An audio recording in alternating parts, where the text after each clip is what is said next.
Return of the King, Pepega Crown. Well put. Is my mic robotic today? Let's try. Is it robotic? Oh, not very robotic. Not very robotic. Shit, that's what I sound. Hello Canister, thanks for playing my Dono deck yesterday. I couldn't watch you live because I was at work, but I watched a video replay last night. Seems the deck was not as fun as expected, neither to play or to watch. So I wanted to apologize for the inconvenience that caused you to chat. No, it's not an inconvenience, it's just absolutely fine.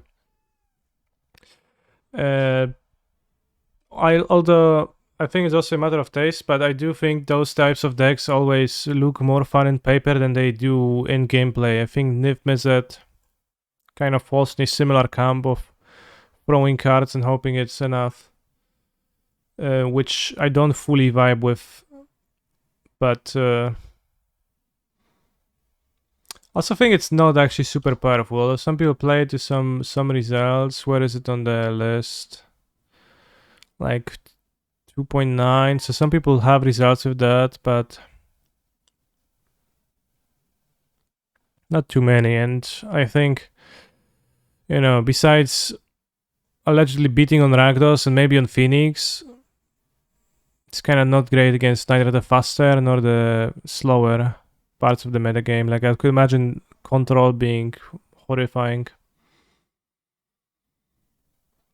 Today we're gonna be playing this deck, as I've been spunked by sacrifice decks with Leyline of the Void a bit as Rakdos, as Phoenix. And I was curious about that. Leyline of the Void is a tough one to beat, so wonder if there's any ways. Sheoldred, I think, makes sense in this archetype because damage is worth more when you're a Mayhem Devil deck. So let's go. Pioneer League. Midrange Sacrifice, let's go. The Spunked because the Spunker, oh yeah, because.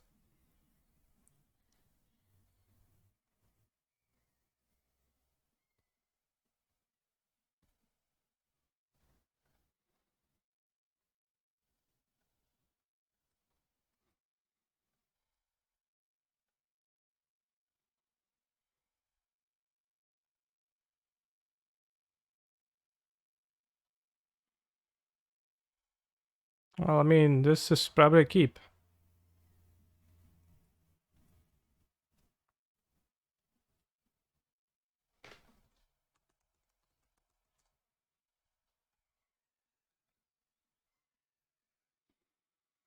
When you mouse over the Gachi Spanky mode and you look at how forcefully Aniki salams the ass of the victim.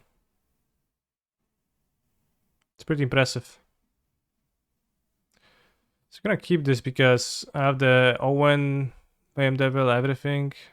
And we also can sacrifice the cat to Village Rites to draw my land number 2. Of course, that's not gonna work if my opponent exiles the cat with a portable hole, but I don't know what's a tapped Temple Garden, honestly.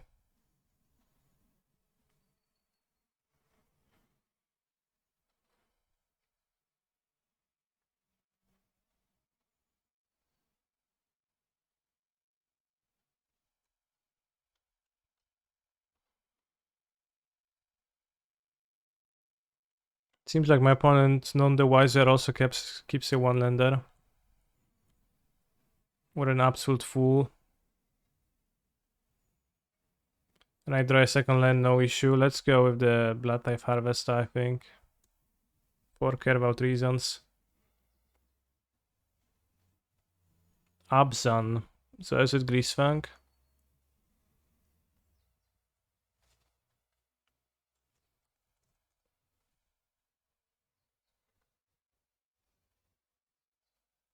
What prompted them to keep a one lander? If they don't discard Parhelion, I'll be surprised.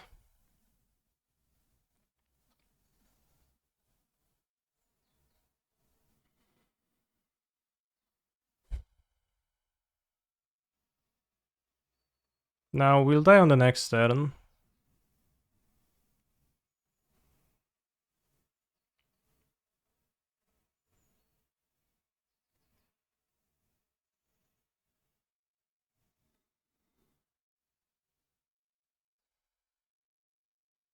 Probably playing Fable is a better move, right?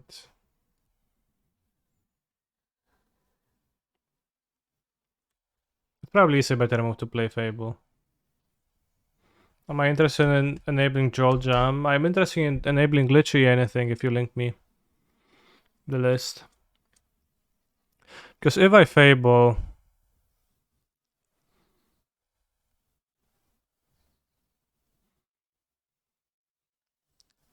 we can go Devil next turn anyways, right?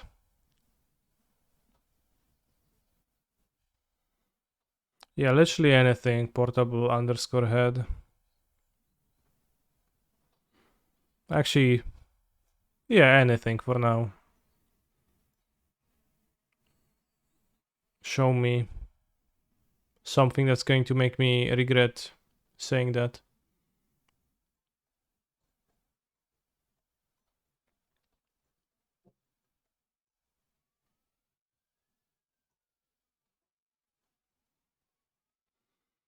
Meeting. Alright, I'll disable the emote just to add it for you.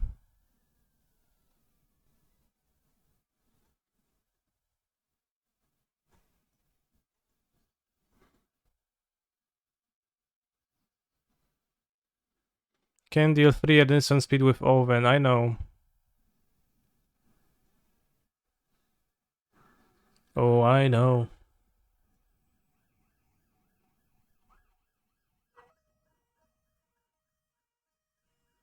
So I could crack the blood, discard maybe the Dreadbore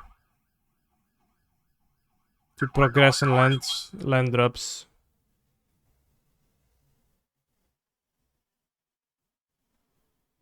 They might have push. It's game 1. We don't often play push in game 1. But I guess it's not absolutely unheard of. I also need to be dealing damage. I think I will not be playing around push. I also draw my own push.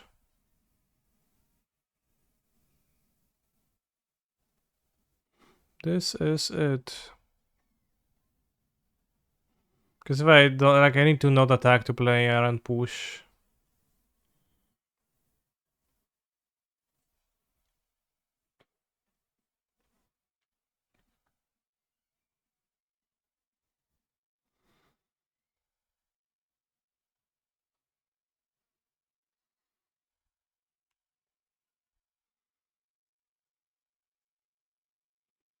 Detch probably, what do you mean? My opponent's the one who's dead. They play Greasefang, I kill Greasefang.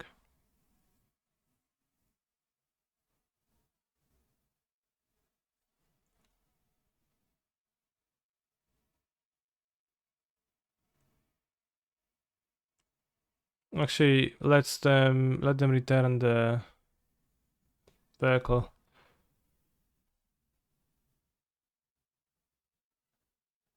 Keep forgetting to do that, but now I remembered in time. Thankfully, my removal was spaced out across 3 effects.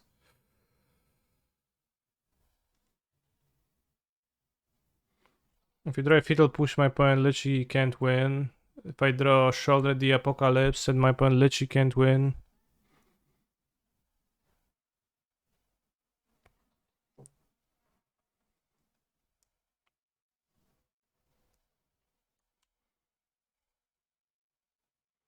I play Shoulder the Apocalypse. Hello, Mr. Streamer. I noticed that you put card Shoulder the Apocalypse in your deck. Please blink twice if you're held hostage. I net decked.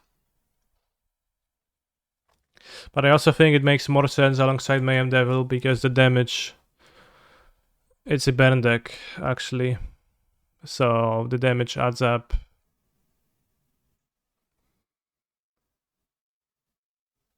More often.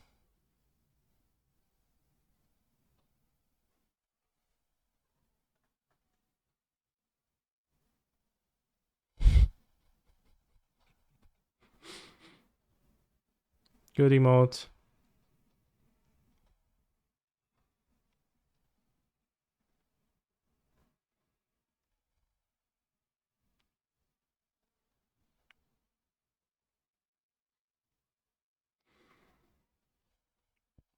But as far as Shouldered goes, I've also been saying that it's fairly underwhelming and overrated rather than absolutely unplayable. I think Shouldered is decently successful at being a Phoenix hate card though, which I dislike. I have died to Shouldered a little bit more than one time.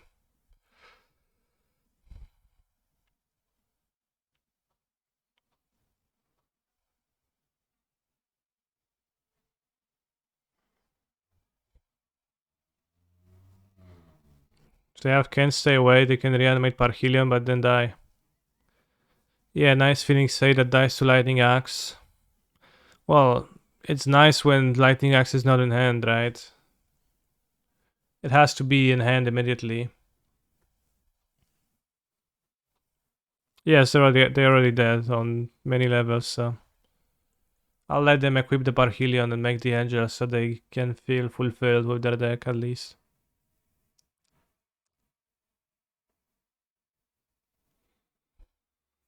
But you know, I often when I play the Shoulder and I play a Treasure Cruise to search for my Lightning Axe, for example.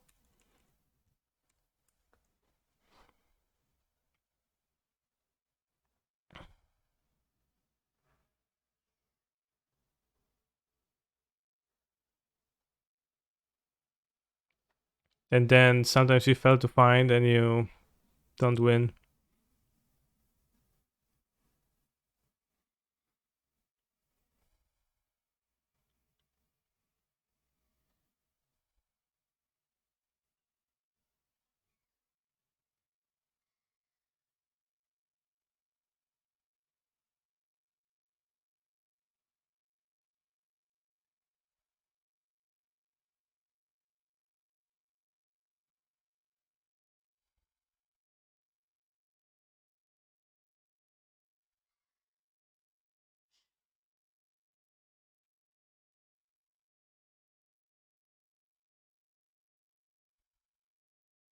So playing as Guri's Fang.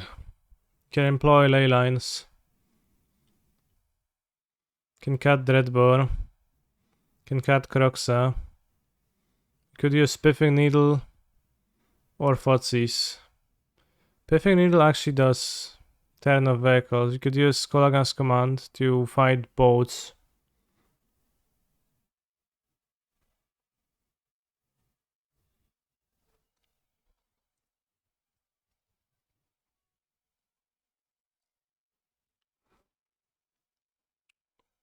Just claim the first one's super good. It's not particularly good.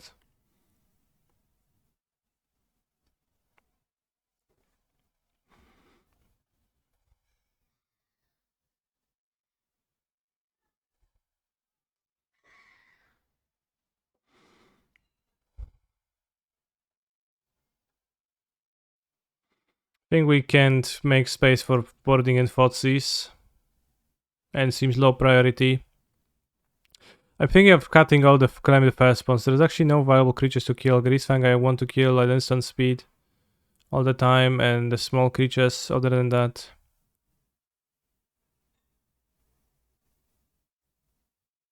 Will, they have a copy of Tales of the Fae Hair. Want me to read you a bedtime story? Only flavor text. Not Dreadbore.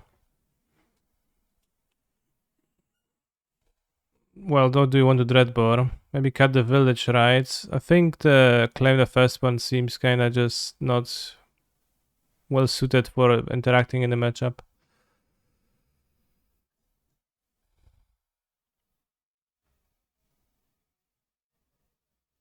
Said Nutritious, if you don't use those emotes, then I will have to delete them though. You need to be using them.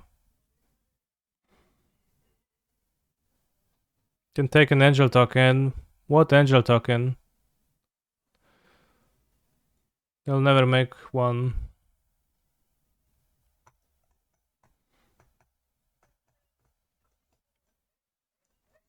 But det är Sendal Mulligan.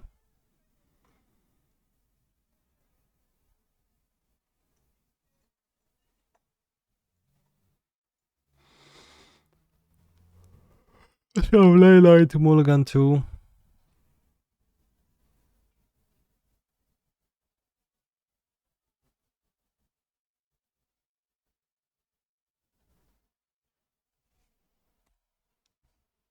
Sheldred can block Chariot. Seems pretty nice.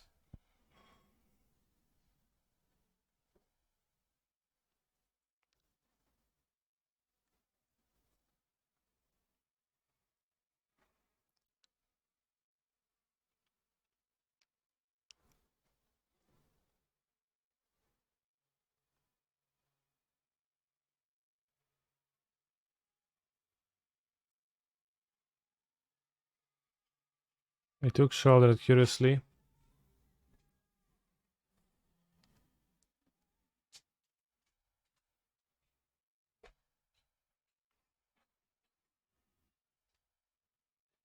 Keep Takenuma so I can claim Raise Dead my most powerful planeswalker ever.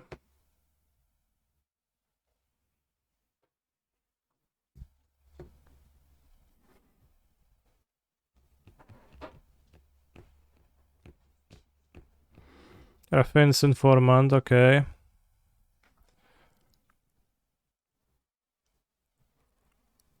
Discarding Silence, nice card. I mean, I would honestly discard that too. The moment I would see that shit in my hand. Why they have Silence against me? It's kinda wild.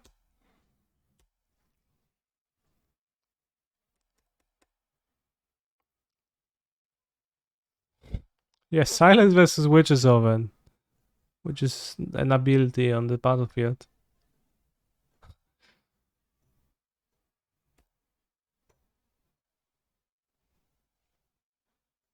I lost that game even my opponent cast spells, but they're bored in Silence. True. Probably default process.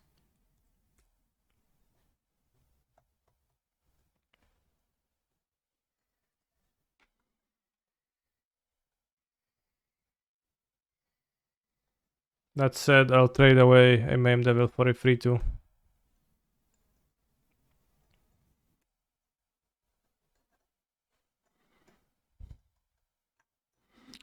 Lama, will we die to Informant Beats? I mean, I can trade for one, so kinda hard to die the second one. Also have Takenuma, so even if I draw lands, I can buy back Sheldred.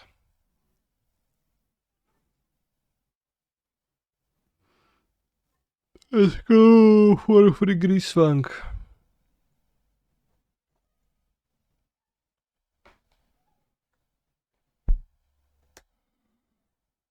Chad, yesterday I raided Spike after I was done with my stream. Have you seen what deck was he playing? Because it was honestly kinda base. If you managed to catch a glimpse of what he was playing, he was winning on turn 2 in Pioneer. Sometimes. By playing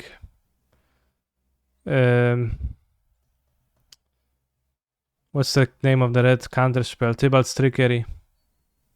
And Stone Cold Serpents. A card banned in Modern. So he was going turn 2, he was mulling to 4, going turn 2, Stone Cold Serpent, counter my own Stone Cold Serpent. And if he flipped Emergent Ultimatum, that was an instant win. As Emergent Ultimatum can find the Tarask, a 10/10 haste dinosaur from D&D. And peer through Abyss. And some like weird deal 10 damage burn spell.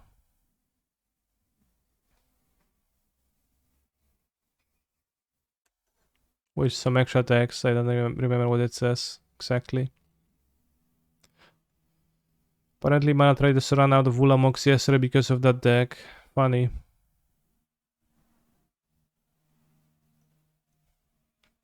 Is it Baron Explorer?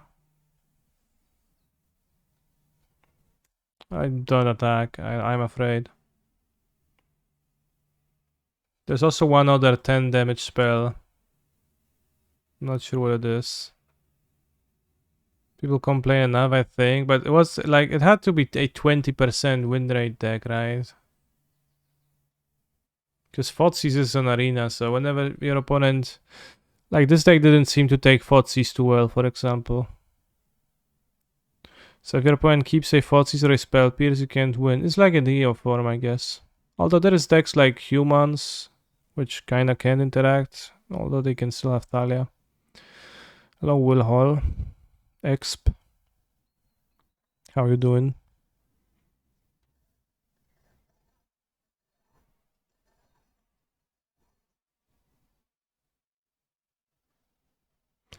Nepal Academy exists, but it still is not a super way to deal with that, I think.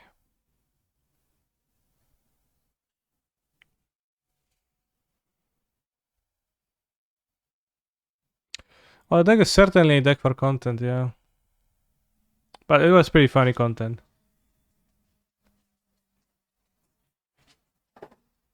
Then to win in Pioneer.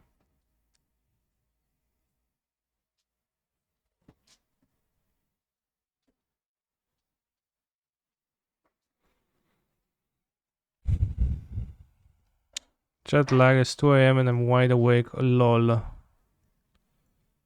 Are you in Vegas?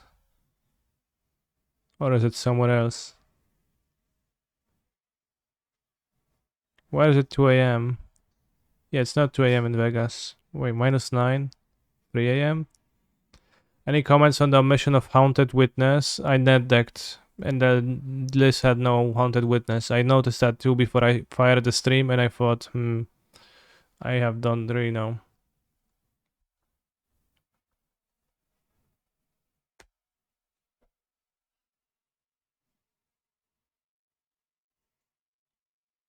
But yeah, who doesn't want to win with their own decks, of their own creations? Genius builds that break the meta in half. The answer is most people want to. Can't sleep because you're in Pacific Ocean where it's 2 a.m. You need to keep yourself afloat. That would sound terrifying. Have I stocked up on Kerugas? I don't believe that playing Keruga actually improves your deck.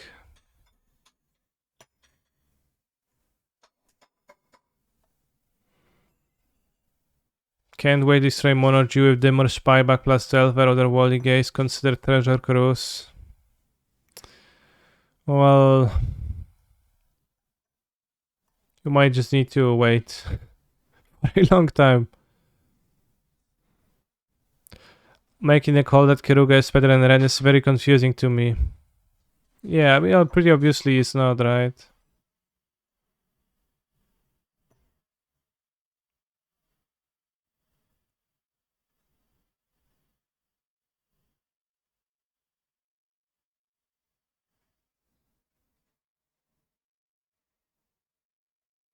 Can play around with their Bloom command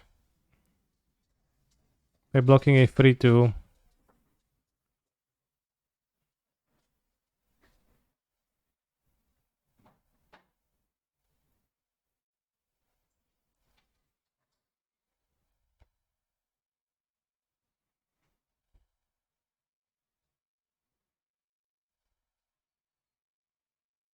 I'll block the Chariot, it's too silly.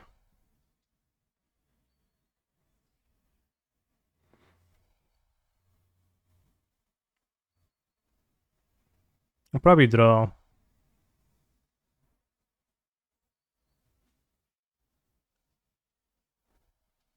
I need to draw. Need some extra cards and need to double spell. Sokenzon costs 3 mana. A shoulder. We just have to assume that shoulder is gonna survive. Alright, that's a draw.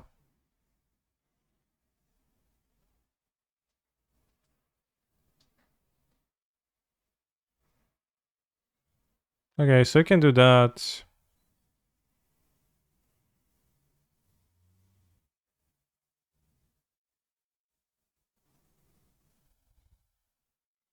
I wouldn't push a cat, Zerg, so you might take your sarcasm somewhere else. I would never target the cat they're targeting with this. That would be such a silly play.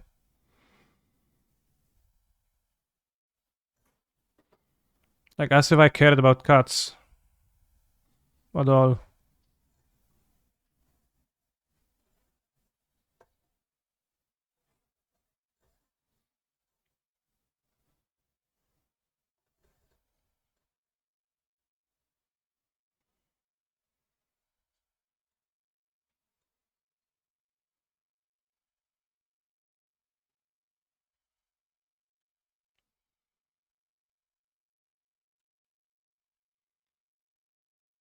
Good draw.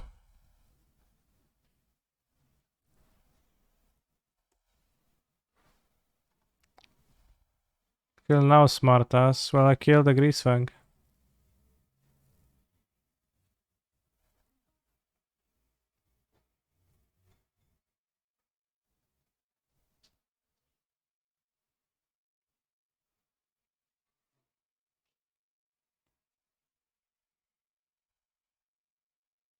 If only I'd claimed the first one to steal a cat.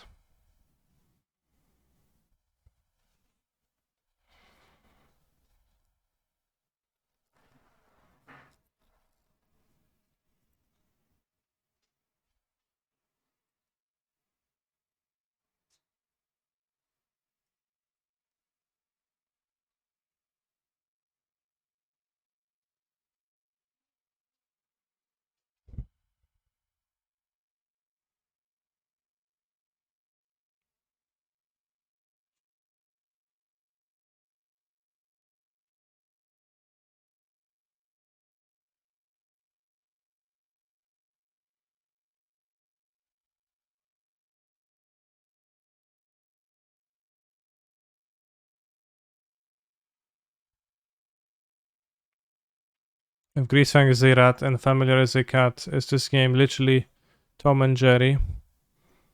Jerry was a mouse, not a rat.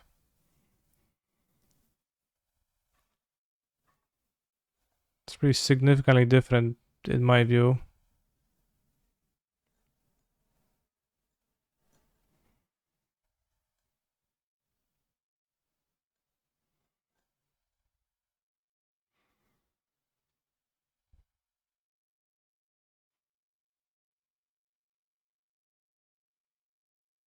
I guess we might actually be dead.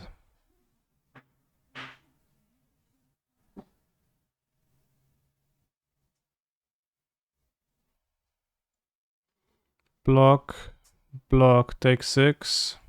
Snap.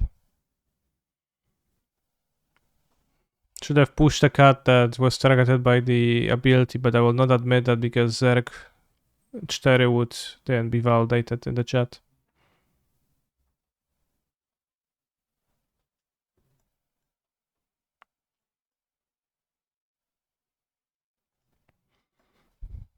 So I will say unlucky.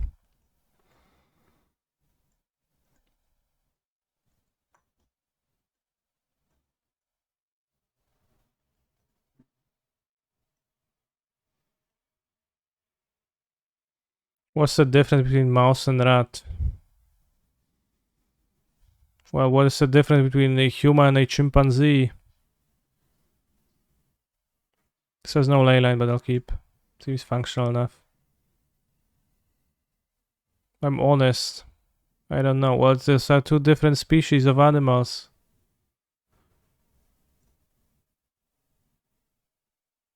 They're both small rodents and they look somewhat similar, but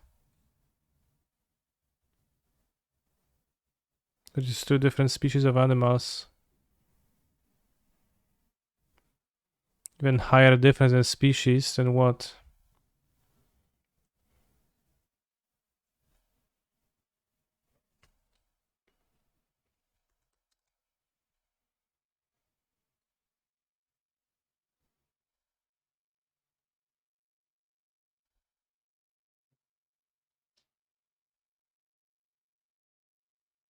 Facts about rats, find out. Powerful body, strong rats, long tail.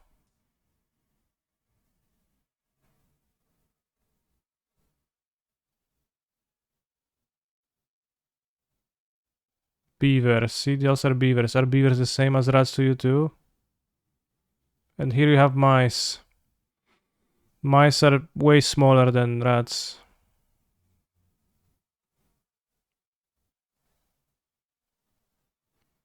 Also less intelligent.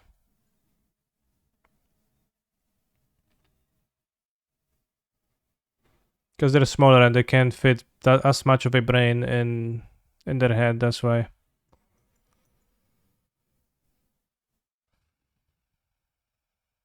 If you set a speaker of running water near a beaver, it will try to bury the speaker with wood. Speaker? Sure. We call them all rato in Portuguese. Interesting. That's two different animals.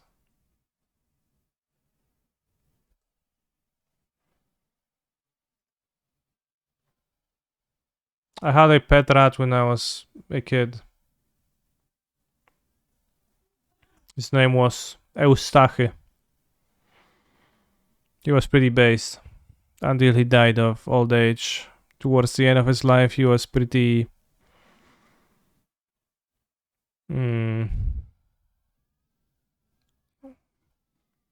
How do you say it? Crippled.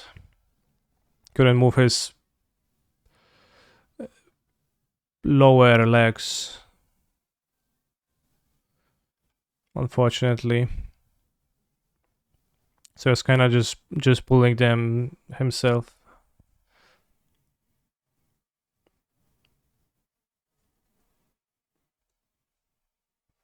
But he was very lovely and we were letting him out and he was just traveling in the entire apartment and walking around. And it was always very, very nice and very, very cool.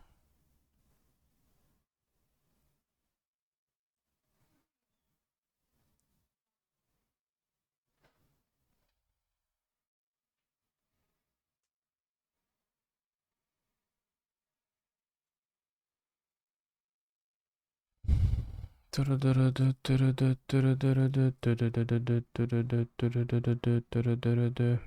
probably discard the Harvester. It's not a great card to play here.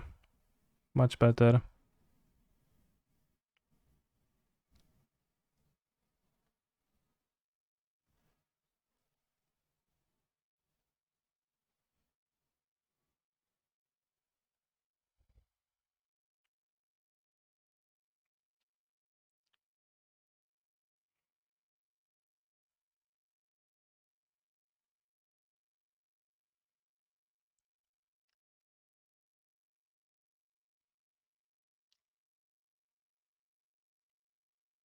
I might keep the land to activate this with the treasure on the next turn to exile Sheikah's Chariot. If my opponent just plays Greasefang.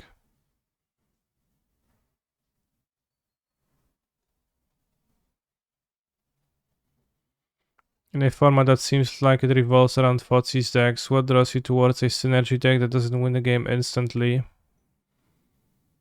You mean Greasefang or do you mean my deck? I assume you mean Greasefang because it fits Greasefang more. The description. Yeah, I don't know. I think Greasefang is kinda weak. Kinda terrible.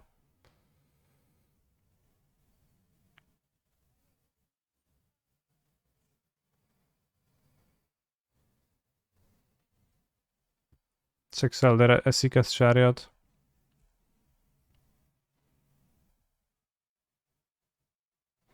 But it's also not like Graveyard Hate is particularly hard in this format. You just kind of have it. Yeah, the Mardu Grisfang, it's honestly, the Chariot is pretty good, but you also have other good cards instead. Playable cards. Deck looks very good at revolting, yes. Even better at revolting than the normal red-black right with the stuff. That's pretty cool to be able to revolt. Fun fact, that's actually the only reason they designed treasures. It was to make revolting Fatal Push and Pioneer possible, because they knew they're gonna ban the fetch lands and they knew it's gonna be basically impossible to bring back the lands. Yes, I could copy the creature land next turn. Actually, no, I don't have mana for that. One more mana and I will be able to copy the creature land, but I probably will be copying the cat to ping more. I assume they will play a Chariot, they just shocked in a Temple Garden, unless they're gonna try to discard Parhelion and can stay away. It's also an option, I guess. They got Esika's Chariot and Loisen's Hairs.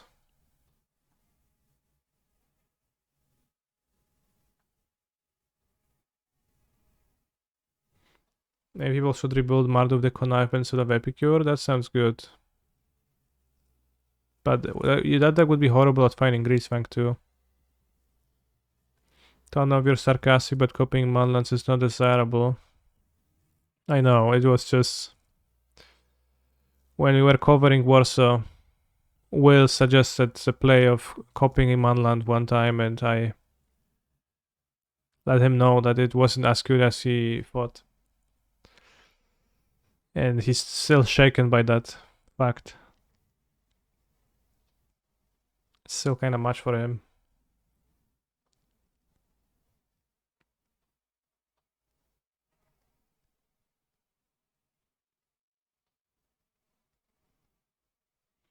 They could just print treasure lands through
The pawn lifts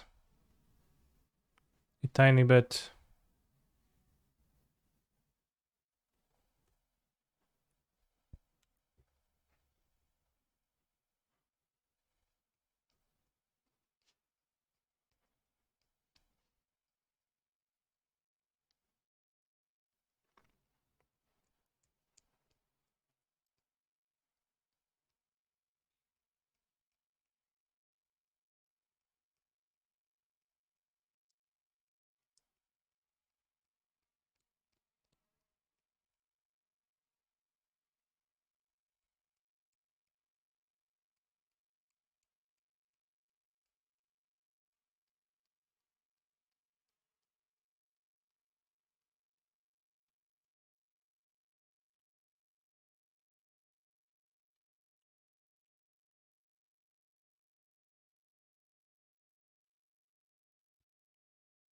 Why not kill on his turn the Griefsfang before combat?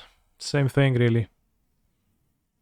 They can't have the protection spell too.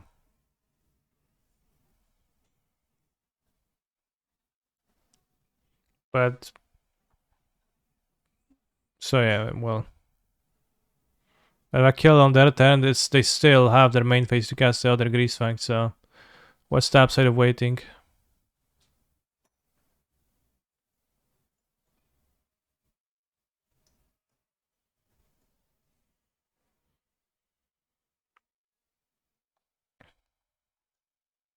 Well, you don't really avoid a trigger, right? Because you still have to kill in the main phase, so they still can cast on their Griefsfang. So you don't actually accomplish that by waiting till their turn.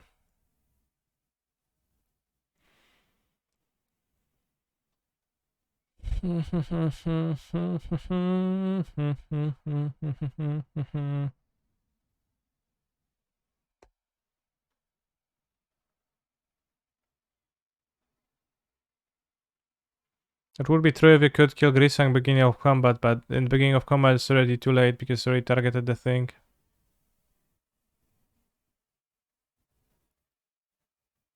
Is Leyline even good in this matchup? I think so. Well, it's not needed.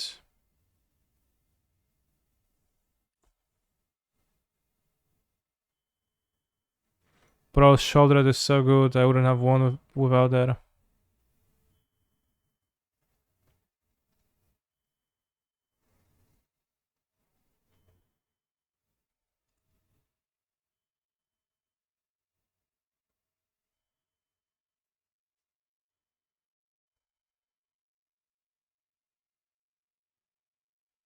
So good.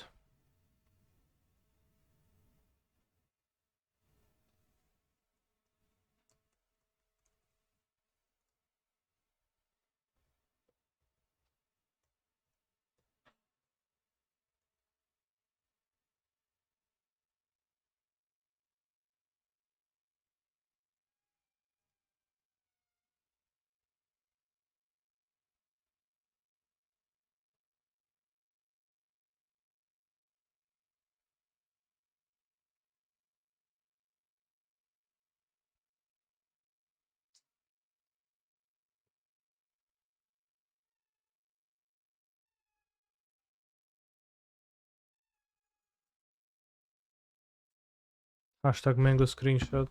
What's that?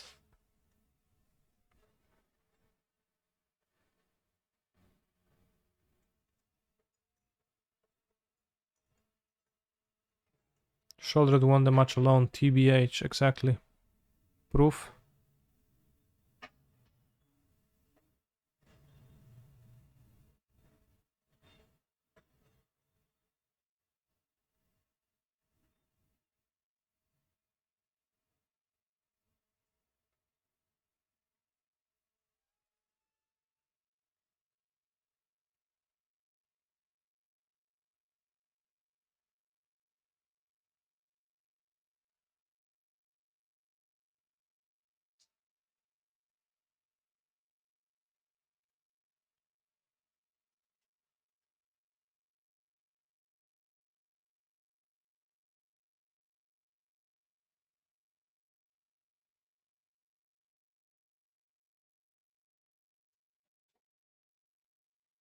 Then screenshot cancer wins.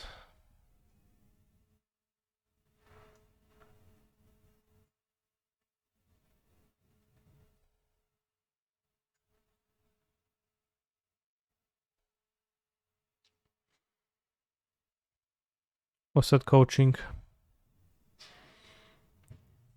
Oh snap, I forgot to infer the cards in my opponent's hand given their place.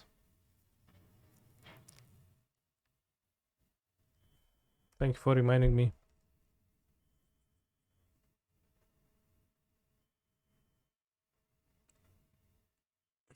Okay, so they play Blood Crypt, so they probably don't have any Manlands in their hand.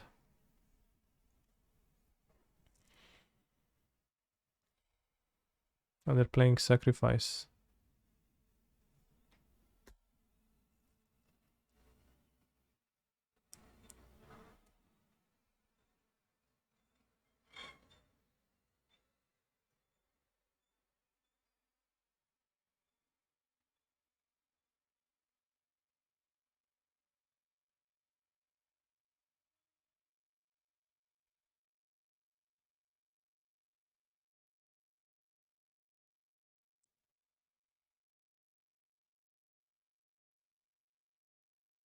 They play the second Blood Crypt, so they probably don't have... Actually, no, that doesn't tell me anything.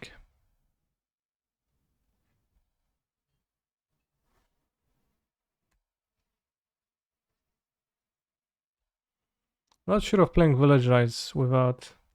No, I guess I've claimed the Firstborn.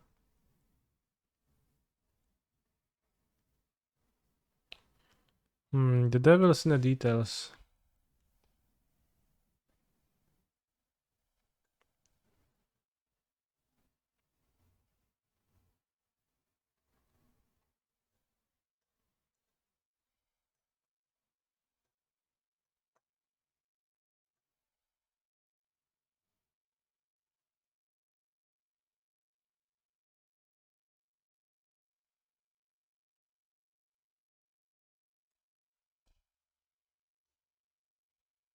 That's my Marvel Snap time. Time for a morning bathroom time with Kani Poopkun. Sure, I haven't played Marvel Snap. Is it worth playing?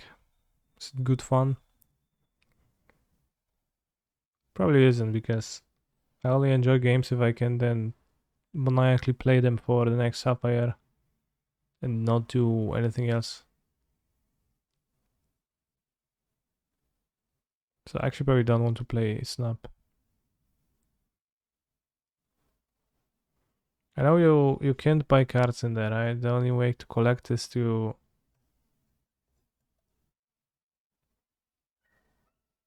grind them.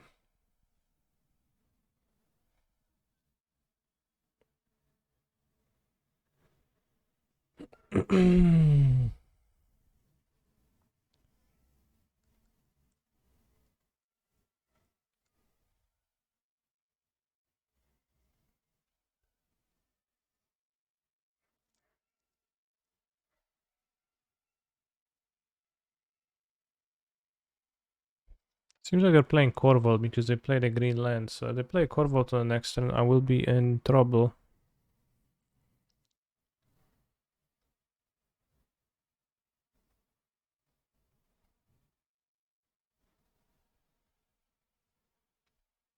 Also don't care for Marvel, don't even like Marvel. So that's also a downside. Attacking with just one. Alright, I'll let it through. Okay, searching for the 5th land to play Corvold. Then we don't want that. I'll discard the Blood Crypt.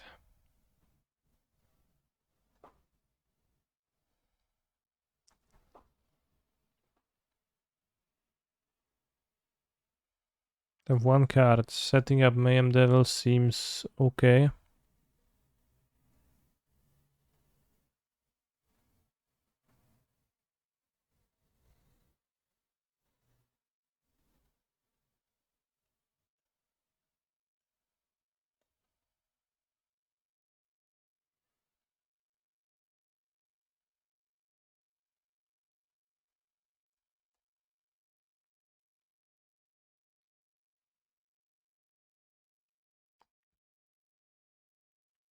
They're on one card, I probably don't want to let them correct the witness. I don't know how I feel about gaming these days, bros. Not that anyone asked, but at least I can justify pretending that MTG is a skilled hobby. Absolutely is, bro. Need to buy sideboard guides.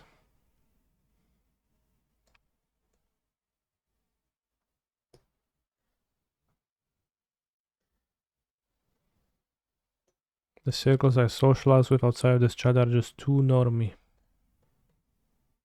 I'm not entirely sure what's the message you want to convey though between your two messages.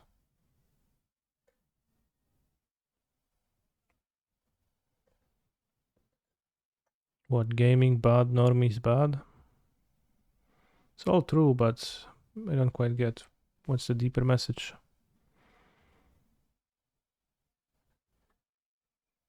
I think we'll sack the Blood Type Harvester proactively to not get them the ping. If they have another ping of their own, they could combine it to ping forcefully.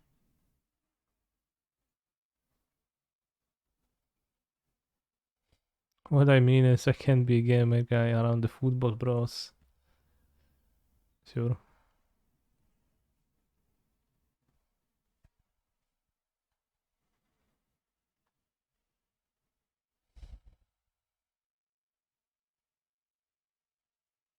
Any football bros in the chat? Or just a bunch of nerds?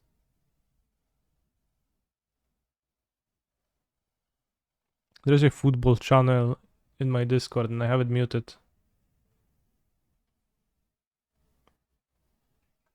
Sports ball.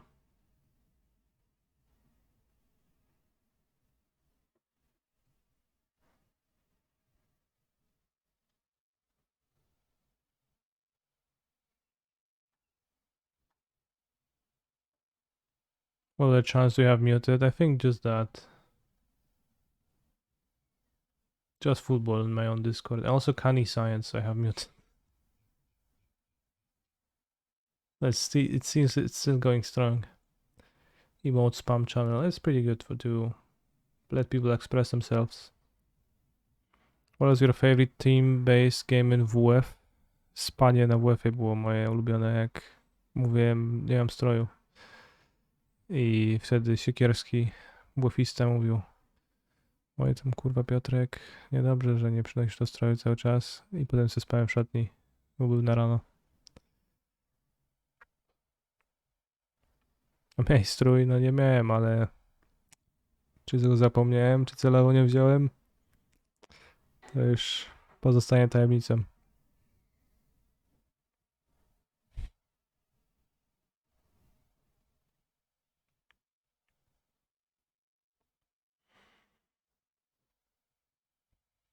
What if I play two devils that are in the details and just attack, ping this out of my way?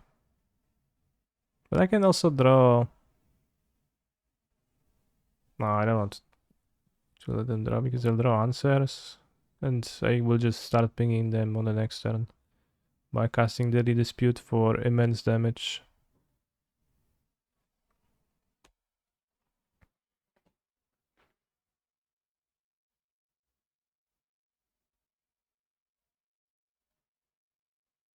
Sure, I had push.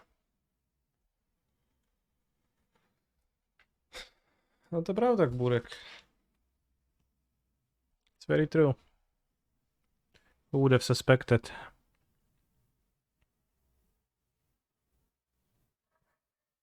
Yeah, that was my line of thought, that if they have Corval, then developing Double Devil, just start pinging face seems good. And also not killing the unlucky witnesses means that they don't...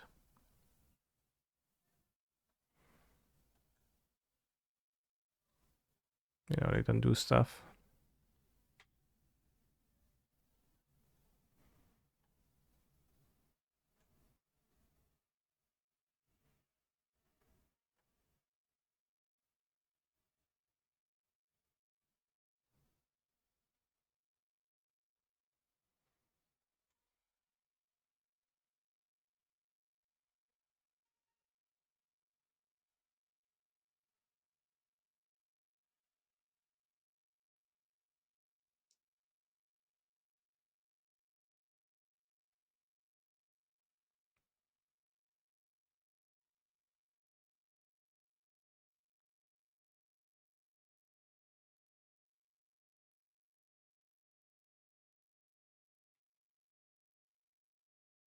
That's why I don't play Unlucky Witness, bros. Because it's wildly unplayable. Doesn't even get cracked ever. So you'd never draw a card off of it.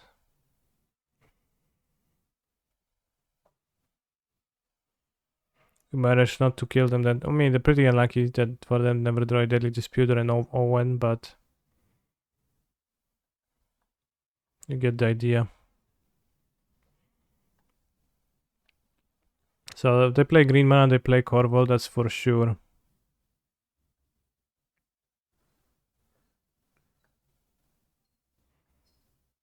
Could have Perfect Needle, Owen, but that's super poor. Could have Kari's Expertise as extra answers to Corvold, which I think I should be scared of because it's problematic, and I don't know about Kroxa, bros. In Acclaim, the first board matchup. Fail Push is good for the Devil Cleaning, that's about it. Leyline, not so good. Is Anvil unplayable? I think Anvil is pretty unplayable. How do you like this list compared to the more combo-y Citadel version? The Citadel deck is much more rigid, much more inflexible. It's quite a bit different. It's a company deck. Maybe it's possible to play the Citadel deck not as a company deck, but I'm not sure how.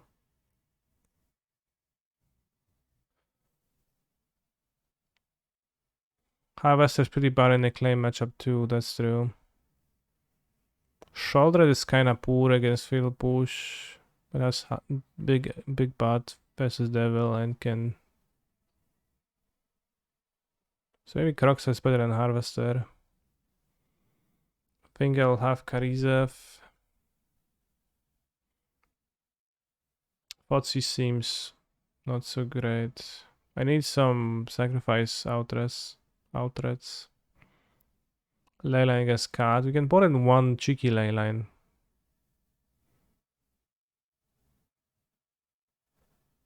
I can still claim my Fable. Could have Fotsy, but the Fotsy seems not good.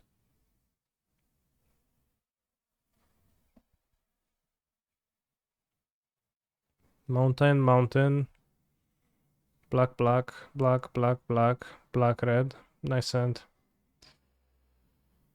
Mulligan it. We'll keep this. Put back the John Avon Blood Crypt and keep the Vincent Pros Blood Crypt.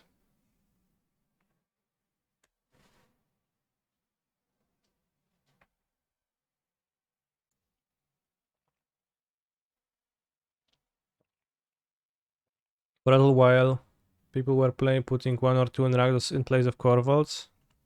Just as Citadels, it's interesting. I found the Citadel aspect of the Citadel company deck not to be super great when I was playing Phoenix against it. I was just always able to have Spell Pierce ready for the Citadel, cost so much mana that it just was always lined up. So, not the biggest fan of that. Kari's Expertise is gonna be terrible against Witch's Owen.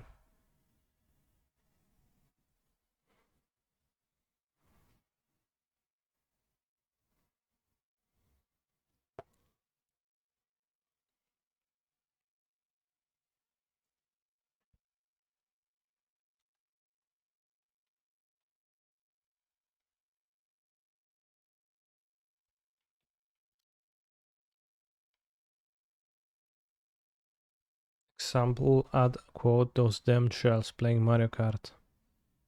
Well put.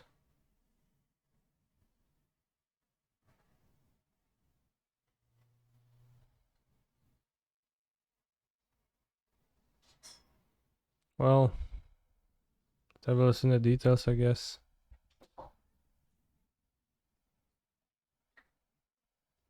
Quote 535. Is there just a list of them to read them?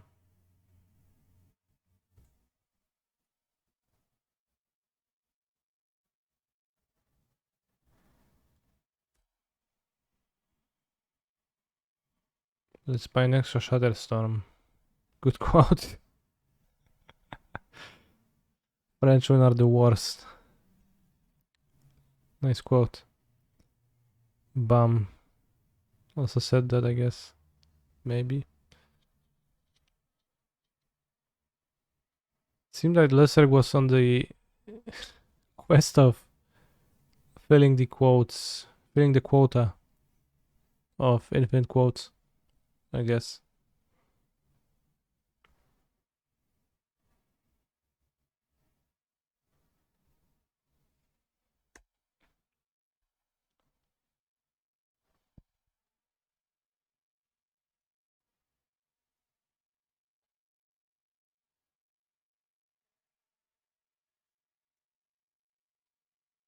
Damn, quote 1 from 2017.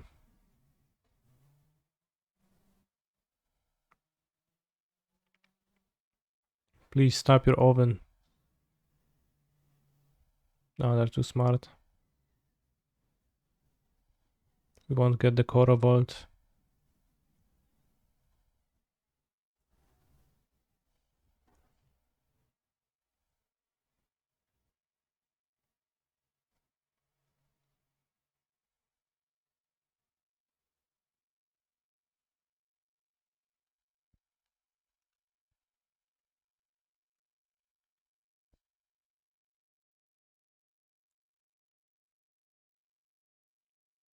Actually, Corval draws cards and they lose lots of life.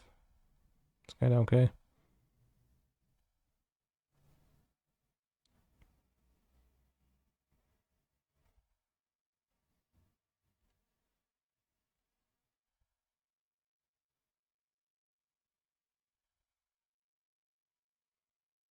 Watson claiming the Cauldron Familiar to attack.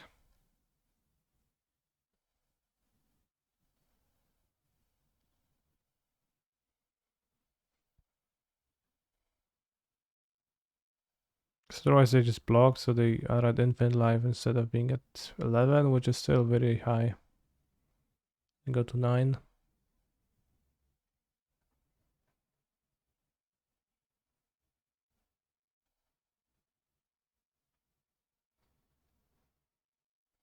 Can answer remainder of the claim, so I guess skip it.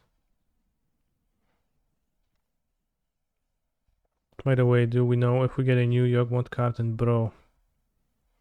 Yawgmoth hadn't existed back then yet. Actually, a lie, he existed for a long time already.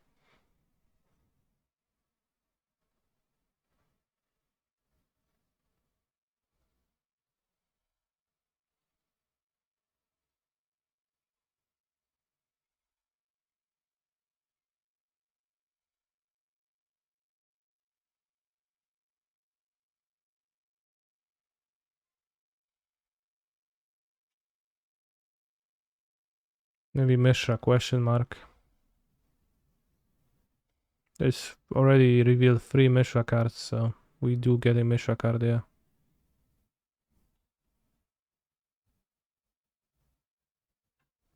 A Mishra cards.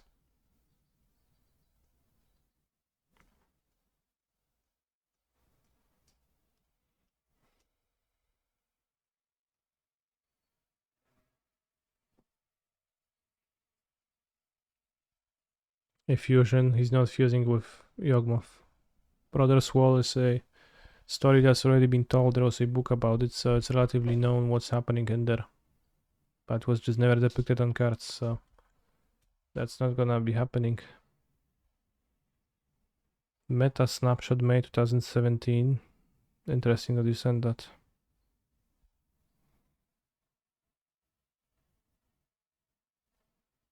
Chat, tea leaves have no smell.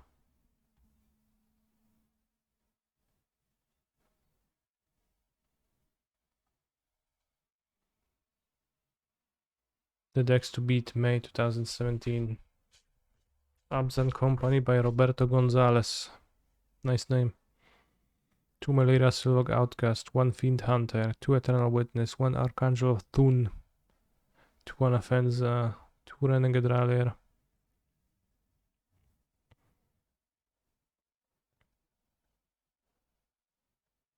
4 Title Scholars for combo matchups and Kazali Pride Mage. Eldrazi Tron, Endbringer Matari. Same shit, honestly. but without Karn, the great creator. John Death Shadow, Street Rave, Tarmogoyf. They had 8 creatures and traversed for the creatures, damn.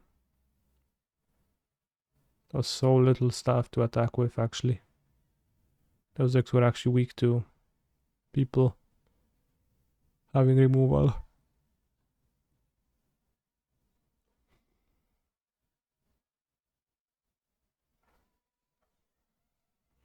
Canister Snapshot in May 2017. Black Green by Canister, May 4, 5-0. And base deck list.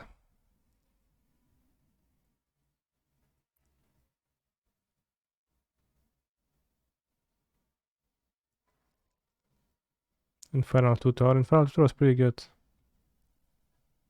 You emptied your hand with Mox Opal easily, then you wanted to grab the Standing Brigade always, right? So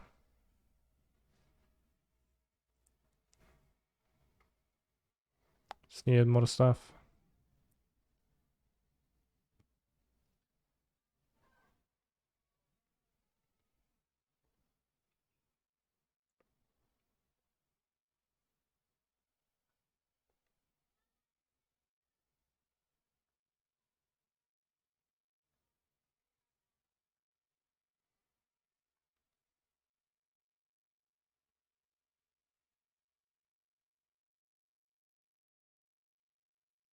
Only other published result in May 2017 is a 6-2 in the Mox with Timur Marvel based.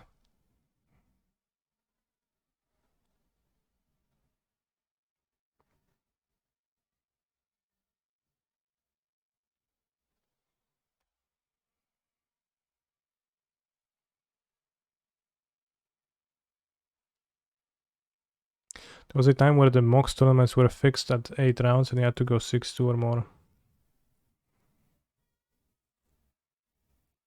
I think that's pretty cool. Will I be splitting Power Stones anytime soon? Probably not.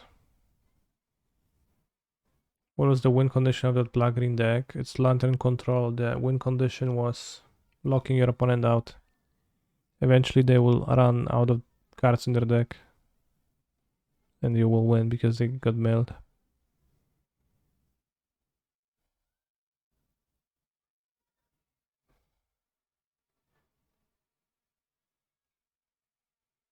So I just mill them with Codex Shredder, you don't mill yourself, and you play Lantern of Insight, then you play Codex Shredder, Skullcrawler Bells, and Pixie of Pandemonium, and if your opponent and you play Ensnaring Brigade.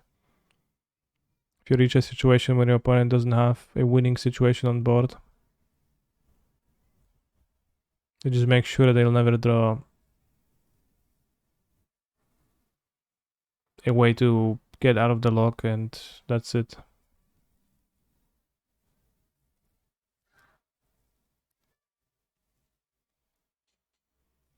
Eventually they ran out of cards in their deck and they died. Seems like Witch's Oven is a powerful card in the mirror match. Seems extremely slow. Sure. Why wasn't Kolaghan's Command my deck? I boarded it in.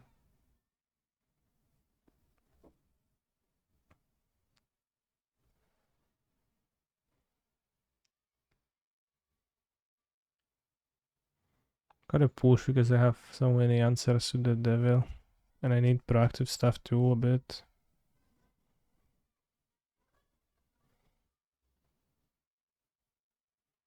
Would the Lantern archetype make Pioneer better or worse? Better. Or I'll just draw lands.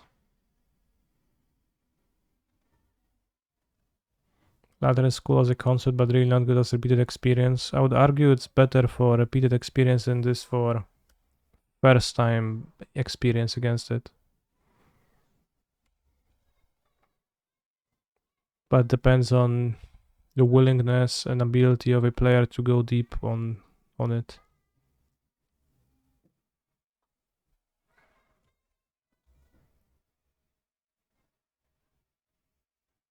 Nice Magic Stream.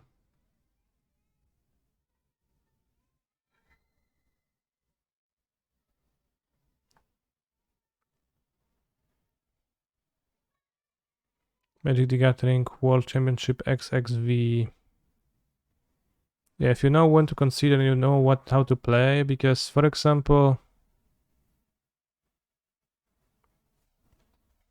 people often would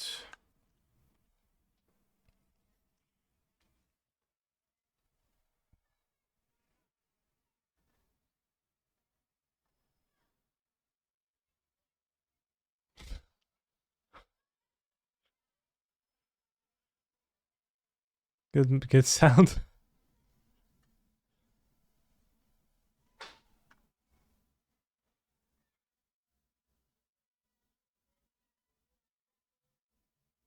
Is it in the corner, bros? Is it? No. Didn't get there.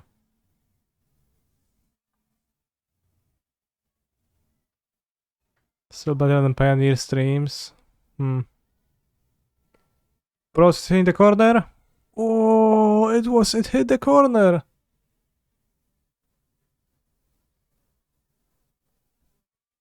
It actually did hit the corner, insane.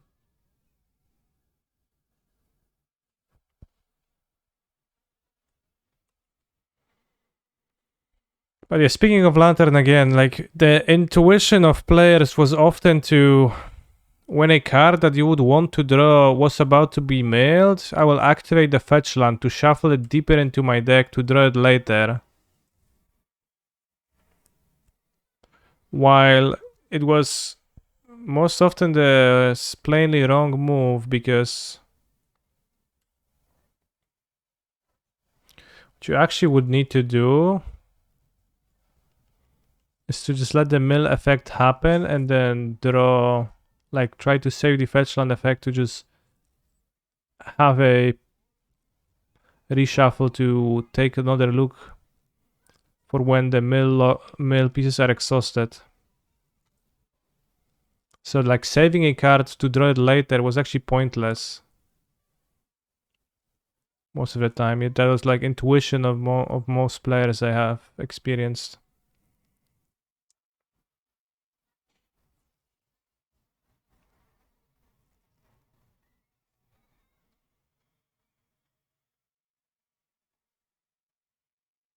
It's not 100% clear cut, because sometimes you're also preserving the density of relevant cards in your deck, but I think the analysis of most people wasn't very deep.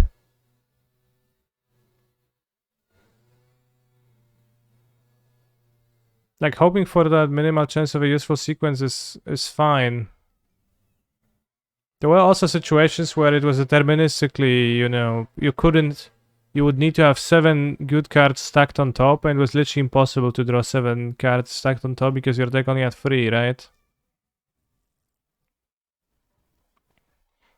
And people, I think that also not everybody quite grasped that.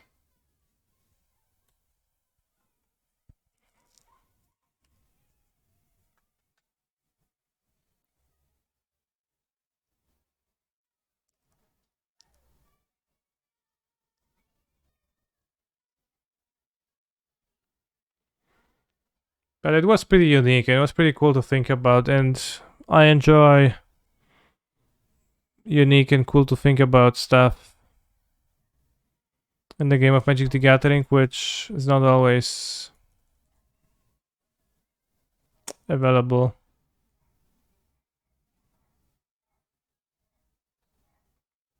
Who even came up with the deck? It was being built on Magic Salvation for like collective effort of Magic Salvation, MTG Salvation forums. So, Zach Elsick went onto the forum and grabbed it from there, which that was also how I found the Amulet deck. So there were some decks like that to find, certainly. Do I like logical puzzles outside of MTG ones? I'm not sure. But I would more so say that Lantern control kind of feels like breaking the game, right? Like making it go not in a way that's supposed that's supposed to go by the designers. So it's like going out of bounds in a let's say platformer game. That's how it feels to me. What's your opinion on Micromancer? I've seen more and more people in Pioneer and even modern decks. I haven't seen a single person put it into their Pioneer deck, so I don't understand that. Like Prison Rape? What? Not quite, no. Not like that, but if you know, if you play, just find it enjoyable to do things you're not supposed to do in a game. I think that's pretty cool.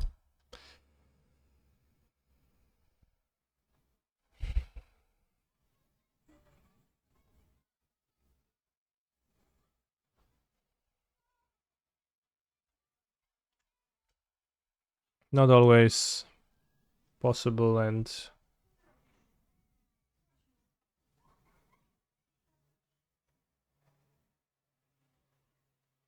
kind of less so nowadays. Feels like.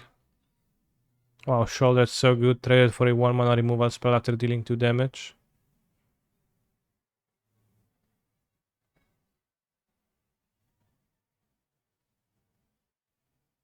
Is trying to cast Invoke off 23 lands unreasonable? If you count Daily Disputes as lands, then you have way more lands, so it's very reasonable.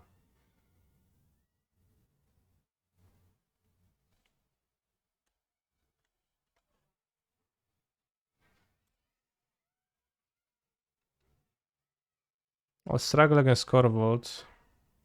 It seems like they're casting it.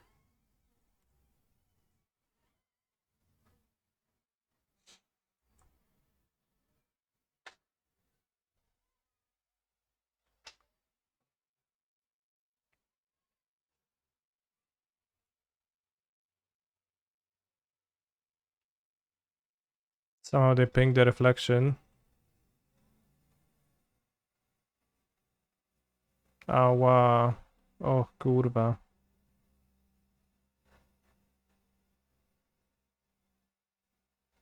Ah, they don't have the graveyard, so it's not as good.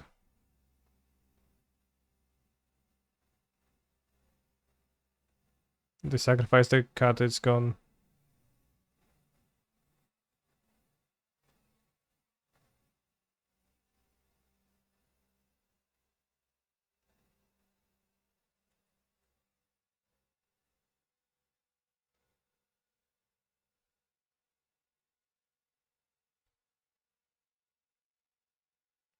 Just need to Fable into a Corvold answer. We see 3 cards, we can draw Dreadbore or Steal Corvold effect. Have I seen the Magic Stream? Yes, we've seen it hitting the corner too. On the Magic Stream.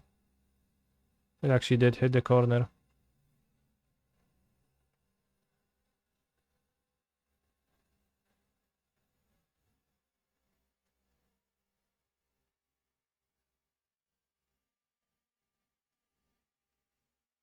It actually did copium. Well, it actually did non-copium.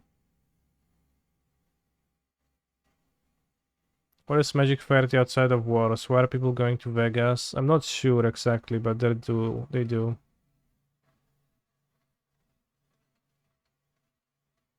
Probably for fun or joy.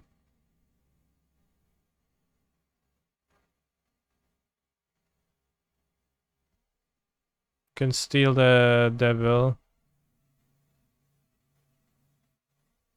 I'll sacrifice it. I mean, devil is a problem too, so let's do that.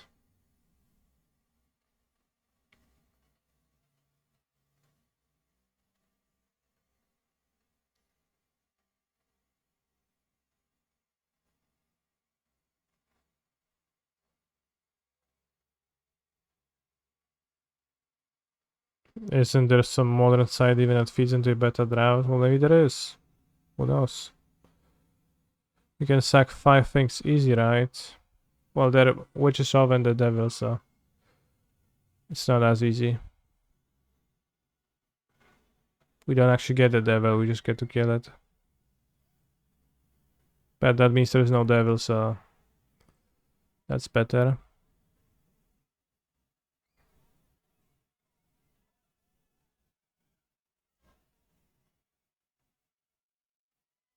Can't copy Legends. Well, I could copy the Mayhem Devil.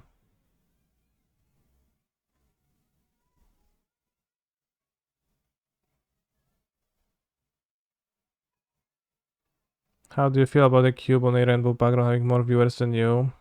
I'm happy and grateful for the amount of viewers I've got. -2 damage is Pog, where?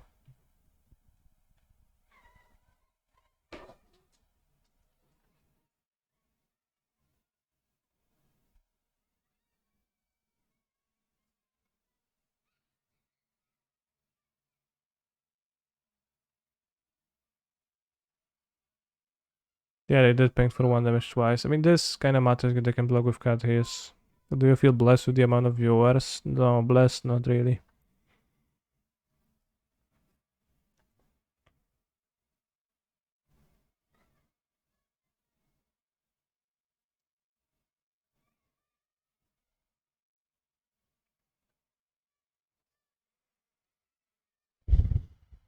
How is blocking this better than blocking this? Oh, because it's a fake goblin that dies end of turn. They're too smart.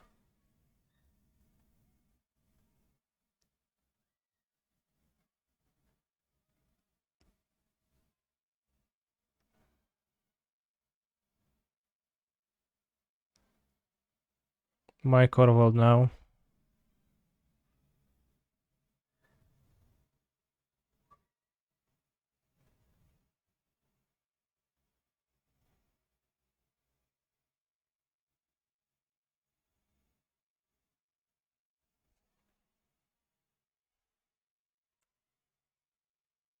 End step, sacrifice the goblin shaman, draw with Corvold.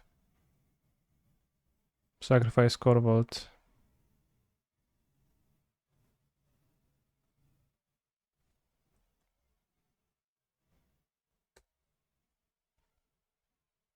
We're close to that to just if we did that first. Sure. But I still win. Like they're 100%, they 0% this game now.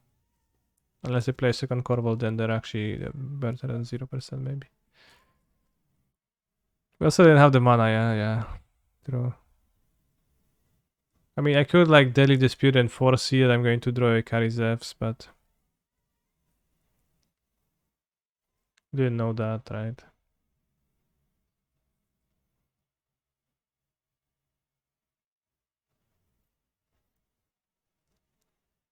So I would find that pretty hard to know.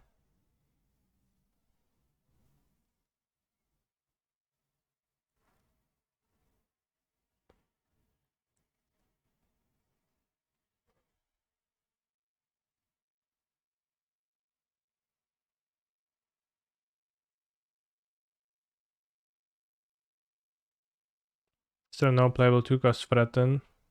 No, they don't. Did you open the MTG streaming? Spacebar question mark lol. No, I haven't. Can you describe what's happening on the stream and tell me exactly what's there? Okay, I want 2 matches.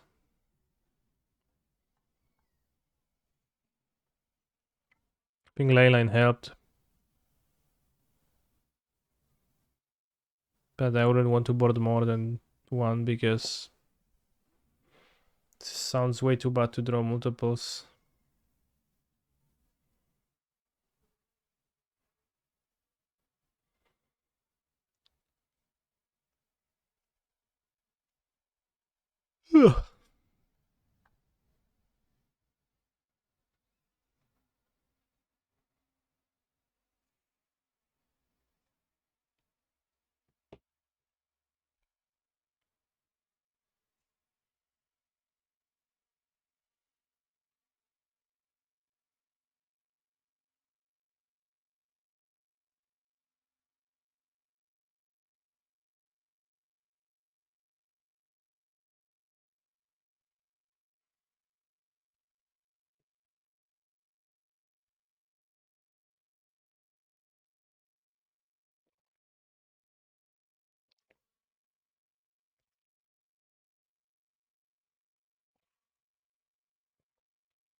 I'll keep this in. 2 mountains, very nice.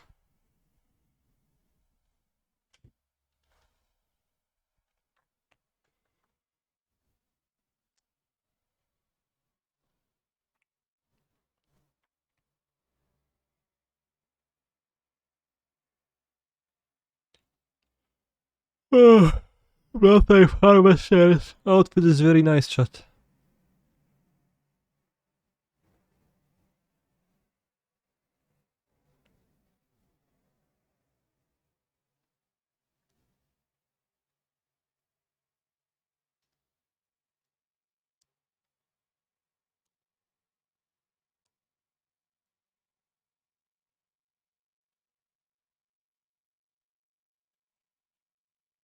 Harvester the best to drop in the format.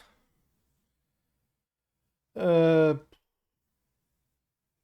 guess. Any other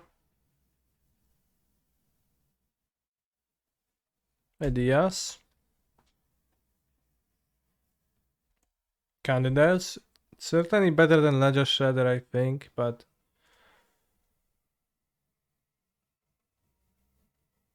other than that, I don't know of any others. Karizev is better, I think. Damn, maybe. Why King plays Black Red? It's simple. I struggle against Black Red Sacrifice with Leyline out of the sideboard. So I wanted to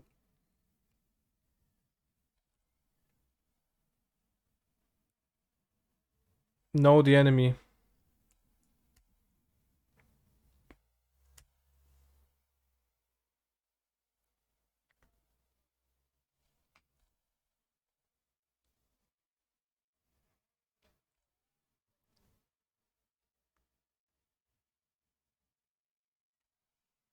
I'll discard Claim the Firstborn. I keep the Villagites versus the Emperor, I think.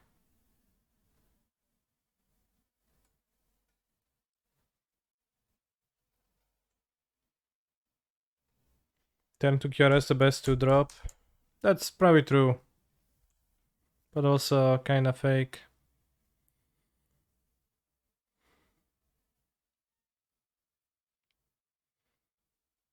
If I play Shoulder and invite a Supreme Verdict super hard.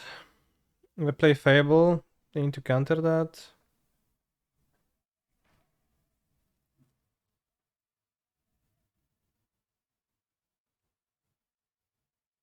Of course, cancel could be cast on it, which is like their convenient way to do that, but I don't know what else to do in this spot.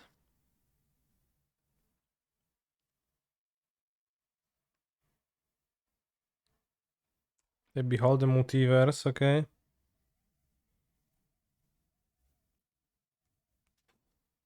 Turn to Ulamog off of Trickery, best to drop.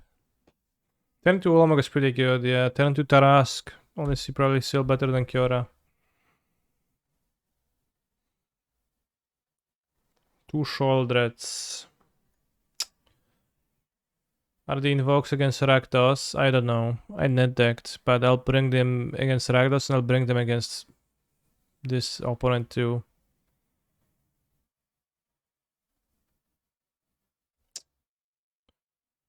Probably play Shoulder, force the sweeper.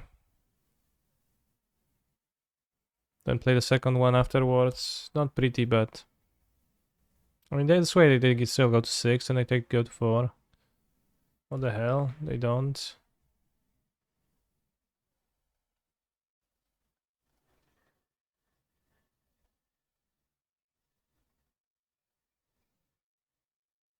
How has the deck felt so far? Playable.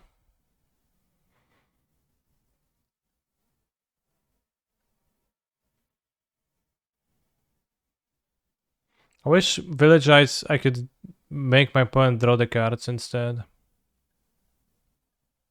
Come on, make a samurai, bro. It's gonna be fun. Also, ever notice how the Wandering Emperor has no card type, Planeswalker type? It's actually typeless Planeswalker. Channel to your no offense Stuart to make the Emperor red. I mean, I just seen my opponent pass with 4 mana, so that's kinda was clear enough.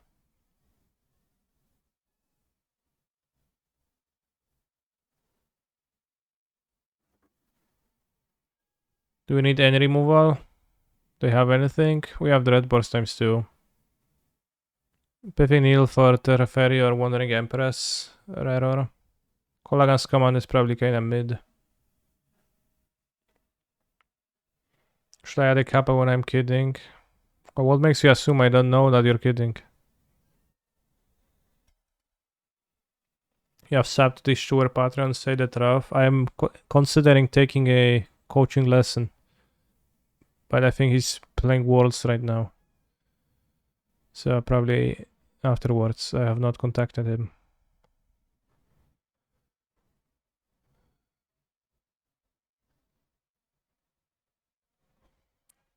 Which card is K-Command better than Browse in this configuration?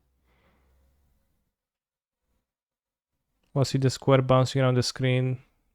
Yeah.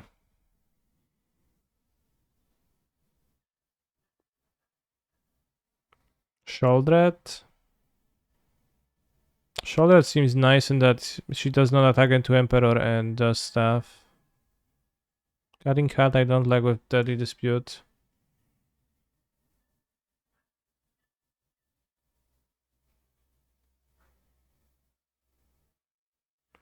I'll carry Devil. It's not super against their deck actually. Although it is direct damage. I don't know if it's actually better than K-Command or not. Okay, I think I'm happier to have a Kolagan's Commanding Devil rather than both. I should cut the village rights in normal sack. I guess I have no claim, so I will not be. There's gonna be less creatures to sacrifice, that's right. So cutting village rights actually makes sense. Wow, they play black mana, what the hell? What happened? Good thing I did not draw Urbor game 1, because then suddenly they will just play their Invoke Despair and they'll be like, ah. Got you good.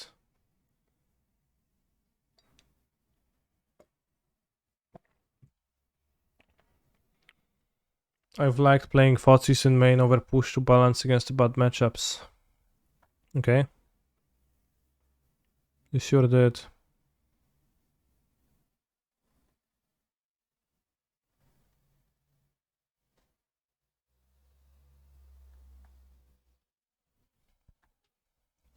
Damn nice heavy music.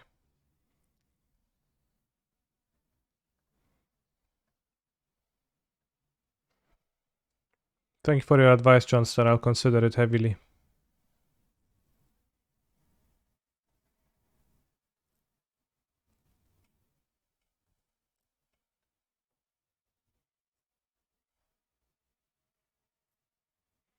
I think playing another monster getting swept is poor.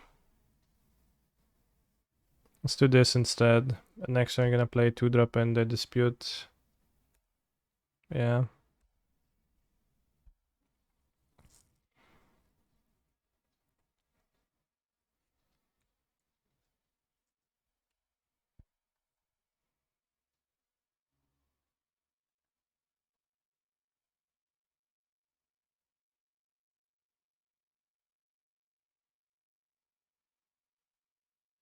Maybe I should have played Devil before combat. That way I can ping down the Emperor. The only thing I learned in yesterday's stream was that Spirebluff Canal sucks. Thanks, Da Vinci. I think it's actually fine.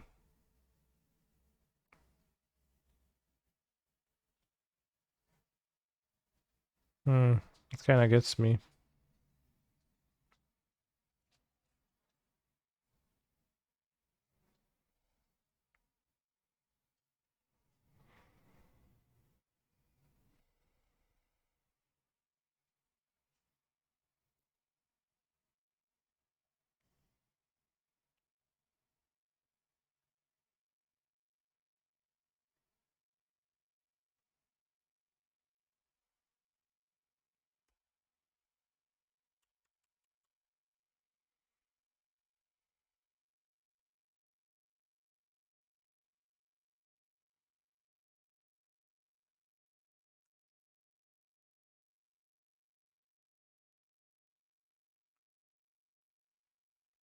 As part of their stake in the city's survival, Rakdos cultists are loath to pass up any opportunity to sow chaos.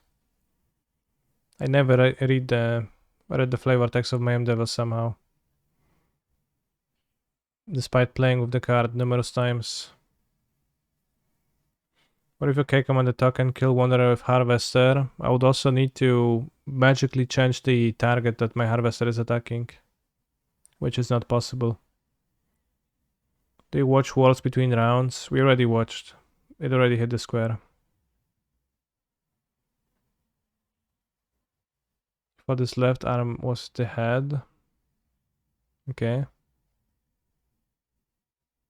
He's riding on a unicycle. This is a Halloween themed stream, sure.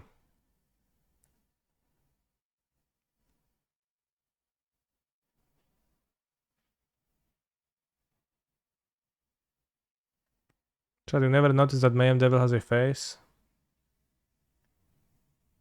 Again, devil's in the details.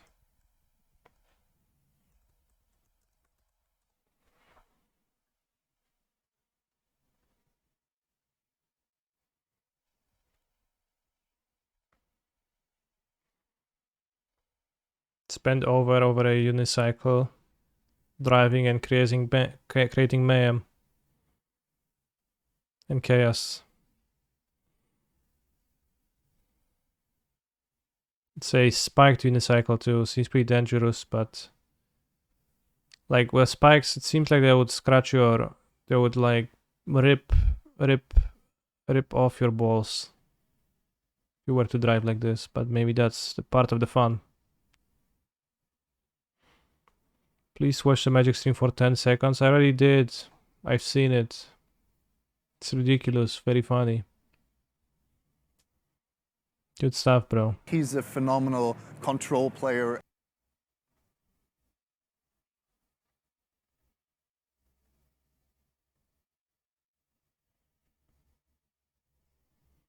Blood Type Harvester.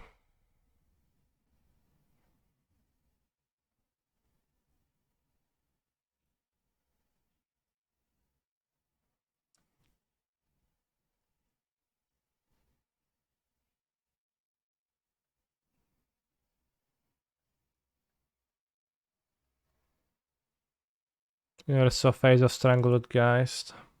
Bro, really? See? Funny stream, haha.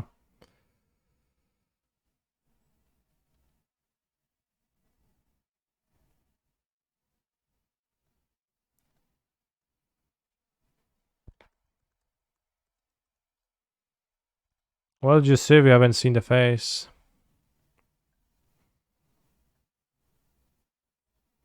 It's a geist of a hanged person, which is why it's twisted. But I mean, I don't know, it was hanged by the jaw or something, because it sure seems like.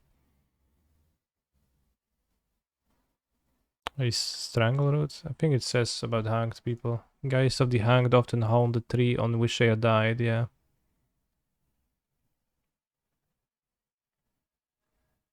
What is for it's a rabbit? What the hell? How? How is it a rabbit? Alright, let's try to see that.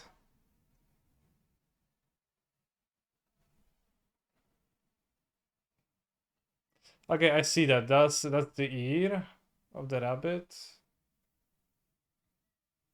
Oh, like human rabbit. That's the ear and that's the face. I kinda see that, yeah. Kinda see a rabbit here. Point is waiting for my place, going like, come on, how long can it take to resolve a stupid colon familiar trigger, bro? To which I say, sorry, bro, I'm currently extremely busy.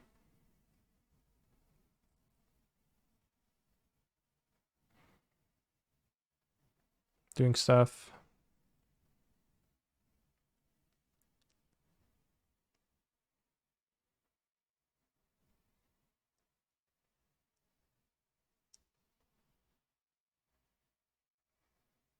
It's Friday, gay.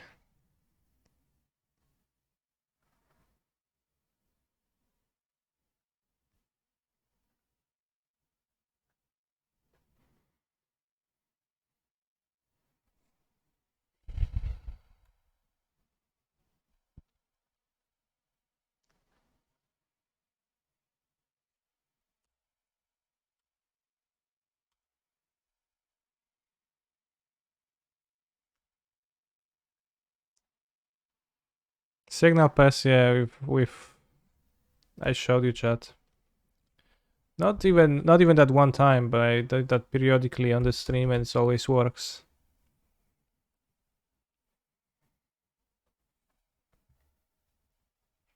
I wonder if there is a name for this phenomena where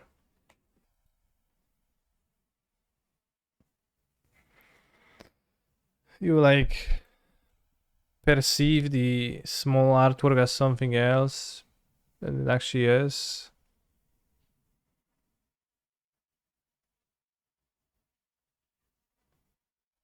But yeah, like a few streams ago, Mario Brega said that he always thought that Pestermite is the giant in the background, which I don't understand. How? That's very rouge. I assume it was a funny comment, but actually maybe it wasn't.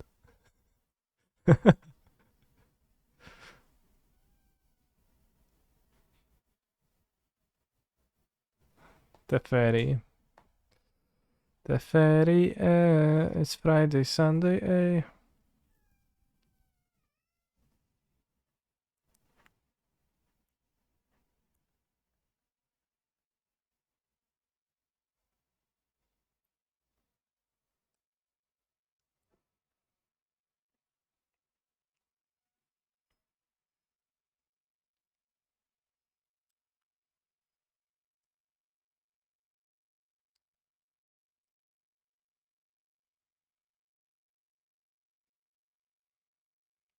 Well, Montesider is the rider, but that's pretty obvious from the name, right?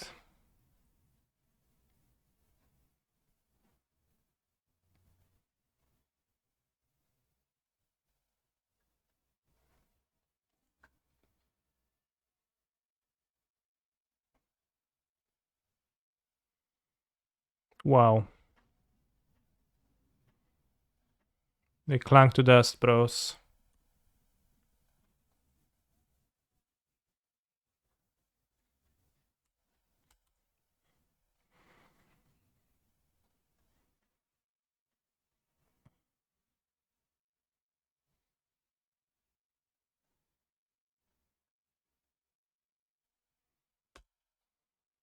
Good sweep, I guess. Cancer claims that Graveyard Trespasser is a woman, and I'm still not convinced. Let's take a look. I don't think I zoomed on Graveyard Trespasser.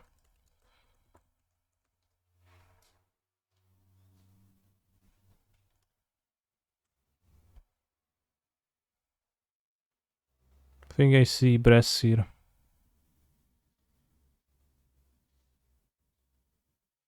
And overall looks like a lady. Massive tits. Well, just like normal.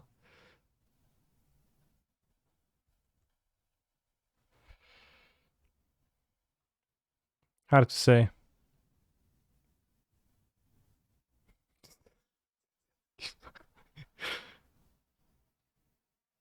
You know, actually, male wolves have differently shaped fangs, so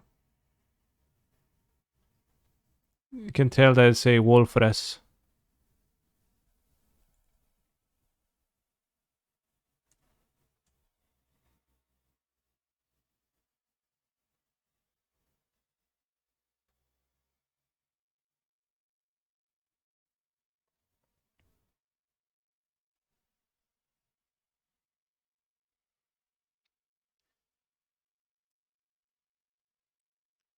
Check out Earthbind. My stream would get banned forever if I would show Earthbind on this screen.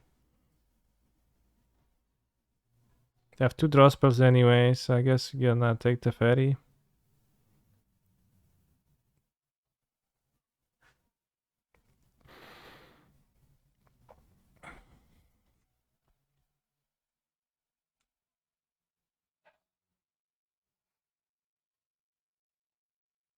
You could draw a sweeper.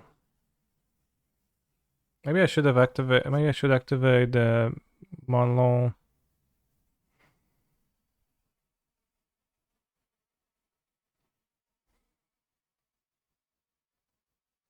Alright, let's check Earthbind. What if I search for Crusade?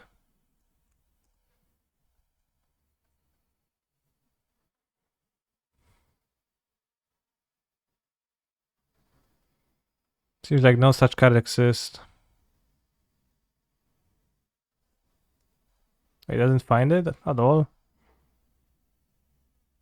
Do you have to like? Do you need a VPN to search for Crusade?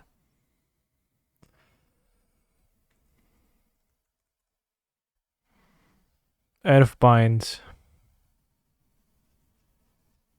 It casts on a flying creature. Earthbind removes flying ability and does 2 damage to target creature.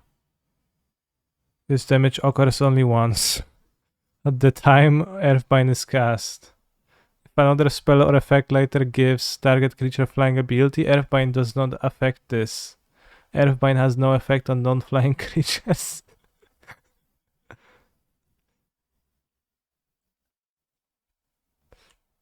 I like the very elegantly designed text. Quinton Hoover. Has Quinton Hoover drawn more cards?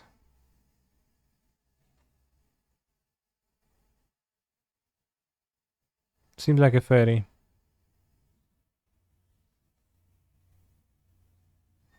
No, it removes flying, so...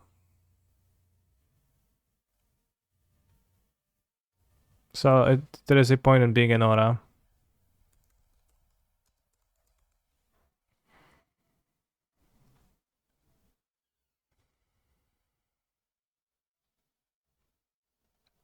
That's another art by Quinton Hoover.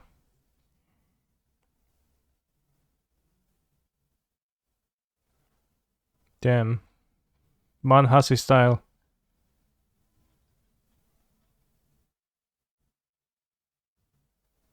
What's this? Astral cards? What's astral cards? What? Not legal anywhere? What is an astral card? Put a random creature card from random graveyard into play under your control. Call from the grave deals to you an amount of damage equal to that creature's casting cost.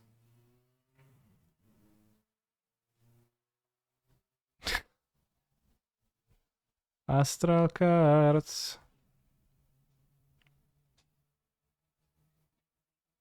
Let's activate the den here.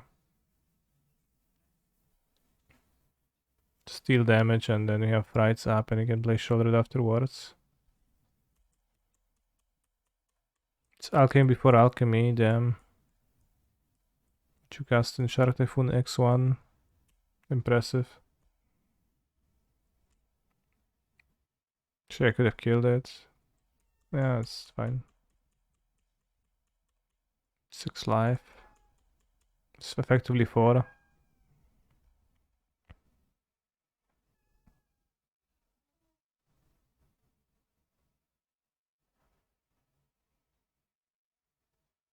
Technically, opponent is not casting Shark Typhoon. Very well put. They are not.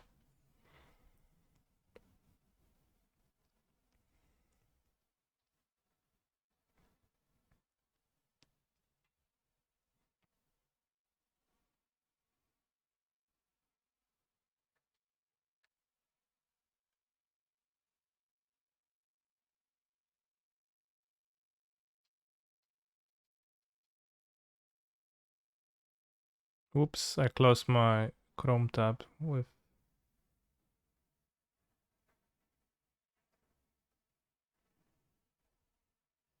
music. No music for a moment.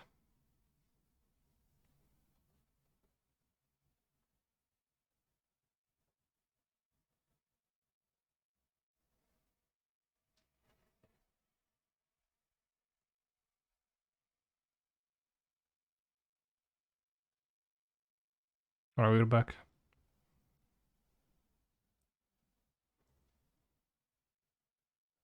Penslayer Angel.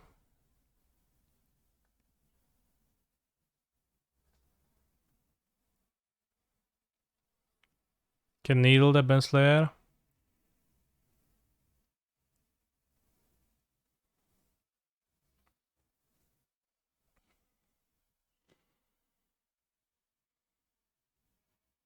Magic the Gathering is a Sega Dreamcast game published and released by Sega in June 2021, and though in Japan only.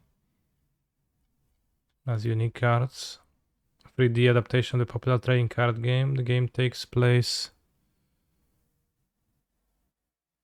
in the town of Magic Heart and surrounding areas of Murg, Kamad Island, Lidar Forest, Yellow Thorn, and the Balance Tower.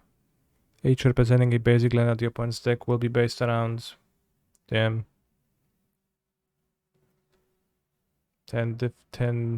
unique cards. Pretty nice.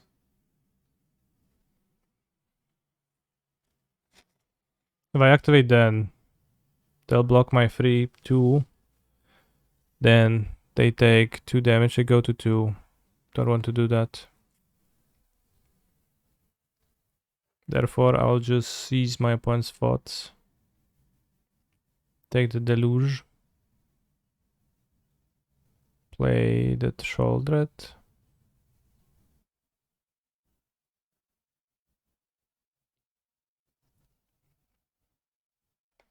I'll keep the Needle.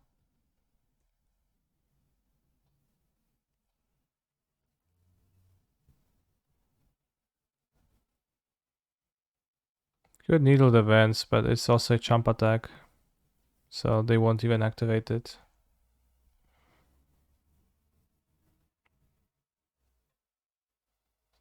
We even kept 2 Dread Boars. Drew did not draw them though.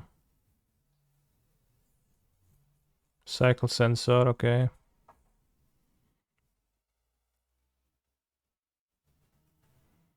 Shouldered the Apocalypse.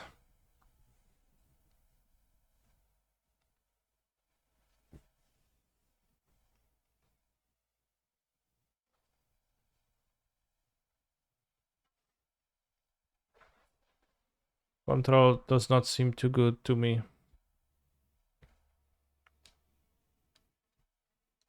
Shouldered, soloing my opponents. It's been kind of bad against the Sacrifice Mirror with Fatal Push though. It's kind of a dead weight. Was not a fun.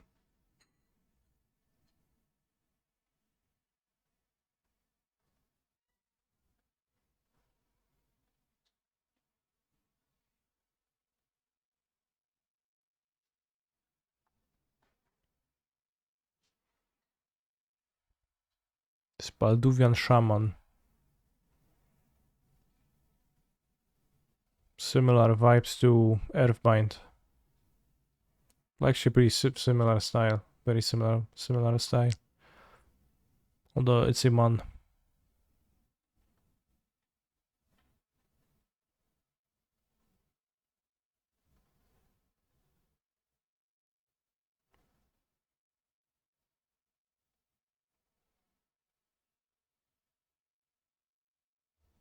They also drew this.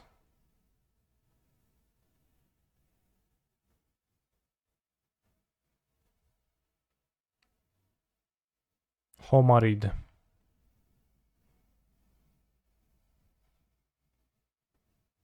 Very angry Homarid. Put a tight counter on Homarid when it is brought into play and during your upkeep. If there is 1 tight counter on Homarid, it gets -1, -1. If there are 3 tight counters on Homarid, it gets +1, +1. When there are 4 tight counters on Homarid, remove them all. Guy has problems, why? I think the Homarid is fine.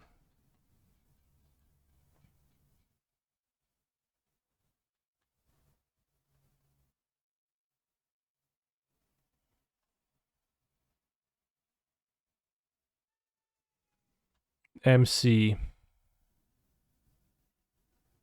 Human Rogue. Whenever another creature enters the battlefield, you may stand up and say in a deep, booming voice, presenting ... and that creature's name. If you do, put a +1/+1 counter on that creature. 0/1? Bro, the funny cards were so funny. Even in the past. Presenting Shouldered, the Apocalypse. Canister, your voice wasn't deep and booming enough. No +1/+1 counter for you. Shit. Swap the top card of your library with either card of the ante. This swap is permanent. You must have a card in your library to cast a spell. Remove this card from your deck before playing if you're not playing for ante. Staff Oracle text. Remove Dark Pact from your deck before playing if you're not playing for ante. You own target card in the ante. Exchange that card to the top card of your library.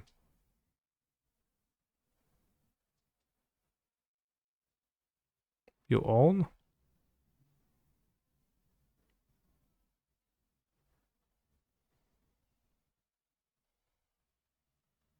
Drowned. Regenerate drowned.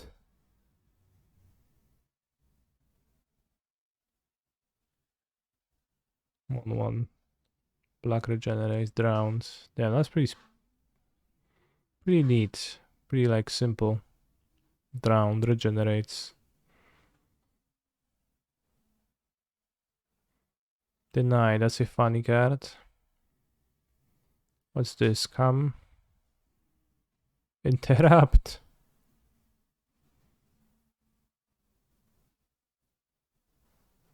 Play the knight only as any opponent's cast target spell. Name a card, then look at all cards in the player's hand. If the named card is in the target player's hand, counter target spell. Don't worry about it, it happens to every mage sooner or later.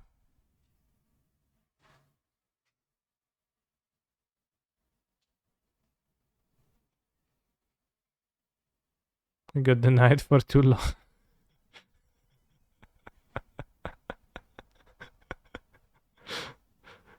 I don't understand. What is this card supposed to do? Do you see the counter spell, the spell they're playing? Do you have to name something that's in their hand?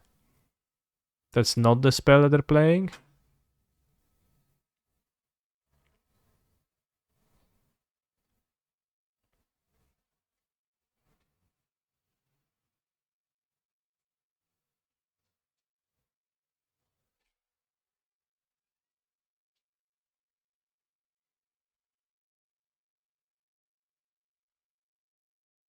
I understand what it's trying to say. That's how I understand it. They both ask you name Progentus, check their hand has Progentus and you counter bolt, but that seems weird.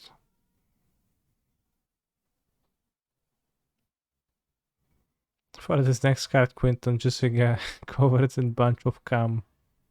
Make it blue though too. Make it just not so obvious. Children of Corlys. It's more less distinct of a style. We have a proud history of self-sacrifice, but it is easy in these bleak times to find one among us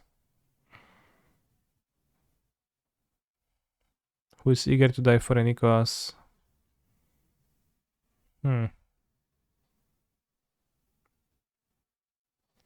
Carnivorous plant. Where's the plant? Okay, I see it. Had a mouth like that of a great beast and gnashed its teeth as it strained to reach us. I am thankful it possessed no means of locomotion. Defender. 4 mana, 4/5. Damn. Pretty carnivorous for power.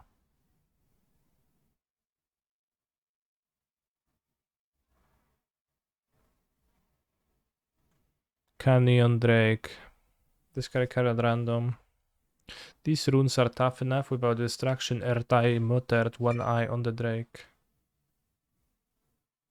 Damn, Ertai, I played him in my blue-black control pioneer deck.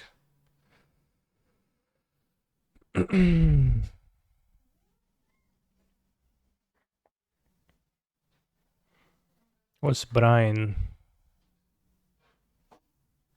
What does the word brine mean? The turn during which Hag is Solanka. Brine Hag. On the turn during which Hag is placed in the graveyard, all creatures who dealt damage to Hag that turn become O2 creatures. Use counters to mark these creatures.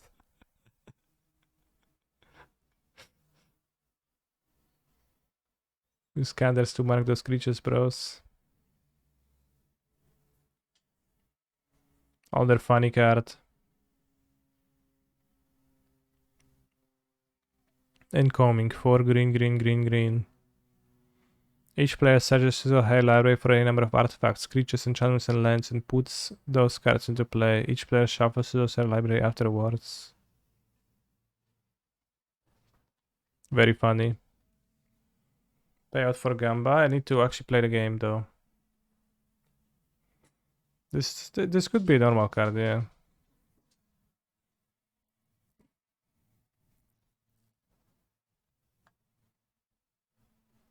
Nice mustache. Very stylish. The end of turn, if a creature dealt damage by Krovikan Vampire, put it into play. Sacrifice when you lose control of Krovikan Vampire and it's 5 mana. Damn. Lesser Werewolf. Is there a higher werewolf in the game? Creature Human Wolf. It's not a werewolf though. It's probably Errata to werewolf. Yeah.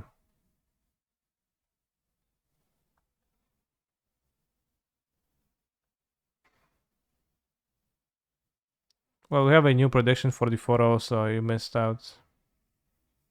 Try refreshing. Lesser Werewolf is the legendary throat wolf that has fiercest strike. What are you talking about? If Lesser Werewolf power is 1 or more, it gets -1, -0, and you may put a 0, -0, -1 counter on target creature blocking or blocked by Lesser Werewolf. True. What a weird ability. Is there a Lesser Gargadon? Actually, there is. There is Lesser Gargadon.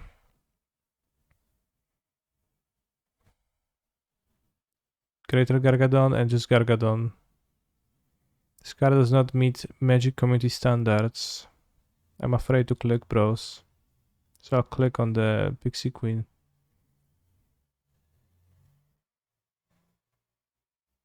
Green, green, green, tap. Target gains flag until end of turn. So it counters Earthbound.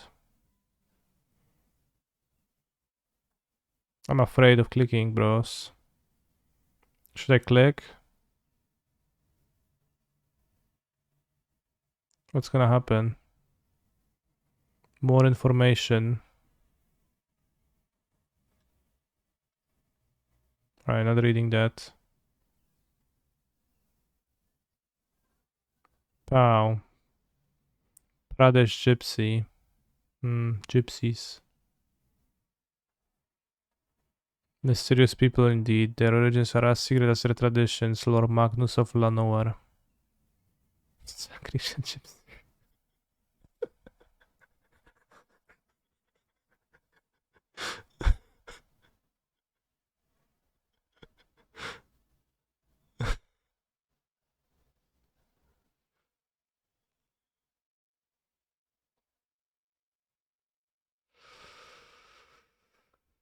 No lands. Mulgan.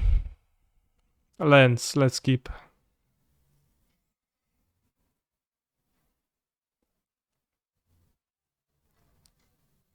I don't have sacrifice synergies. Could put back. I guess we'll put back claim.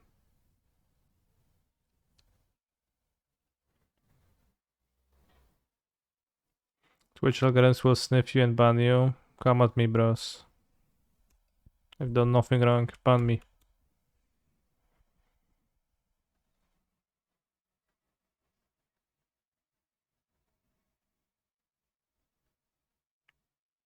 I want to keep to play the Kroxa. I probably don't.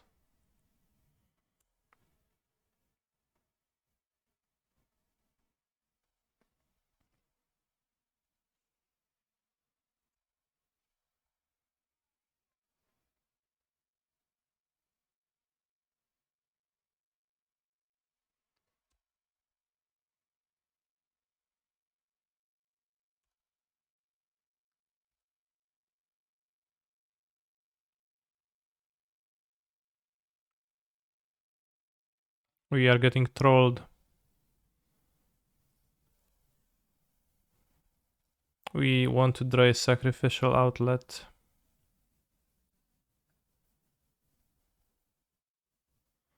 Push seems bad.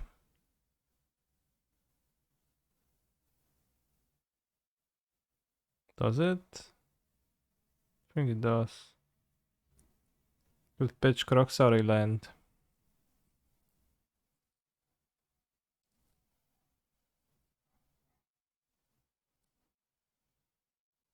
Hey, push is okay if I fail to draw a sacrifice outlet. Yeah, I think so. Let's do this. Awesome.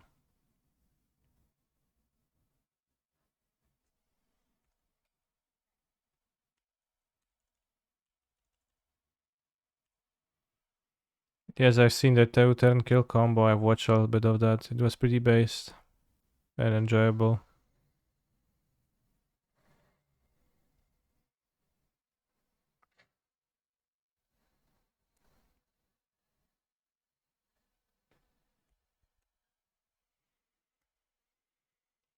Alright, so the devil is in the details.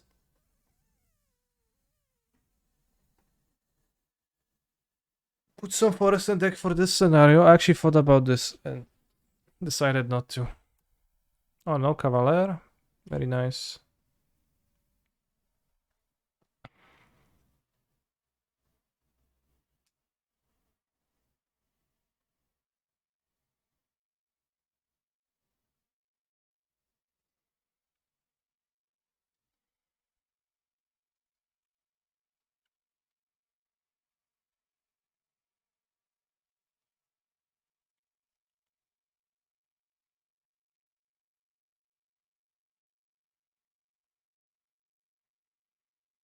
Yes, Saga does trigger Revolt by flipping into Reflection, exiles and returns, so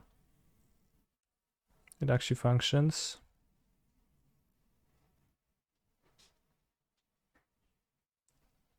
Whisperwood Elemental, that's new.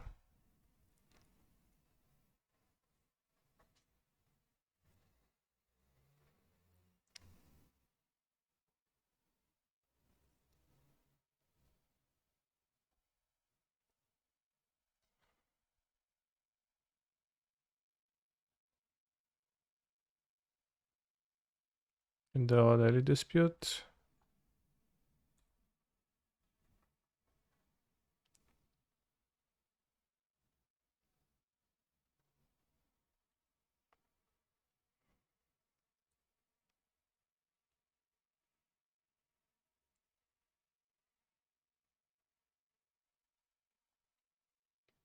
One, two, three, four, 5, 6, 7.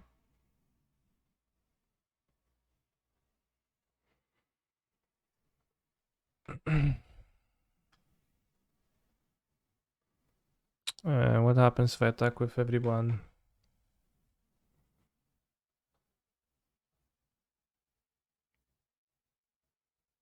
Play Mountain.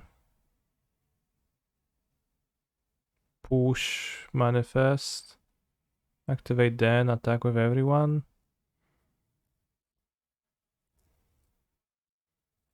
They block 6 damage. I deal 1, 2, 3, 4, 5, 6, 7, 8, 9. Okay. So I'll just attack them and we're gonna win the game this way.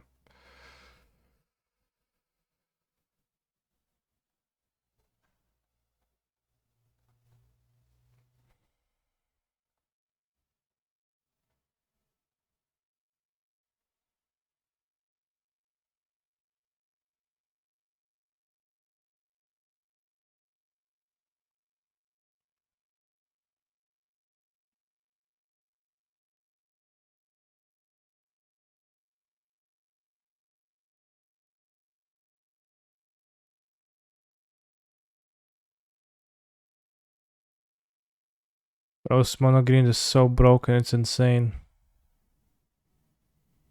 You want Dreadbore. Karizev's Expertise. Possibly Piffing Needle. For Thoughtseize.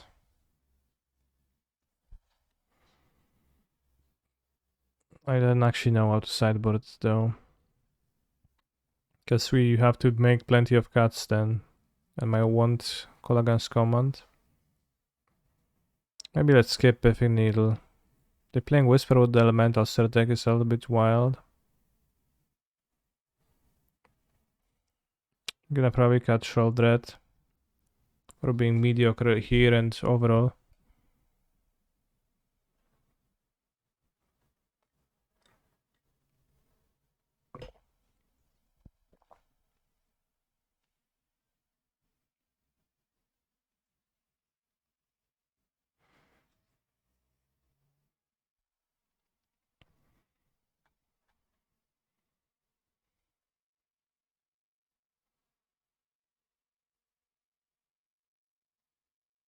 Claim the first one is literally only good versus the Devil. Then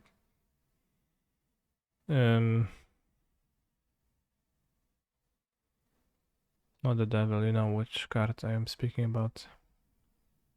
The non-Devil. Fatal Push is only good versus the Elf. You have Mayhem Devil to punish the Elf. I'm on the draw, so I don't want to go super low on Fatal Push. I'll keep 3 Fatal Push. I feel like Sheoldred is hugely overrated. I mean, it is.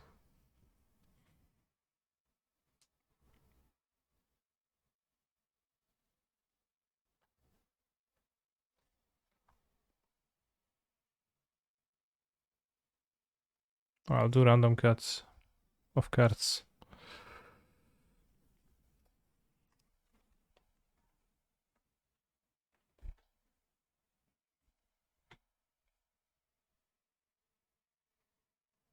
And it stinks. I should have more cuts and I just clicked because there was 3 spells for lands.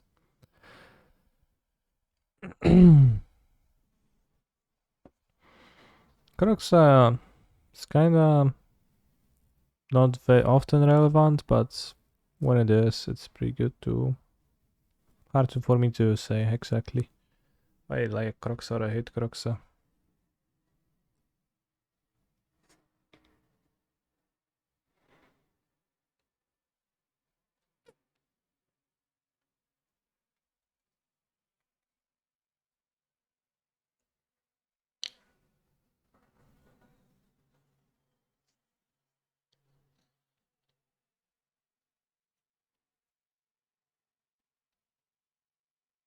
I mean, in this matchup,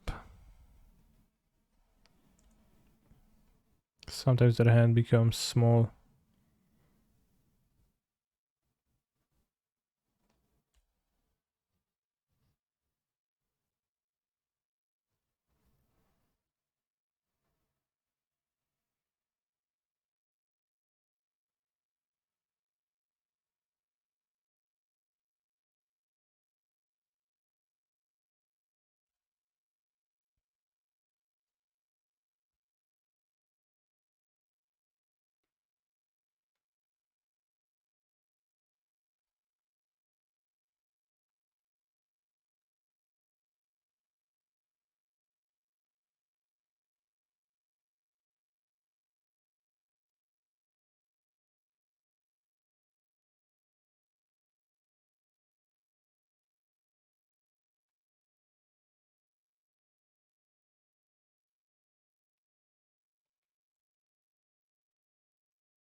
And doesn't learn. I mean, what they're supposed to do, never play their troll.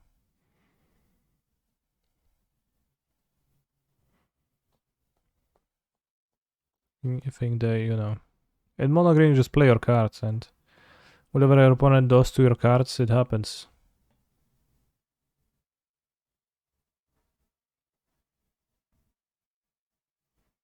Simple as that. You sold on expertise? No, I net decked. I think the blood creating is probably similar.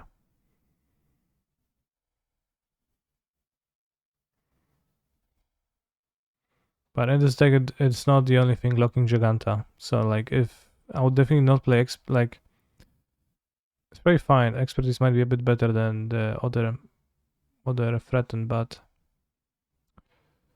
in this deck it's not the only thing that locks Giganta. If that will be your only thing locking Giganta, then you should play Giganta instead with Thirst for Blood or whatever is the name of that. Damn, treasure destroyed.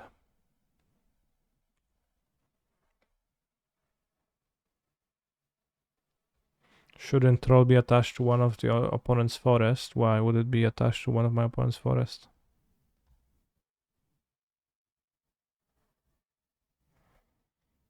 When Old Growth Troll dies, if it was a creature, return it to the battlefield and enchant it to a forest you control. So I control no forest, so just didn't enchant.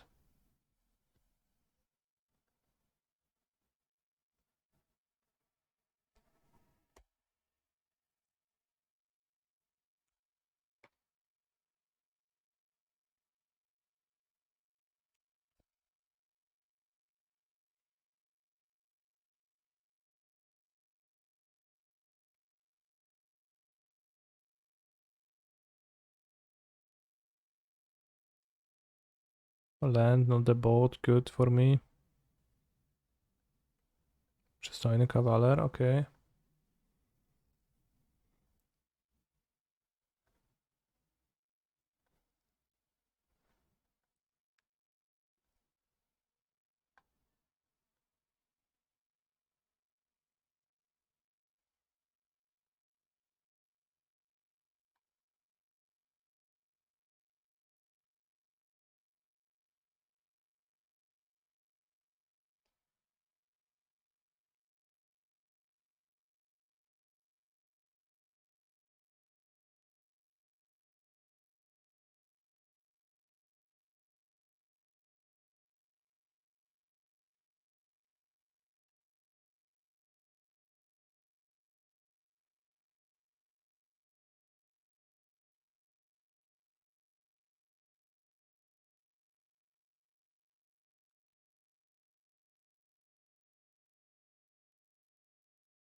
I don't think there is any meaningful indication that they would have another Karen.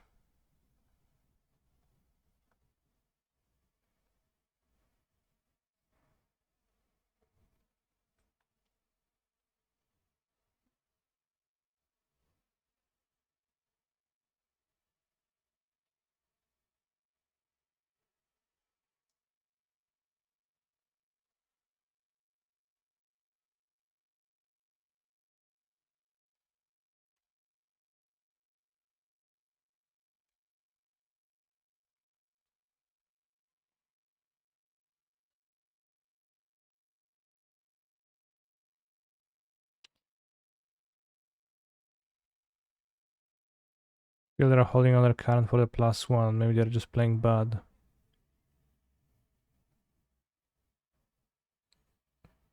I mean, I think it was fine for them to +1.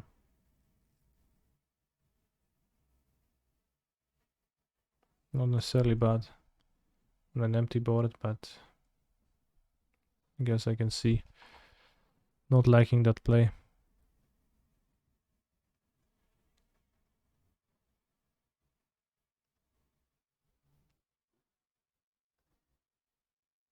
Have no storm in the graveyard.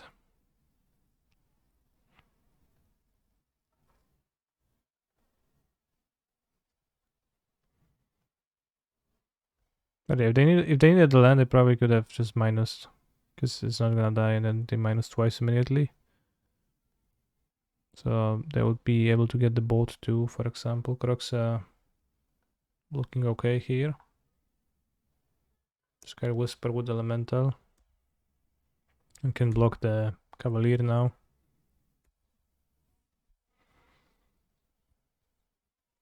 Gonna needle the Lair of the Hydra probably. Next turn.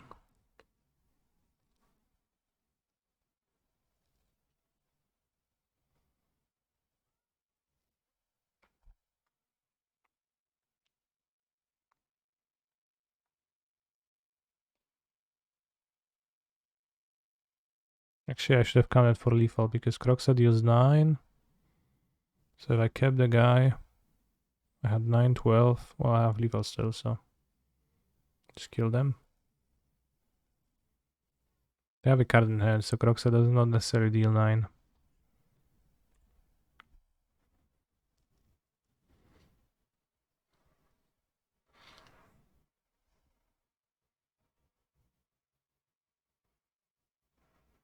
They put a Polukranos on top. Wow. Alright, seems like they don't have a land in hand. Seems like they have a land in hand. So we're 4-0 with the sacrifice deck. Solid.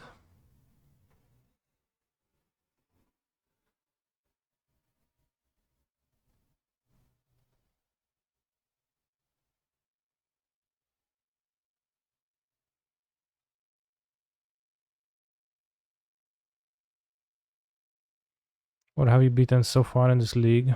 Everything. What haven't we beaten? Everyone succumbed to Sholdred.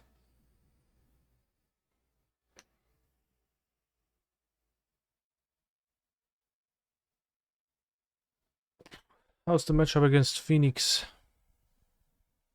I picked this deck for a league because I specifically struggled against sacrifice decks that had Leyline out of the sideboard as Phoenix. So I think it's pretty good against Phoenix.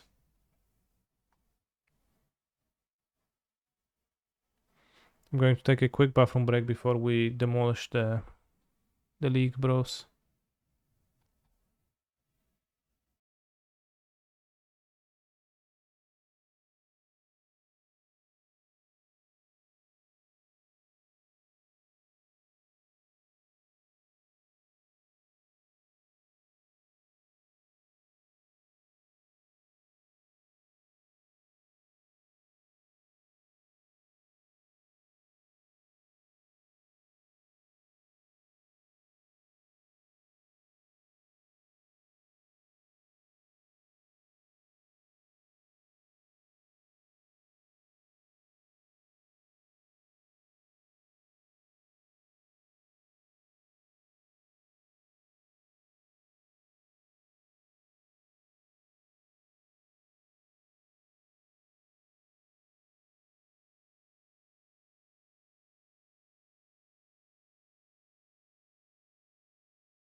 Like 2 to 3 ley line, like 0, 4, 1 or 1 dot order.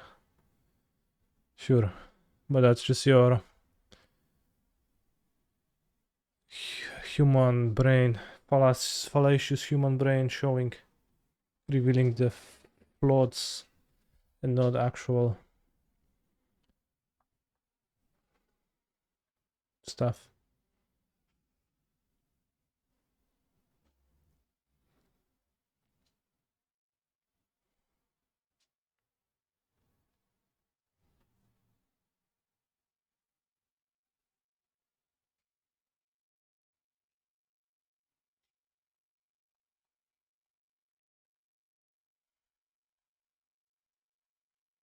I mean, every ley line numbers like of course, more ley lines means more odds, better odds of hitting one in your opening heaven 7.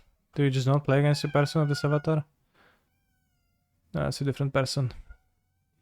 So if you want to increase your odds of hitting a ley line, yeah, but also every card in your deck has an opportunity cost of being a card, so that's also intertwined, and also every ley line that's in your deck costs a slot, and every ley line that's in your deck, every ley line past the first one is weaker than the previous one.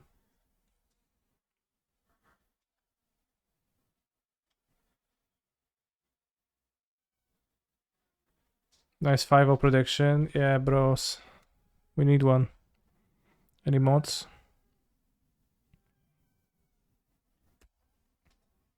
Well, there is opportunity because if you play 64 post board still. Blood tokens could help though. Sure, that's unrelated, but that's true. Alright, I'll make a prediction.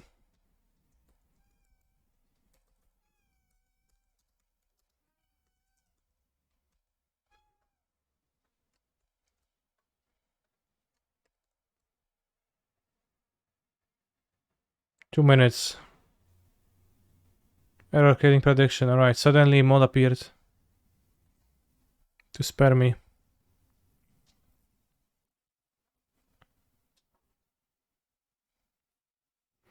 What deck do we need Leyline for instead of Artifact Haze like Soulgate Lantern? I think Leyline is way better against Phoenix.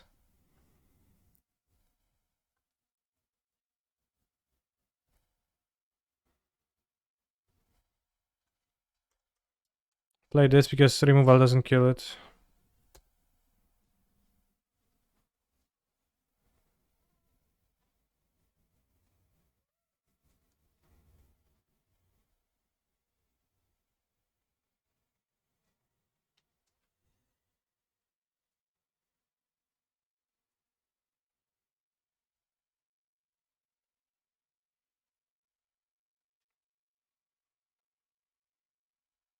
Wow. Has Needle been relevant? I brought it against Mono Green and against... Again, I net decked. I brought it against Mono Green and against Blue White. Decks with Planeswalkers. It's been fine.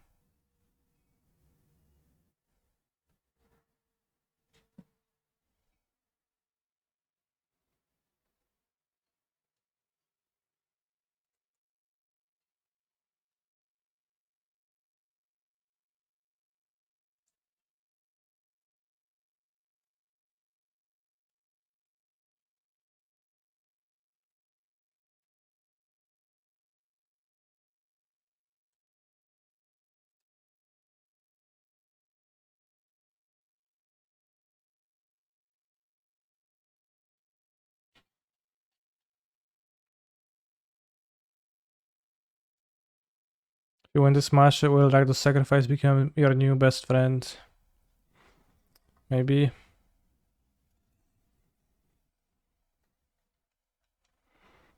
Tap my land, make no dread.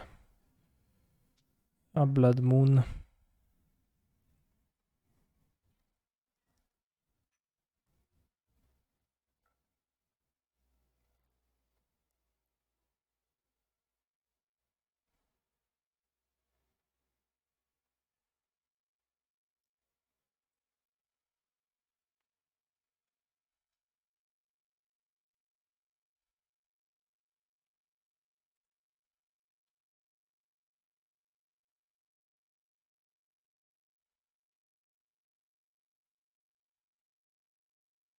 What's on red green vehicles for Pioneer?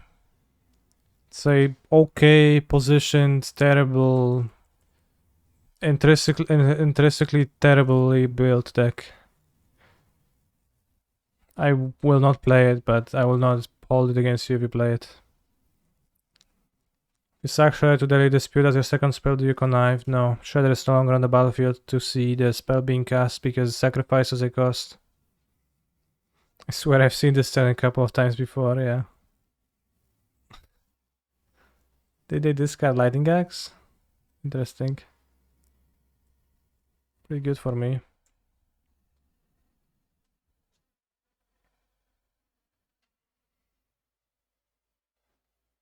Why does Devil trigger of sacking him to dispute?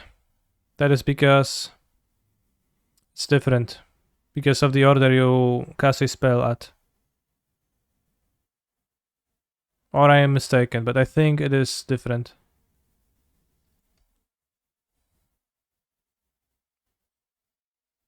Well, like Devil triggers when a thing is sacrificed. So you sacrifice as a cost, so like a thing was sacrificed, the devil was sacrificed, right? Shredder triggers when a second spell was cast. But it's already sacrificed when the spell finishes being cast, because as a cost you sacrifice the Shredder, and the steps of casting a spell is paying the cost and then putting it on the stack, right? And I think it only counts as being cast when it's fully put on the stack. But if I'm wrong, then I hope a judge will correct me in the chat. That's my understanding of why it is like that.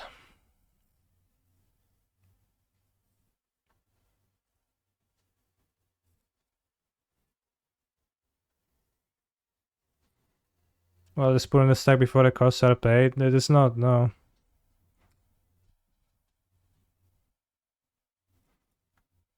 It's only cast when the cost is paid. When it's actually cast. Will you be watching the Magic World stream? Sure. But it's gonna raise my shoulder. Sure. Good luck. Die to shoulder is such a bad feeling, yeah, especially if you discarded a Lightning Axe. They also could have just cast Galvanic Iteration, maybe they connived into it. Contradicts with declaring casting a Namely and then sacking a Petal Sword off. No, it doesn't. You cast Namely. You lock in the cost of the spell. Then you pay the cost. Wow.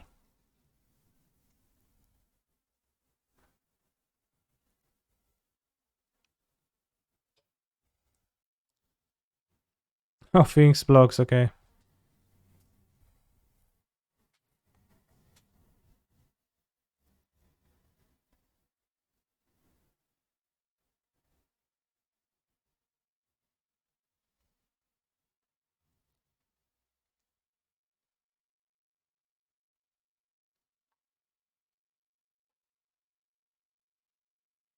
Probably want to push the Shredder still.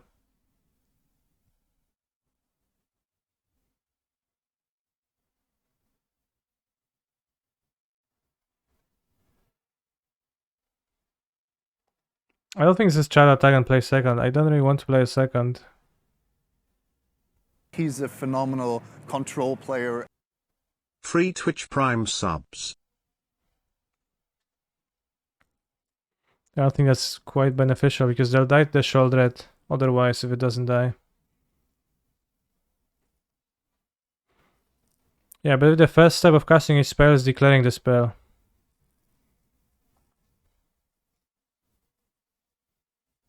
You can Google that.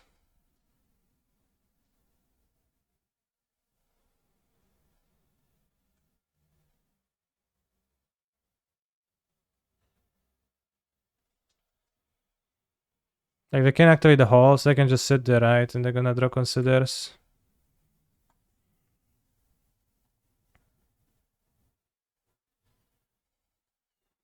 Magic the Gathering, casting a spell. Oh, Wiki found them, good enough.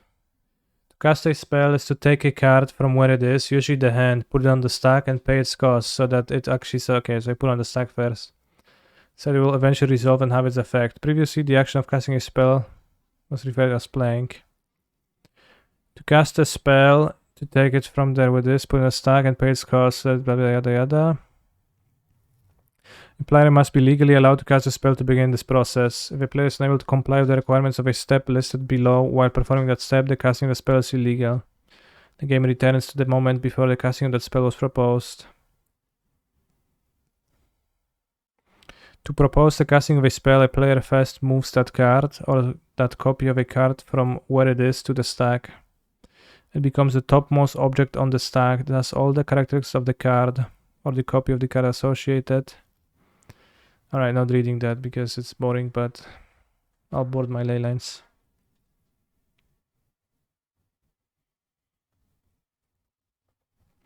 Claim the first one is kinda poor.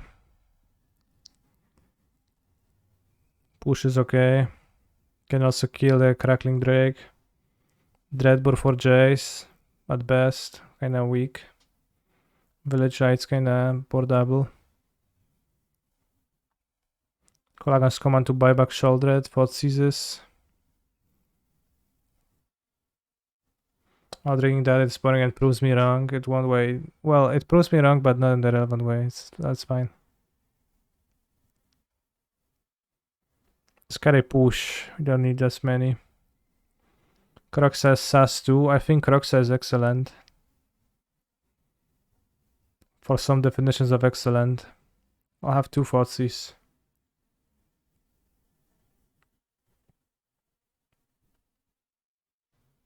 They can't discard the Phoenix, but it's okay.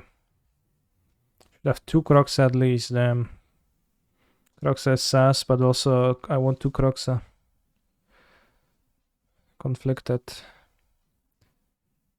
No leyline, but seems like a functional hand.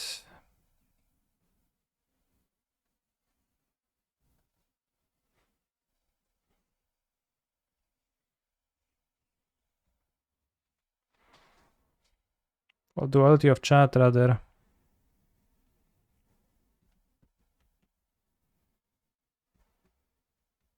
If I wait with 2 spells, I get punished by Shredder. So I think we'll play over into a Pierce.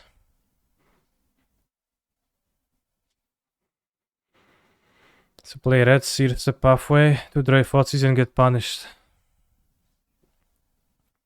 Should probably play Cannon Kanuma, but if I keep drawing lands, it's worse too. Maybe black pathway, but then I can draw Plarvester. Who the heck knows? The comprehensive rules 6.1.02 explains the details. Let's go.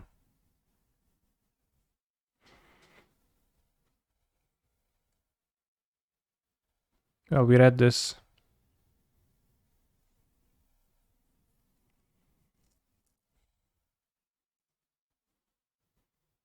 To propose the casting of a spell, a player first moves the card onto the stack. Okay.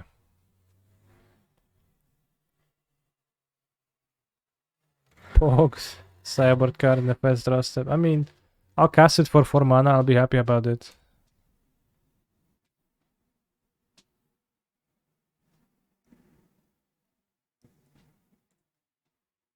Although, very nice puts less. The melee Phoenix too, damn.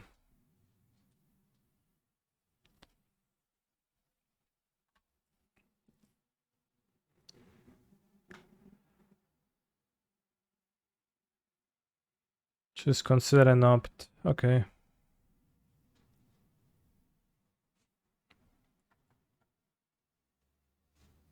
Cyborging leylines and extreme custom is kind of cringe. Interesting viewpoint.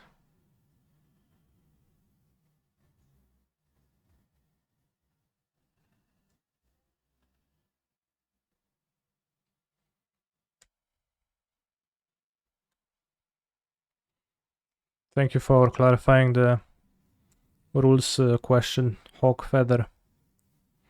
Now we know how to cast it.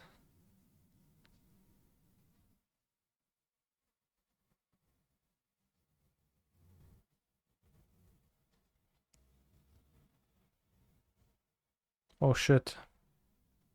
You upgraded Owen? It's actually understandable.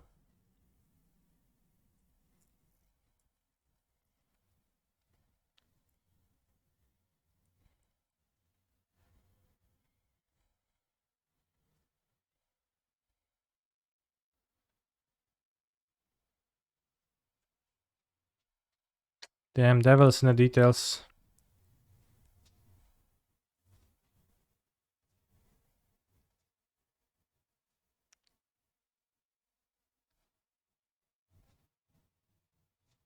Ouch.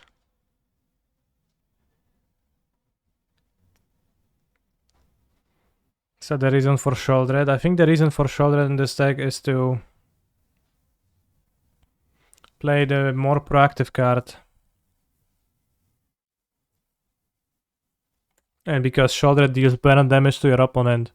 So when you're playing burn cards in your deck with other burn cards, that's a synergy bigger than playing burn cards with just creatures, I think.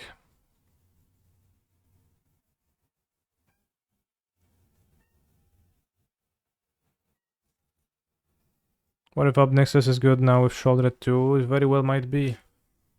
In Warsaw, some sacrifice decks had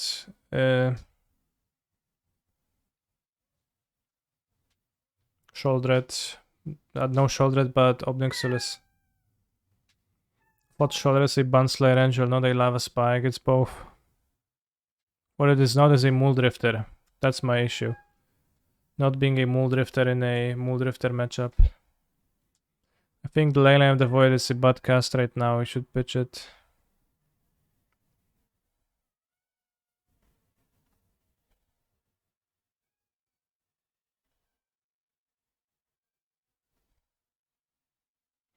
No, it's not even a Siege right now. It's a Bunslayer Angel. But like no reason for a card not to be a Bunslayer Angel and a Lava Spike at the same time.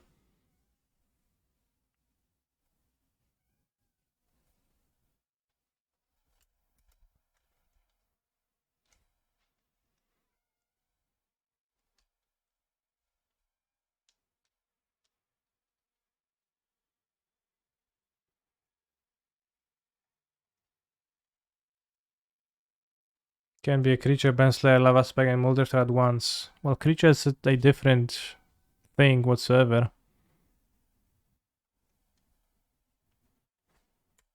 But definitely.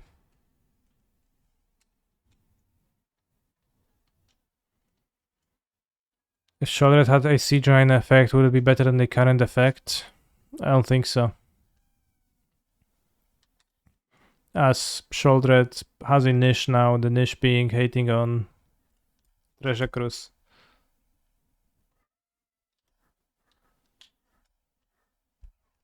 I think that's a pretty decent niche. Or rather, she's pretty decent at that niche, but kinda cringe outside of that. It's unfortunate for the Phoenix gamers because people don't care if things are cringe. They'll just play them.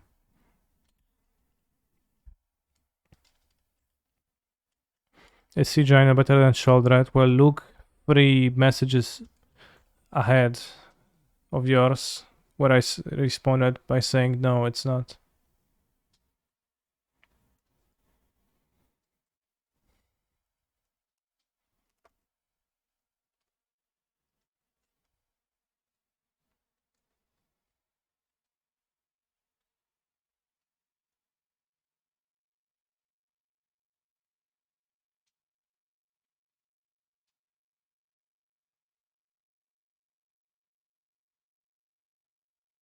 This guy's just getting fed up with chat questions. Maybe.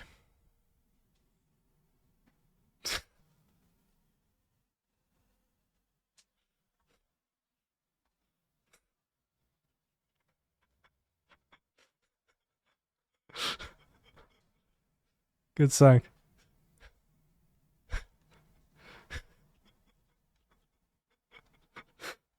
The vuvuzelas in the back. Good. I don't know I want to do anything. I don't think so. Could push the Phoenix because I have Revolt now. That seems pretty poor.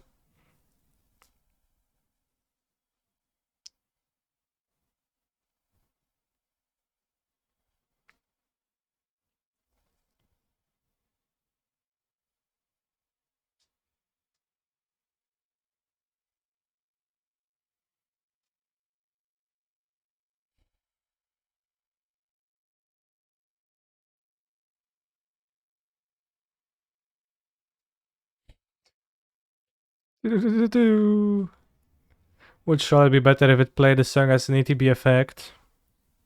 In a way, yeah.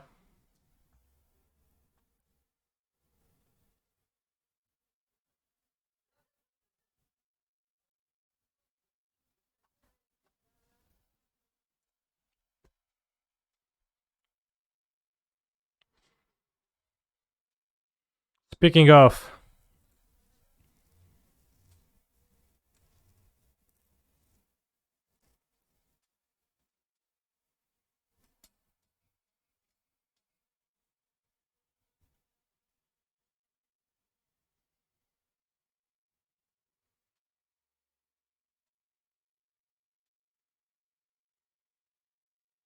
would surely be better if it was a Leyline of the Void.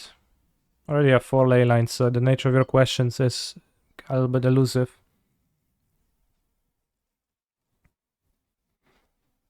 Can we watch the MTG official stream together, Candy? Sure, but it's 1N. What's on the official stream?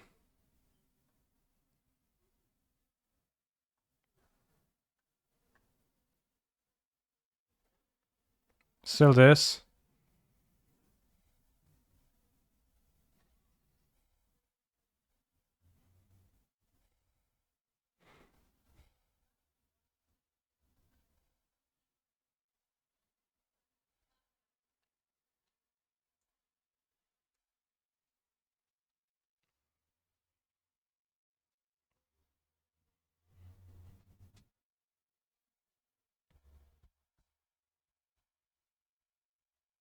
The Airhorn, yeah, the Airhorn improves the song a lot.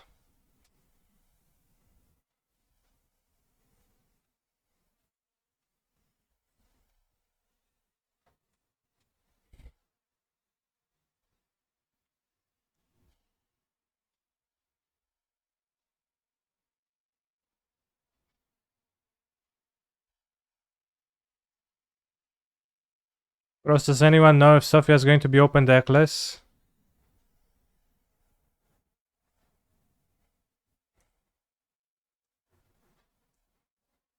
Because I think it actually makes a difference for whether I want to play Phoenix or not. Because I think opponent just kept the Time Walk combo versus my ley lines, which is good for them now, but it would be so much easier to. 99% yes. How do I formulate my question?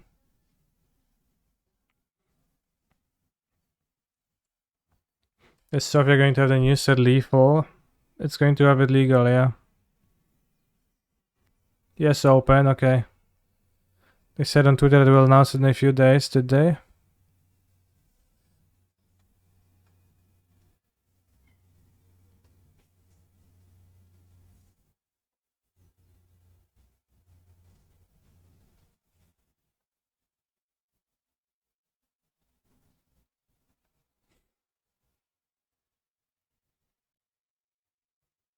Alright. Then we're gonna be waiting for the announcement. Thank you for telling me, chat. I appreciate you.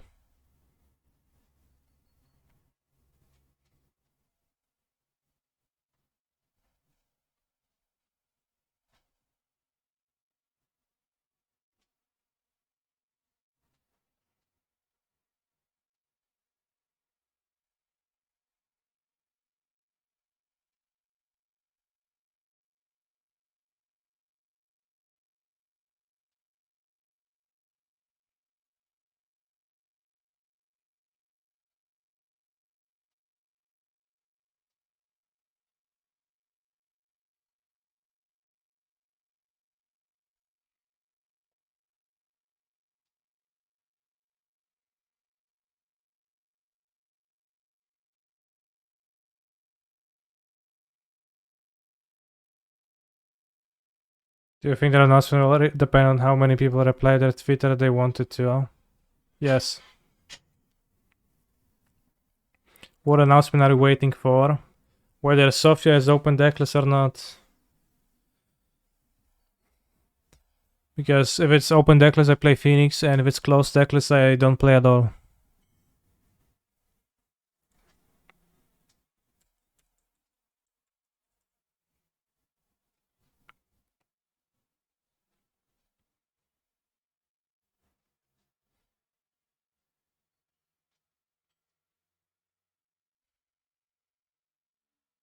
What is the requirement of open deckless for regionals? Okay. Well, maybe say, what is the requirement for F2F, right? And they have a different requirement for Legacy.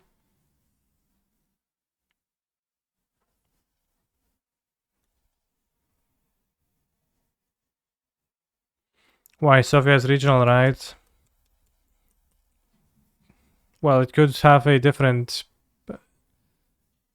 set of rules than...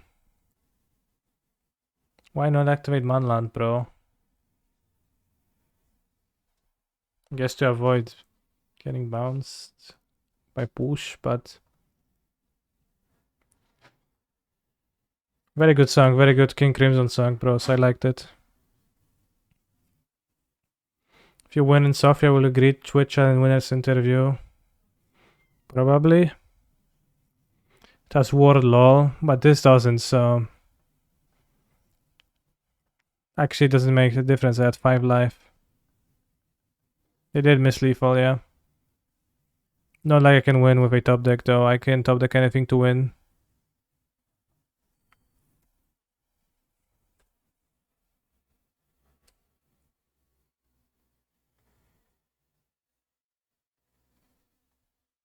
They see my ley lines too. Why are you not playing if closed deck list? Alright, I actually will be playing even if closed deck list.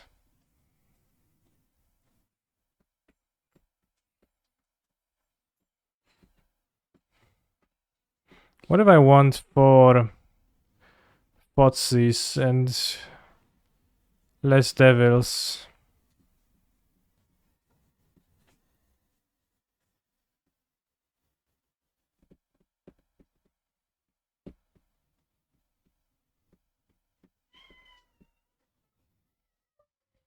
What matchups are you bringing in Invoke for? I have brought it against Control. And I would bring against Red-Black, but I net deck this deckless. I'm sorry, chat. No ley line. But hand is functional. They might have a disdainful stroke for Shouldreds, sure. So what? Let's Fotsies. You can Fotsies a monster. And a Braid, an Opt. I don't much care. I don't care for this much for now. I'll take the Opt so they don't get anywhere in that hand. They can't spend mana.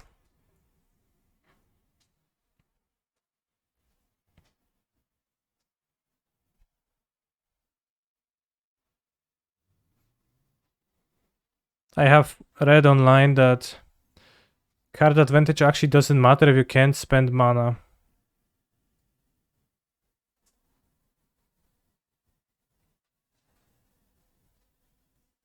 Which was eye-opening.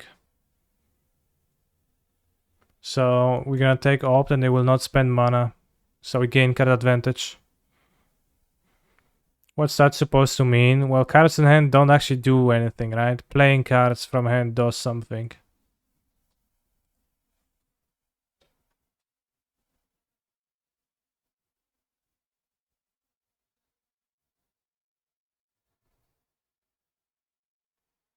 Which is true, right? Is there an effect going on? No, I'm just vibing with the music. He's a phenomenal control player.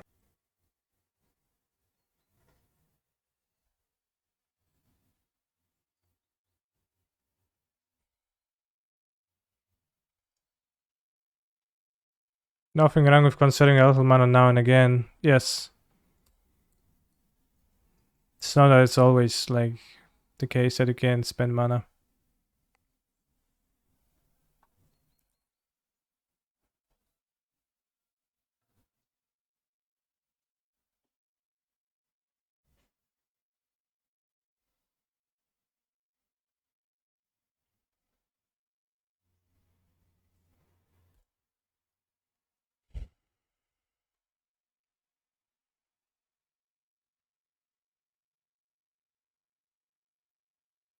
Oh shit.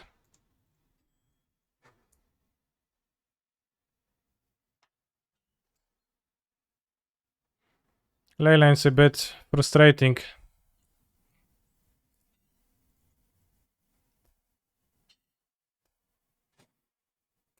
I think more so than powerful.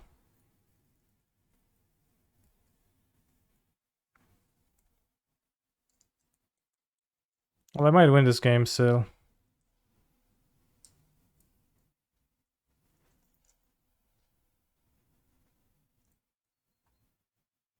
I think Harris would be better. Harris would be upgraded. To get stronger claim now. I boarded them out, so I can't. Sorry, bro. Not sure if I should play a mountain, but Castle Locthwain's a reason.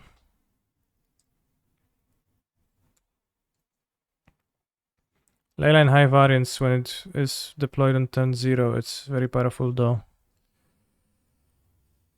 This is Phoenix. Really hard for them to win.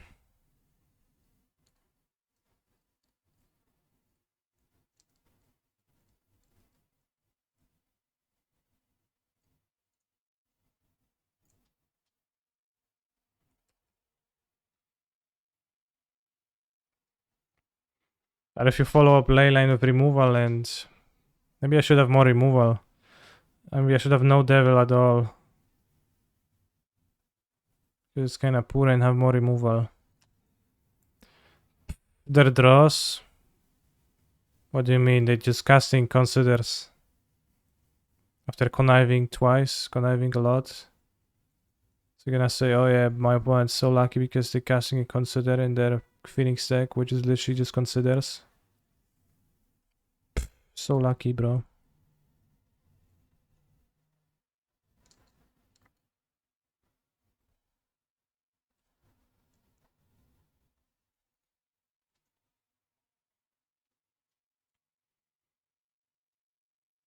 They spend the spike fields. Yes.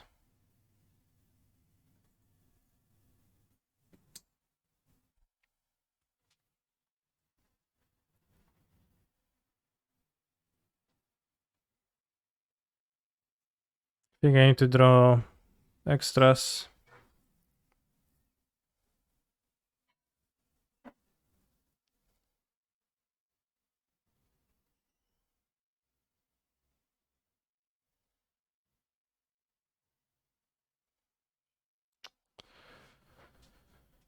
Oh yeah, I can die to Phoenix.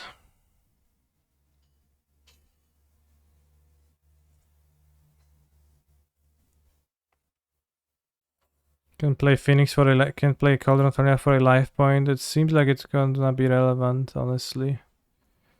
But there's tension here. Die to a hardcast chicken, which seems like they do.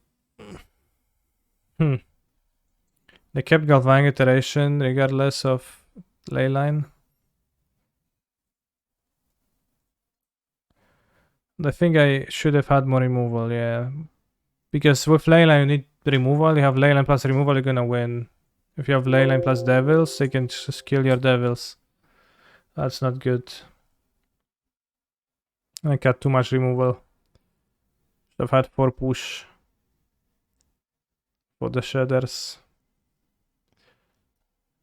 So Blackred Sacrifice versus Phoenix joins the fray of a matchup where I lose from both sides. Which means that it's okay for me to keep playing Phoenix. It's if you don't open up the ley line, that's not a very good card.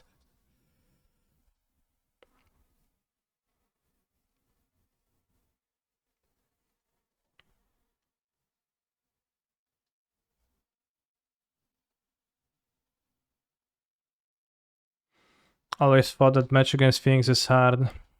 Yes, but Leyline of the Void is very good. Or at least it was very good against me, and a combination of Leyline plus Shoulder was also threatening.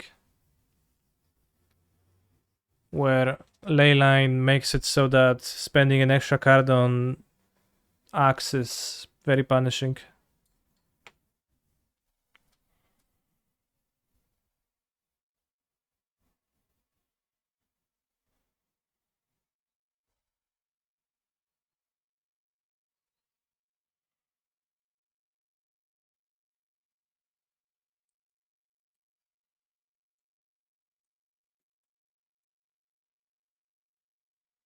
But what if you play Phoenix and opponent's sideboard's better after watching the stream? Yeah, I mean, it's an endless puzzle.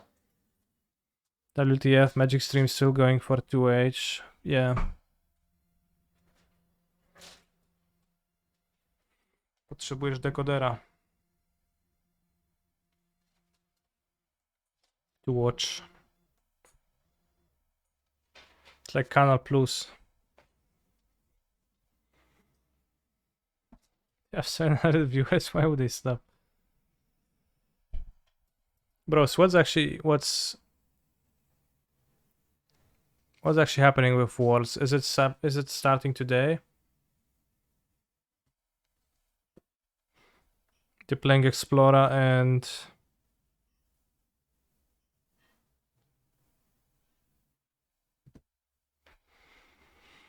Standard with 69%.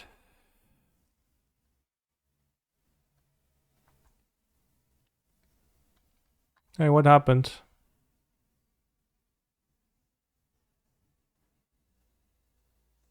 Broken screen has more viewers than Canister. Barely. Barely. I actually drafted yesterday. Interesting. When I was at Worlds in Hawaii, in Arena, there was no human draft function yet. So we actually sat around the table and we drafted with real cards, real packs. And after we were done, we went to the table, registered a list of cards we drafted in the deck, and we built the decks just like in normal GPs, PTs, etc. You did, and then they took our cards from us. I'm not sure they took the cards. They gave them back later, I think.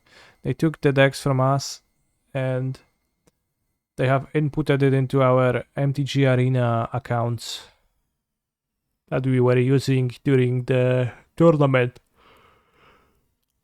So we played on Arena, but we drafted on paper.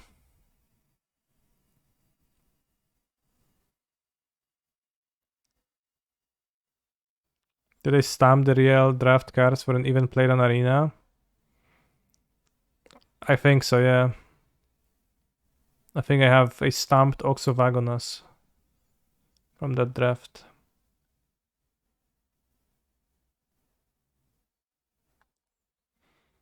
We got a tweet sent to me by Mr. Chimba, which says ten tweet jest niedostępny, which is very nice.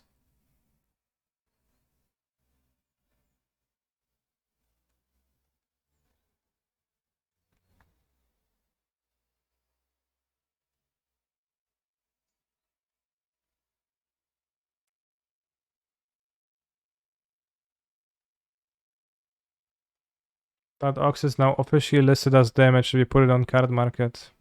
True. Niedostępny means unavailable. The perfect amount of blood type in the sack deck, I had 4.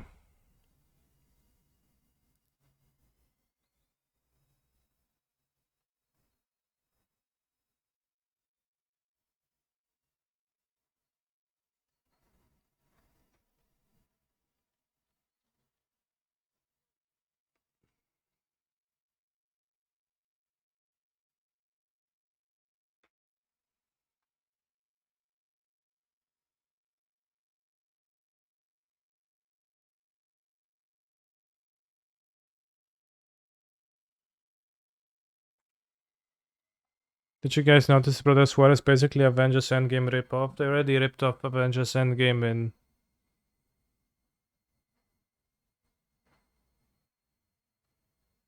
War of the Spark, so I don't know about that.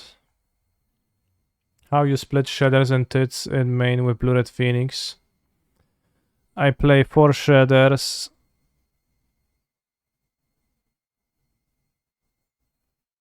And I only play Thing in the Ice on top of that if I want Thing in the Ice. But Shredder is a good card that is consistent with the deck, while Thing in the Ice is a hate card for mono green.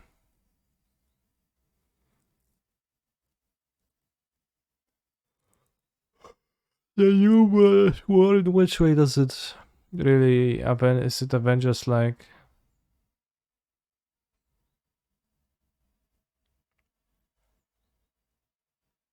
It follows the two brothers throughout their different ages and they do stuff.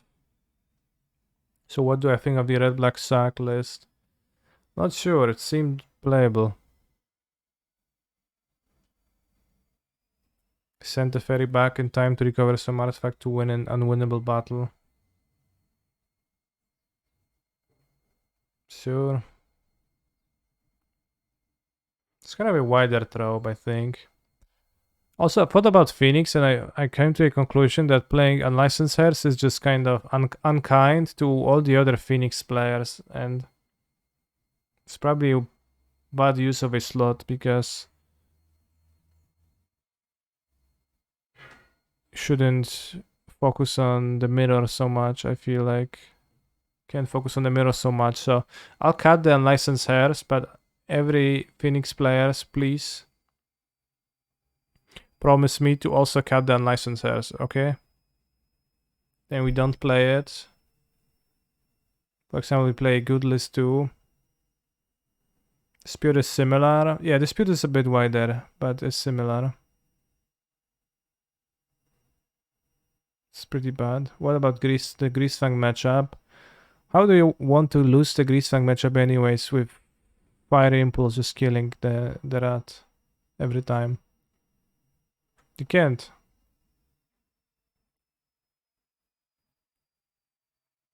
You have 7 1-mana removals. Play Fossis for a removal, sure. What if they Silent Silence? Well then...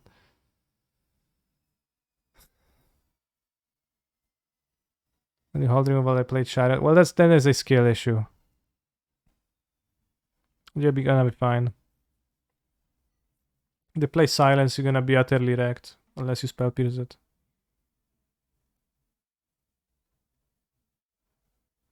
But I have found Greasefang to be one of the easiest matchups that could ever be conceived. Until that one time they leylined me, but I still won. Good list number 1 or number 2, lol. Somewhere in between, somewhere in between probably. Can you conceivably lose the Connivement, Chariot, Boat, etc.? Conceivably, of course, but I find it greatly unlikely.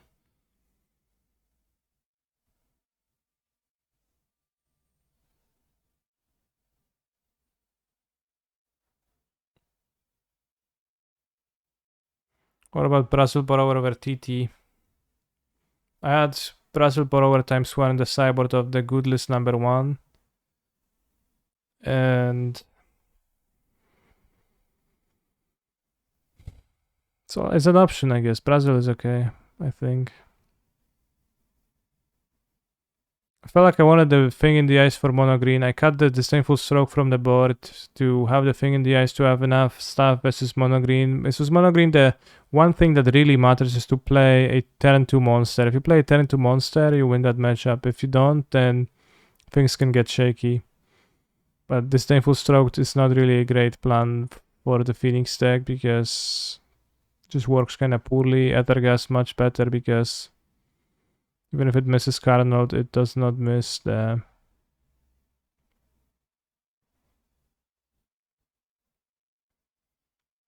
many other things, and You can cast it on your turn, crucially.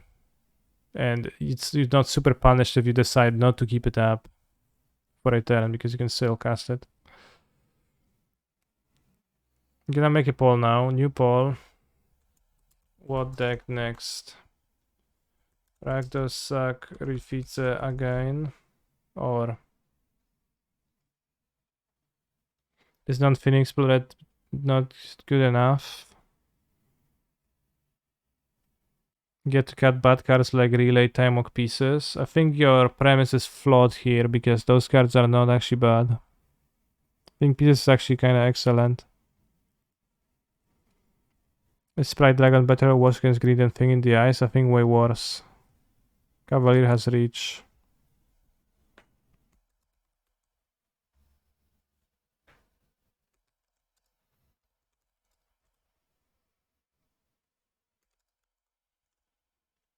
But if the premise that pieces is bad, you can cut it. But I think that's a flawed premise, because pieces is actually kind of excellent.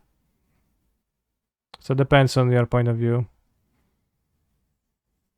Is Howling Mine legal and Pioneer? Dictate of Krufix should be.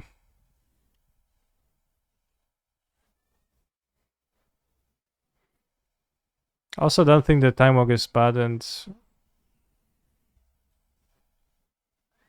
it's also okay. Any good side guide for blue-red things that you can share? I have written a very, like... I've written a very...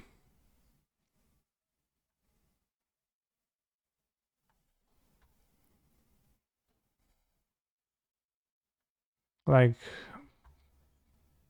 bare bones one with one of the versions I had to just see if the numbers add up, so I can post that in the Discord, but it's like pretty bare bones, pretty shitty. Let me find that.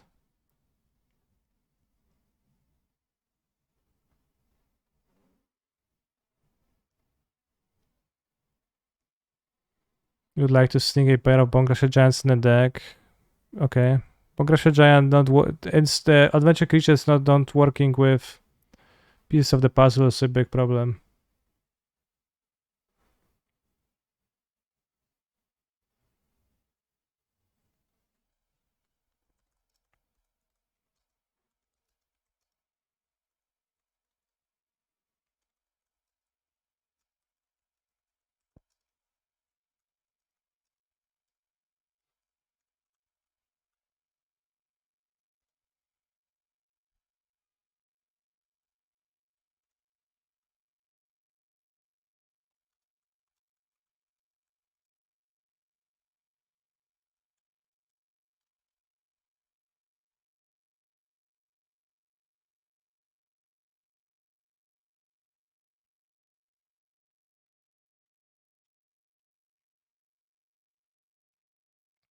Have I seen the top 2 mana traders red-green list? It dreams some photos for Kiki Saga and Strangle. I have not seen it, I think. Sometimes I miss spell damage to Planeswalkers. Yeah, it's really tough sometimes. It's not very many Planeswalkers though.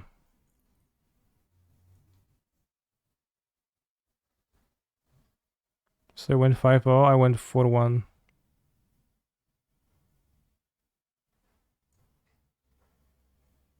Cast is just super versatile. You can use it to kill a Cavalier in a pinch. Sure. I mean, like Stroke, counters Karn and Gas counters Troll and can be cast on your turn. So it's like those upsides compared to each other. I would prefer to be able to counter Karn, because Karn for Crypt kinda rude, but...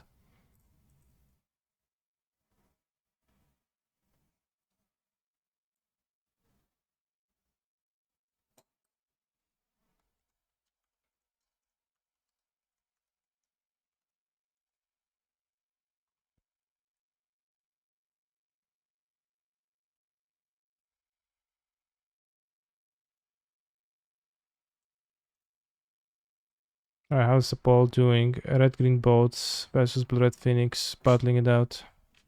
You keep Pierces versus green? Yes. I was even considering adding the third one. If I play the third one over the negate. And I think I was boarding the negate, I'm not sure about it. Negate is kinda mid.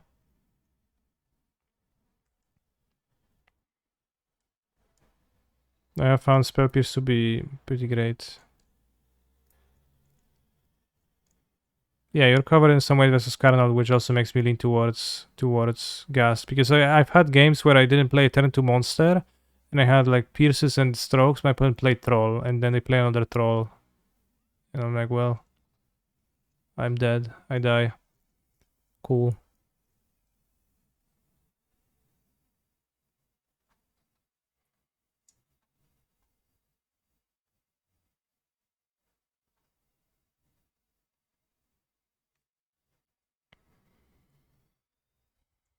I'll play 4 Fable.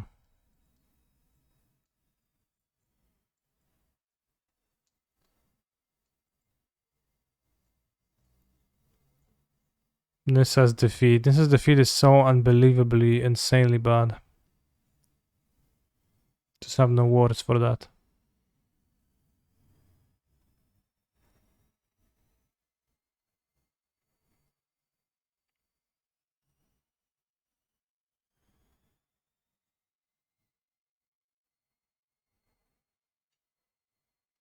Okay, let's play with good list too. With 3 Clacking Drakes, 3 Abrades, 3 Ghasts.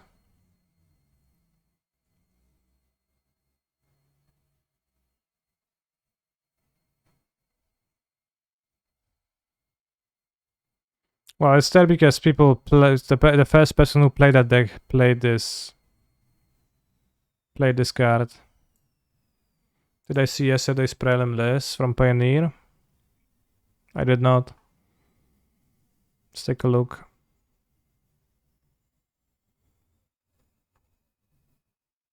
Change 1 cruise for 1 temporal. He's a phenomenal control player. 3 temporal trespasses.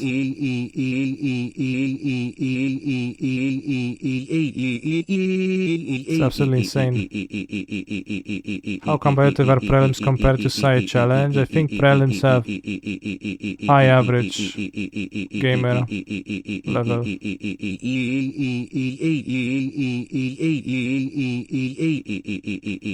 I like Wolfolo having this deck. It's pretty good to ramp, but still, you just don't have the incarnation often enough, and whenever you have no incarnation, this deck is so bad. But it seems like it's the list from the Enigmatic Incarnation King. Japanese Fisherman, this guy defeated me.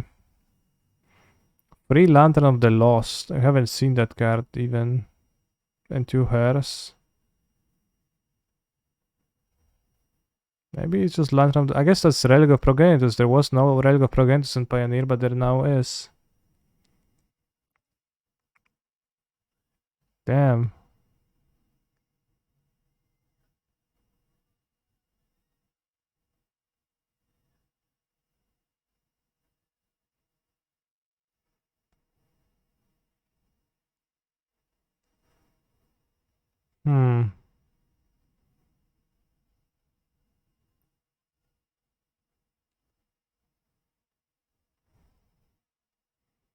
And your familiar underdog deck, well, it's pretty easy to activate the Lantern when the familiar is not in the graveyard, I think.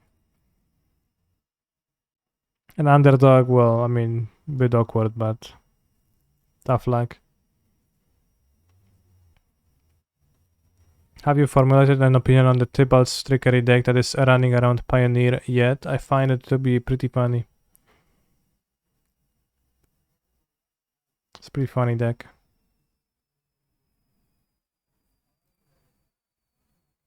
But I think Lantern of the Lost is a pretty base card, actually.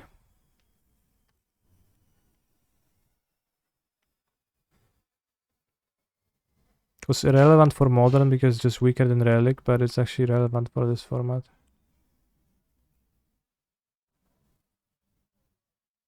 Less diminishing returns than Hersus.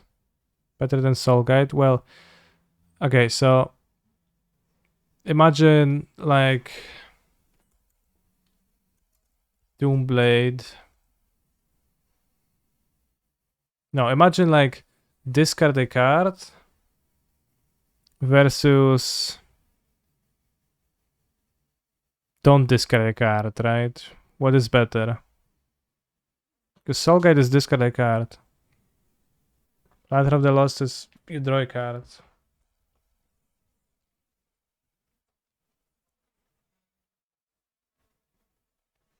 That's clearly better than Soul Gate, right? If you like, the only upside of Soul Gate is preserving your own graveyard. The only reason to play Soul Gate is to preserve your own graveyard.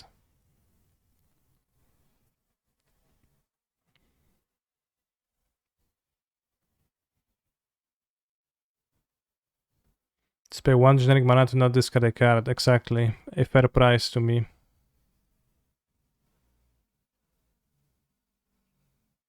I think Soul Gate Lantern is not played much in Pioneer now, but whenever it was played, it's way overplayed.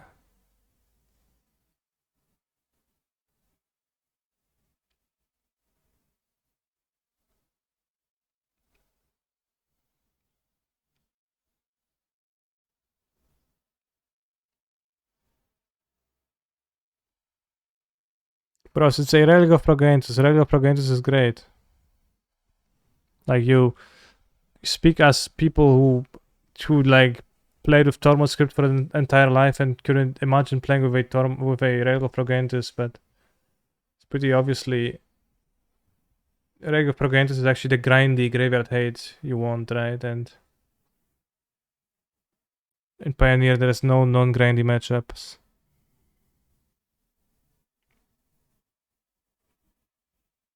I think any deck with Daily Dispute, Soulgate, and Lantern of the Lost makes more sense than Leyland, yeah. I also think it's great because you play Unlicensed Heirs. Like, Unlicensed Heirs has pretty heavy diminishing returns. Because when the first one is not great, the second one is often not great either, and the third one would be terrible to draw. So it kind of mitigates that. Of course, Soulgate is better if your opponent has literally 4 Arclight Phoenix triggers on the stack and you have literally 0 mana, but it seems pretty obvious to me that generally speaking, Lantern of the Lost, draw a card, exile the graveyard is actually a way to get ahead of that Treasure Cruise deck and not just discard a card to exile the graveyard, because then you're going down on cards so they don't go up on cards, but then they can go up on cards later, and here you're going even on cards so they can't cast the cruise, so you're even on cards and you win in that situation because they're down the cruise.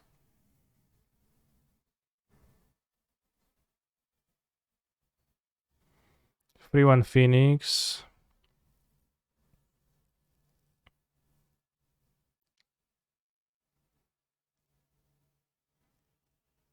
Oh yeah, I wanted to play 1 Sweltering Sands of Anger.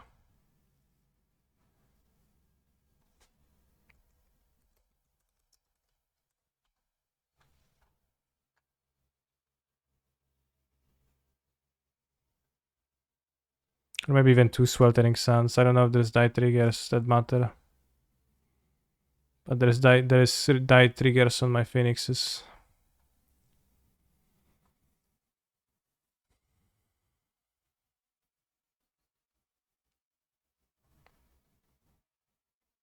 Peter 780108. This is the Leyline deck, the same that we played today actually. Scrabbling Claws is a pretty small ball.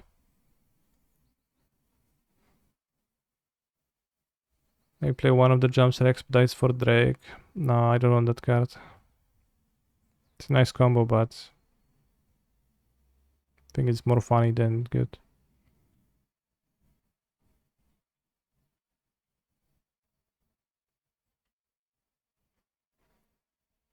Thalai went 3-1 with a Vault Sleeper, Tenacious Overdog, Traps Passer, Shoulder ×2.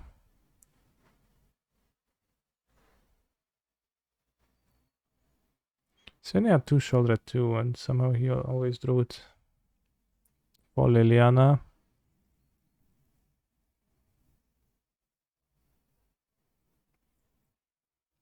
For Leyline.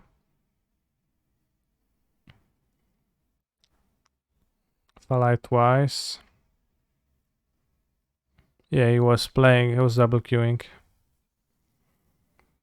Thalai beat us yesterday with this deck.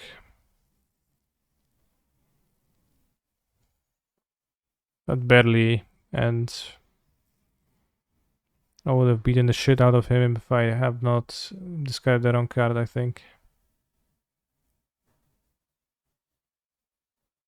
Which one of the two? I don't know, but yeah, it could be either. They play the same list, yeah. Probably tested together.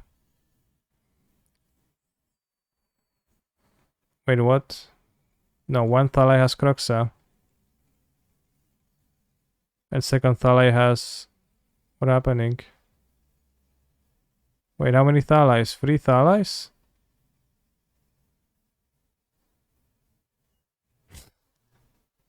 Why is there 3 Thalais?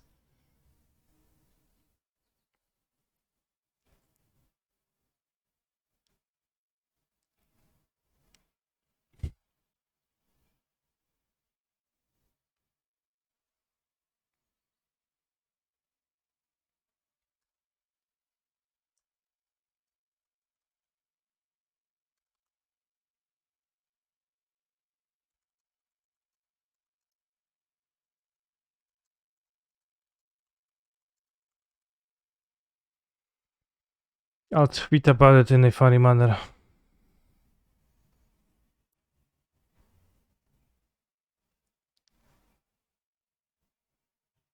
Are you the king yet? No, I went for one.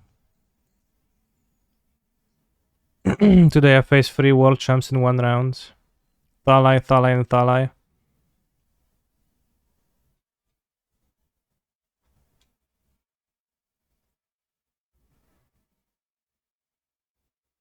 Bros, I hate the artwork on this. Blood Type Harvester.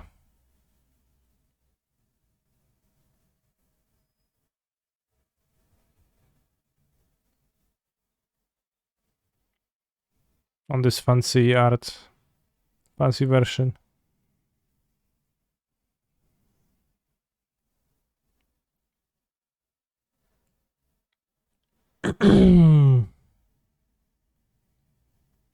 Daybreak needs to be, to fix the display art, needs to be original print. It would be good if it was original print, yeah. Because if I were to get the bleak fatal push, it's kinda lame. Alright, Phoenix won, so we're gonna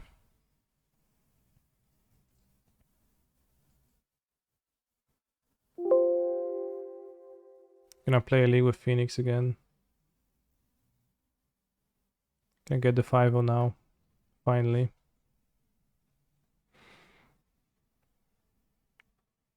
What is your favorite card art canister? Mine is the Creeping Tarpid Expedition because she looks funny. Mine is Earthbind because she looks funny.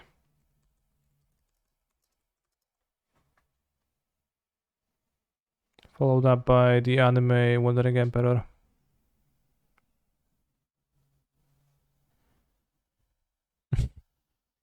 It looks pretty funny. Pretty spooky though.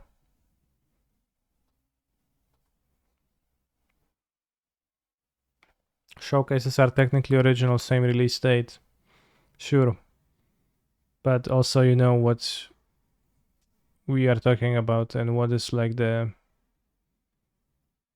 being desired.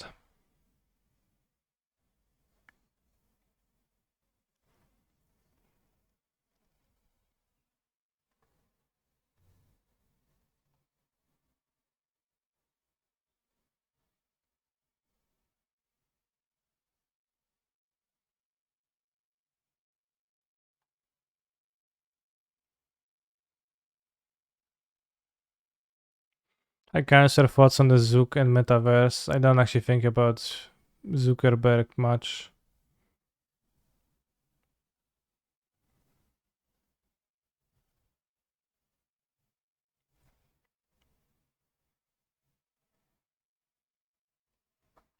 I wouldn't be able to stop laughing if I was saw it on night on my way to the bathroom, yeah.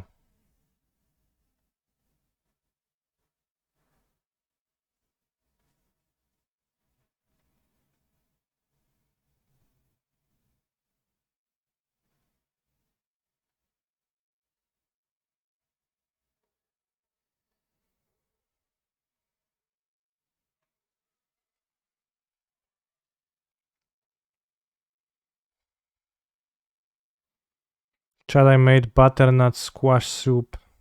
What the hell is butternut squash? Finish planning and it's too thin. What do? Add starch. Can you send me the link to that deckless site, sir? Yeah.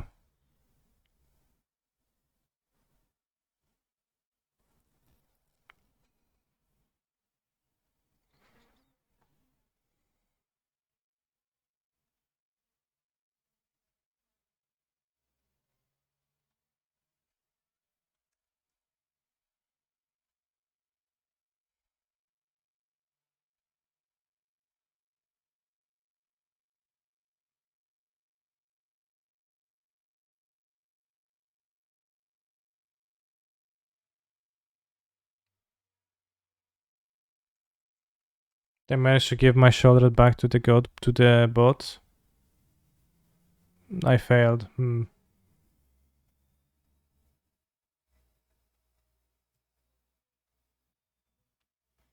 try again.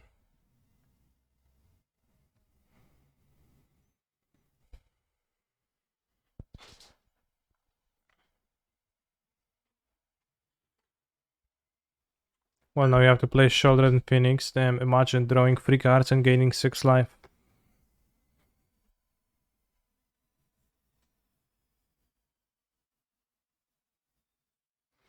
What if Shouldered gained new life for the cards your opponents draws and lost them life for the cards you draw?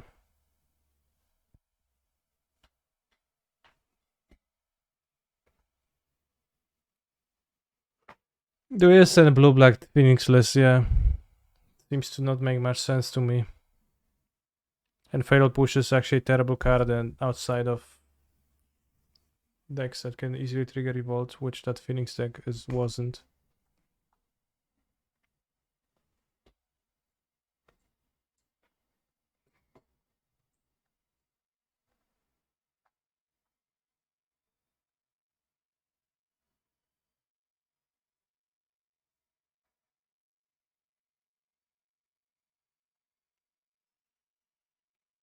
War chat.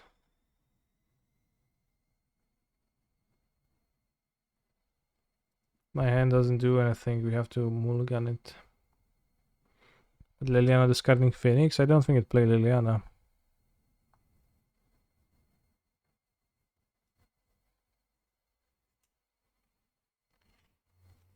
Wait, I missed the song, I have to restart.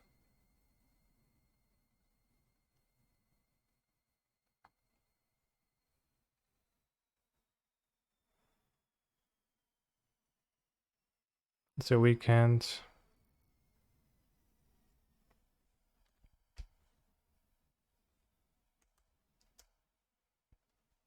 Oh, people love Witch's Oven.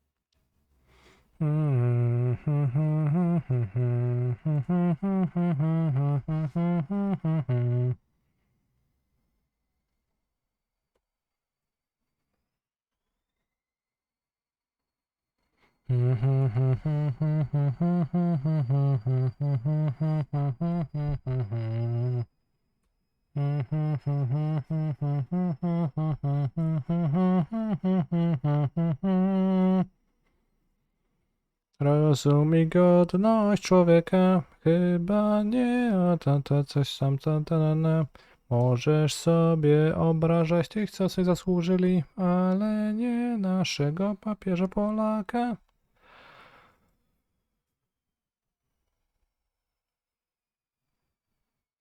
Suck the blood over the food, which is a bit odd.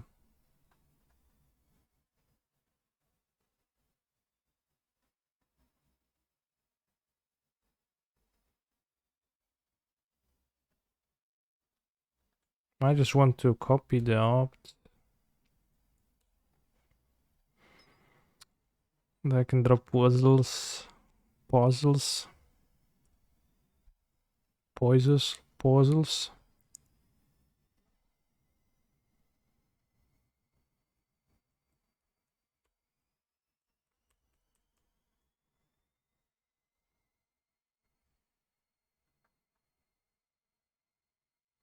This song again.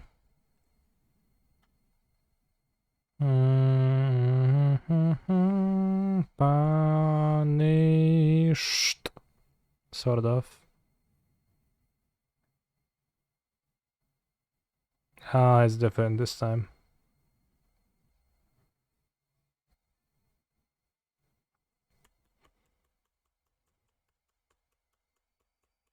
'21st century schizoid man. Any schizoids in the chat? Schizoid mans.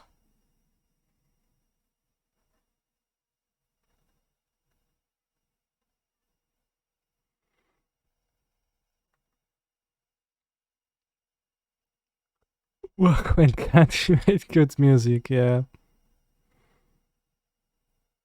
Very true.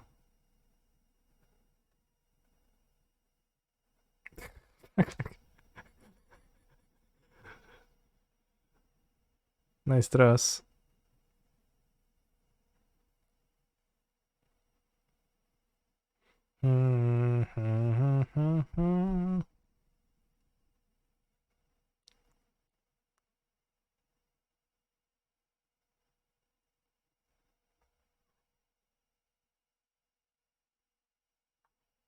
Evangelion ending Polish.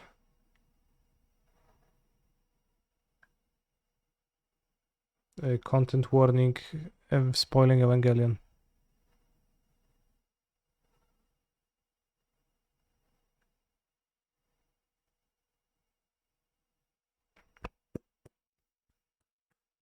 Hyper.pl 12 plus. It's not dubbed. Gratuluję.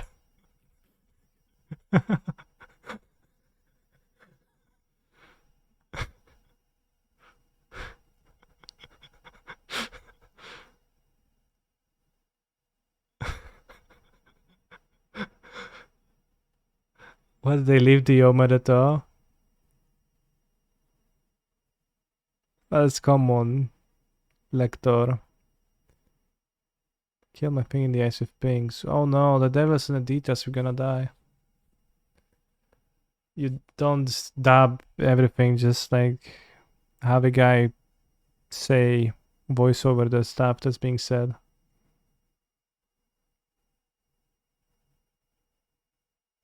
Gonna die to the den. Discard a card to represent someone, opens the den attack of the den.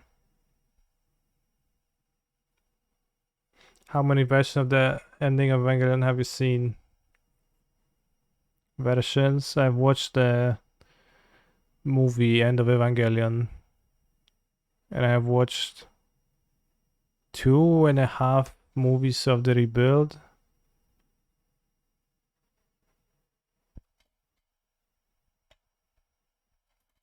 So that would be 1, 2, 3, 4, 5. Maybe I kept a wrong hand. I think maybe I should have mulliganed this hand.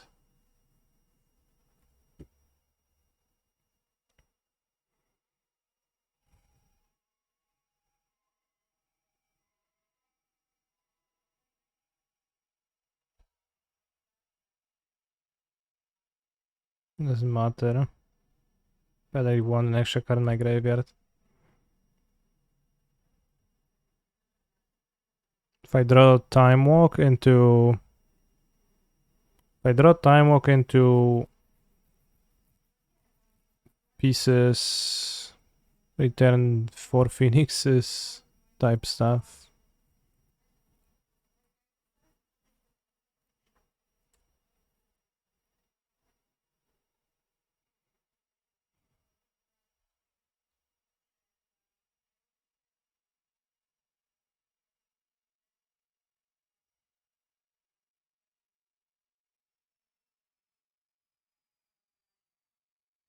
Not sure how good the sweepas are here, because they haven't been quite good, all that good for me, so I probably should not board them in.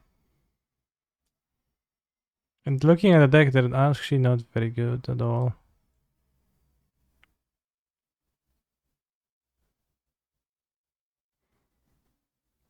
But I think against the cut, the trespass combo is actually kind of crucial to win sometimes.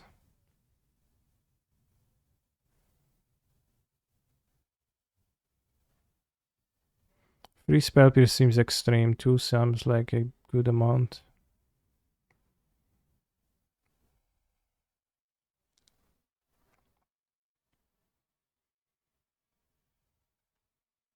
They send us pieces of the puzzle, so it's great.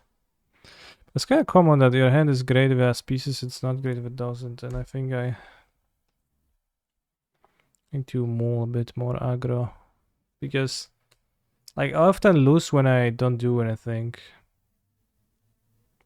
Does Galvanic plus Flashback Trespass means 4 extra turns, it means 3 extra turns.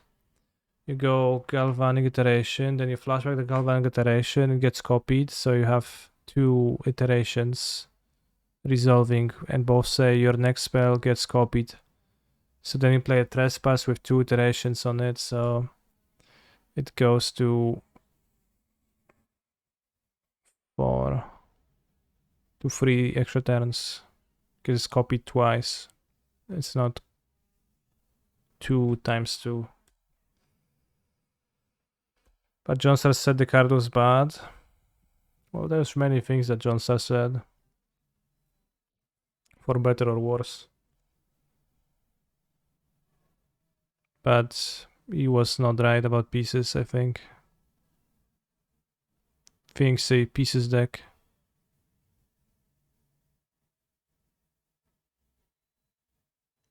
I think I want to consider.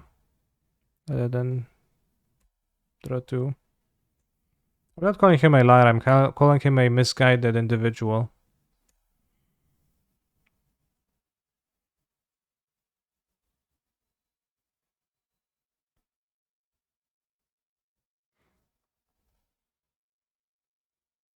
I think if you've played Phoenix, can tell pieces is very good.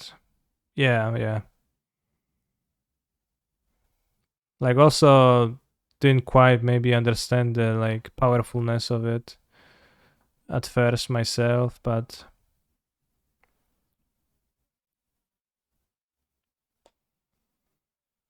just in practice it's so good.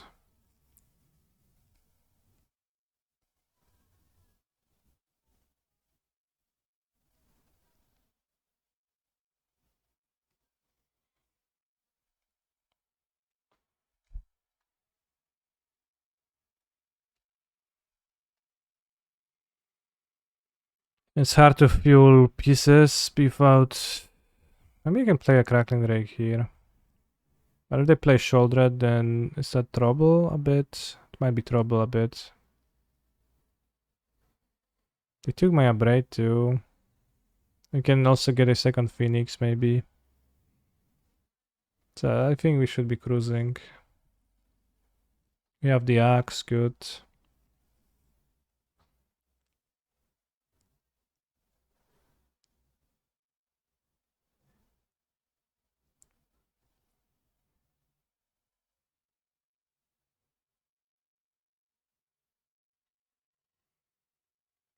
Okay, let's chart.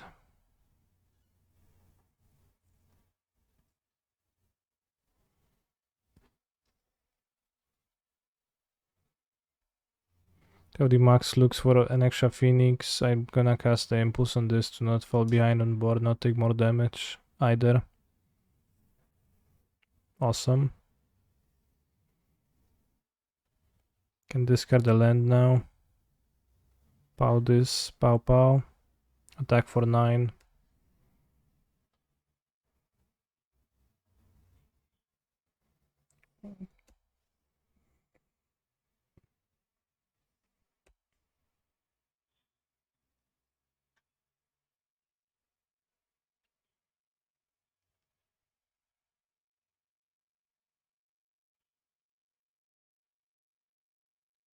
But I think many of my losses with the Phoenix deck come from mulliganing to being too averse to mulligan.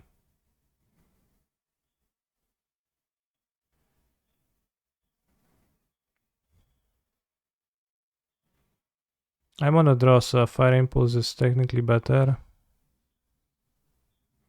Kill a free to not to bleed damage to it all the time.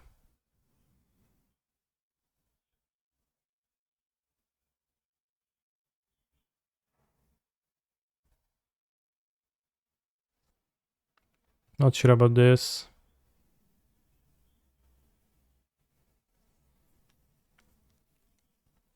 It seems keepable.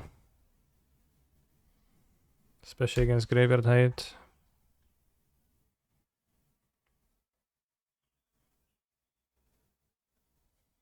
Which is Owen. Wait, which is Owen? Oh, this one is Owen, okay. Heh.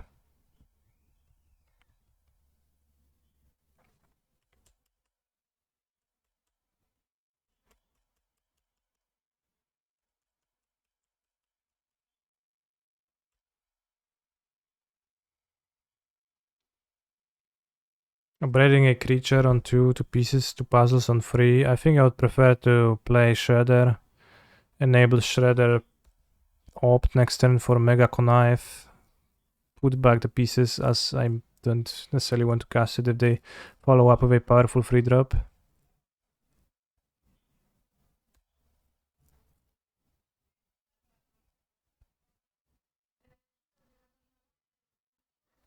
Uroborg. Chad, I've never told you, but what if Urborg, but all lands are Uros?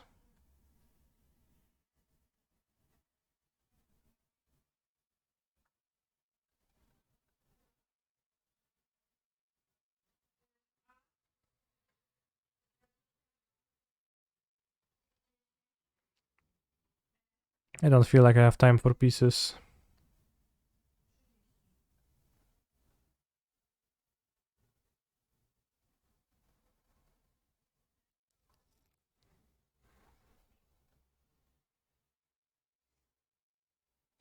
Trombone Champ Listras resigns as Prime Minister.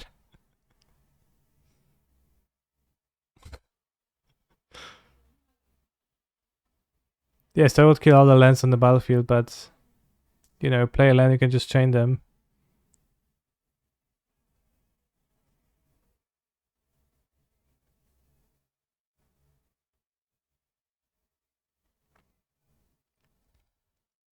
Steals me pain. I have a play for the next turn, that's not the Drake.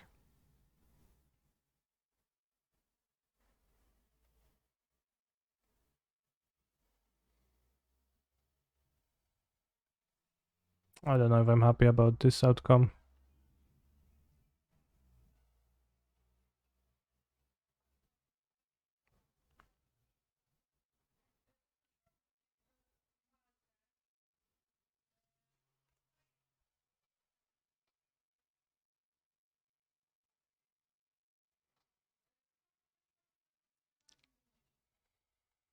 Hmm.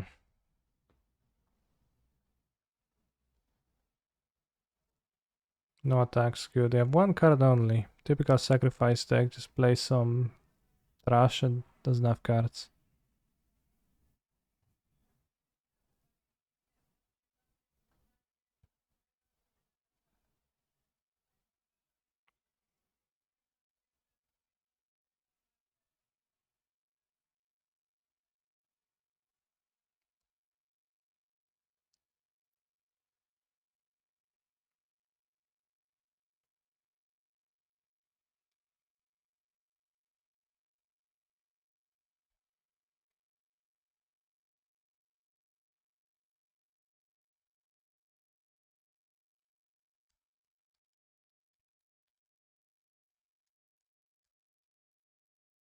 Hit it, draw.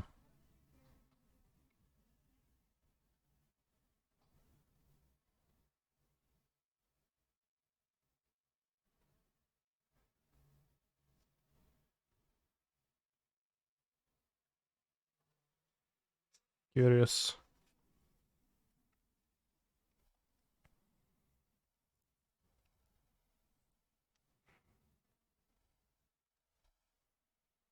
He's a phenomenal control player. I think it's Drake time. He's a phenomenal Nube1, thank you very much control for 2 player. gifted subs. Very based and very nice of you to do that.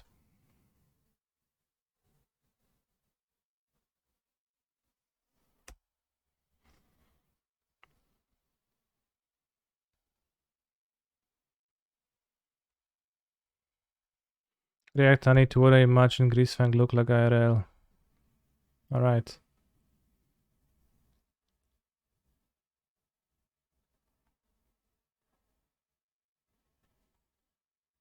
How Nube1 imagines Greasefang to look IRL. High speed float festival held in Osaka.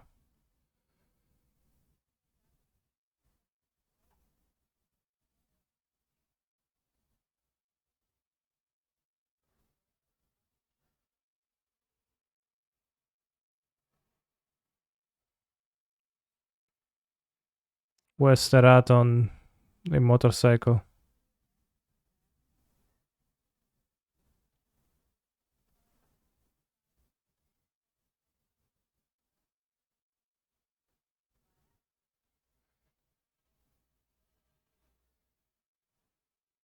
No spectators. Looks pretty cool. Looks like they are having tons of fun.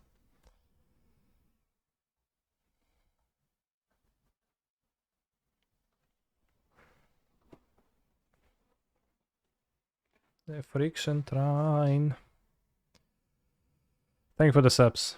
Very based. Also, Twitch chatters, remember that if you want to subscribe to my channel, you can do that for free with Twitch Prime, and it's very based.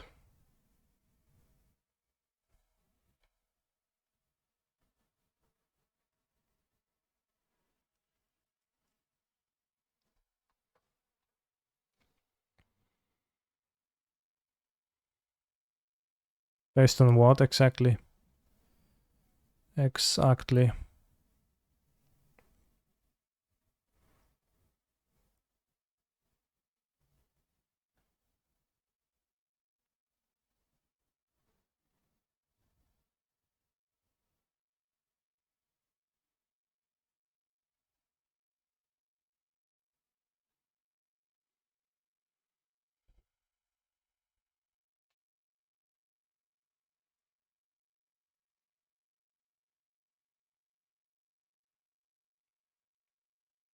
Osiem, 13, 19, 20. You can crack a food.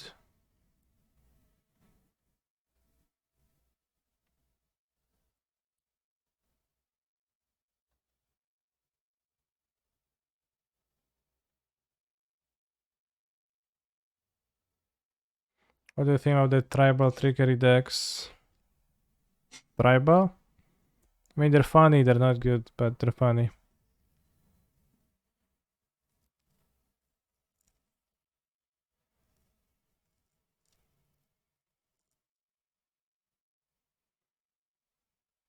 I have 21. So they can survive.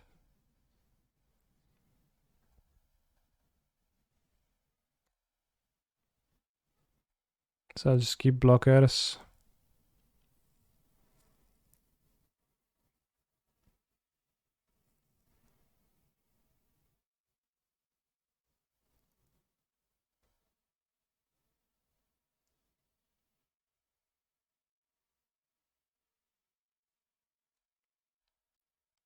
Maybe I can die to the devil. Somehow. Who is in the details after all.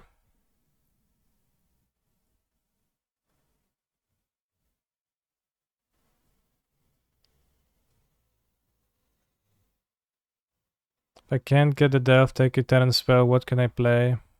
If you can't get even a single one, then play 4 crews.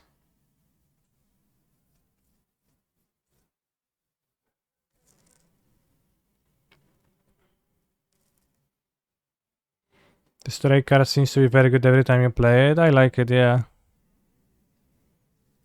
I found it's kind of tough to protect Jace, etc.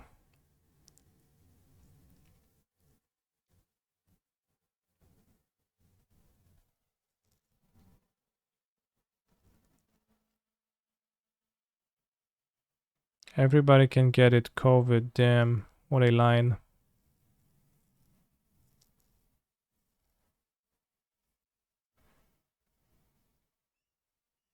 Doesn't seem like I'm going to die to the devil.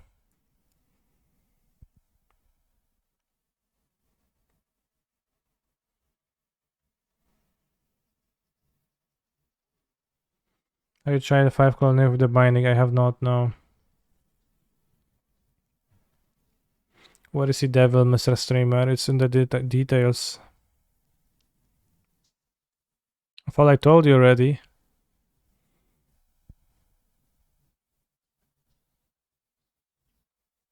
Alright, I think Sacrifice is a fine matchup.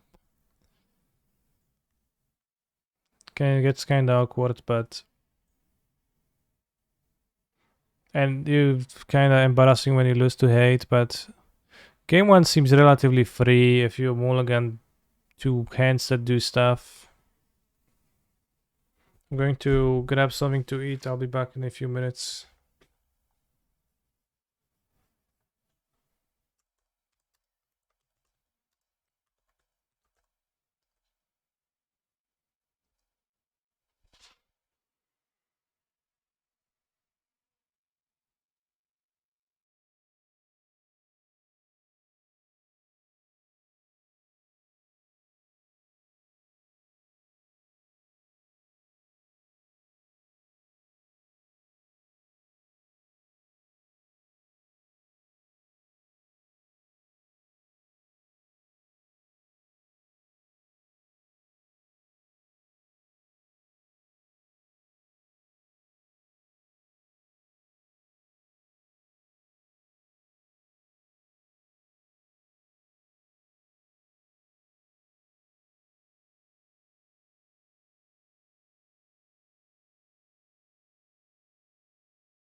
Two cards with the same flavor text, insane.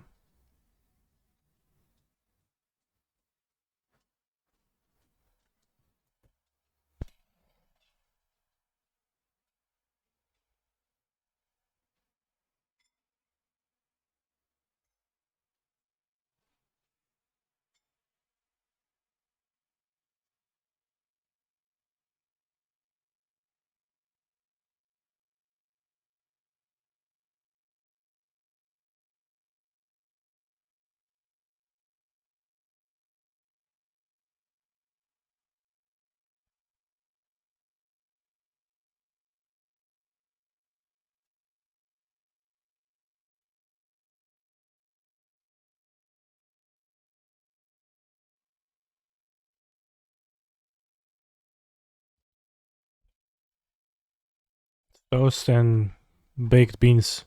But it looks pretty bad actually on like camera. But I like beans, so.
I thought about playing TT at any point this game.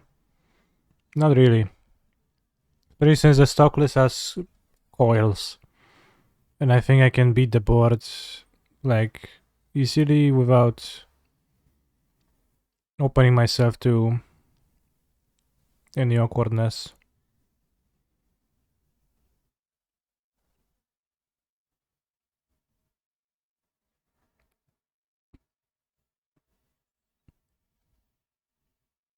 So they land lethal of opt.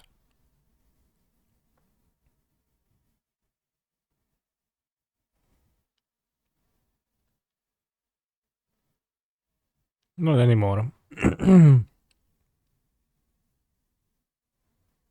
Yeah, I guess you're right.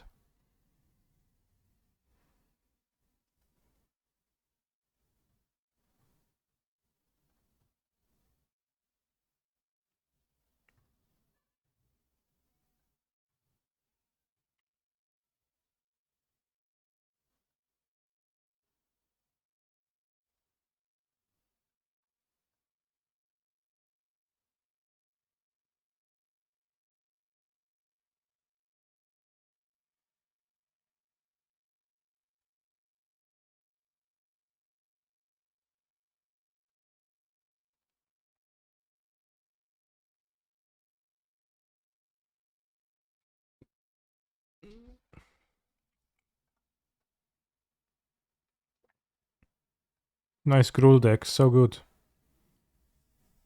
So functional. Play both, bro.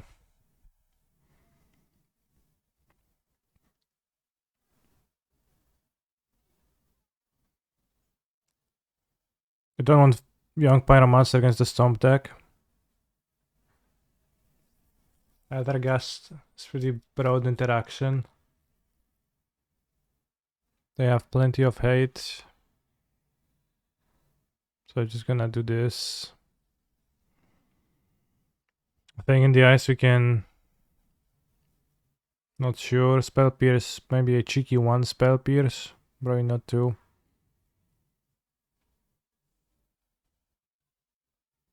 I guess Spell Pierce kinda redundant with Ethergast. 3 Ethergast is a lot. I probably have too many. I might also want the Crackling Drakes too. What's the upside of Sweltering Sun versus Anger? Mostly you don't exile or Phoenix if you have Phoenix on the battlefield.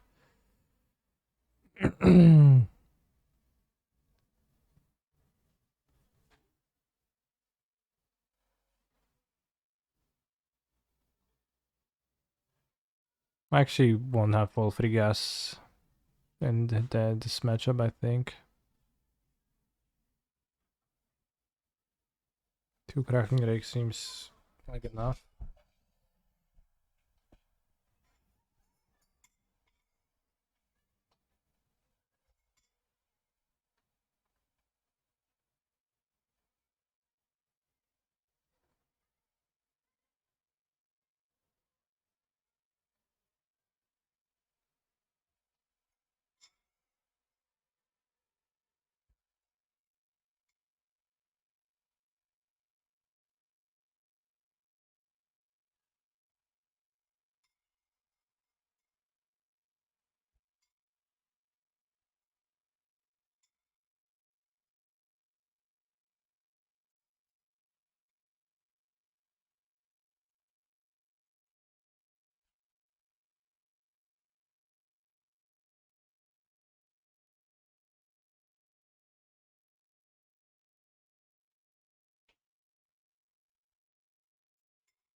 Why opt to not consider?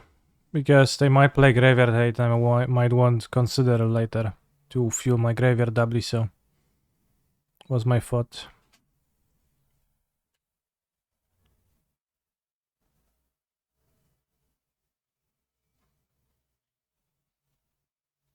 Like, mostly you want to cast it in those way, though. Do I just Sans? I think I Sans.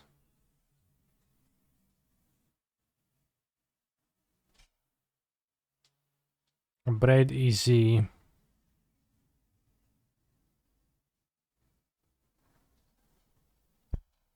How is the braid easy?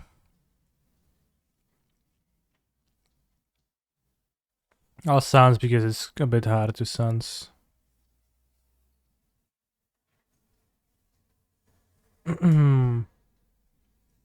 Shredder considers an option too, yeah.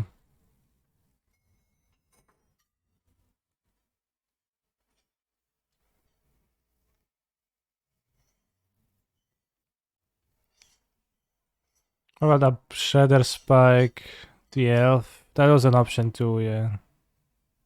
Probably better.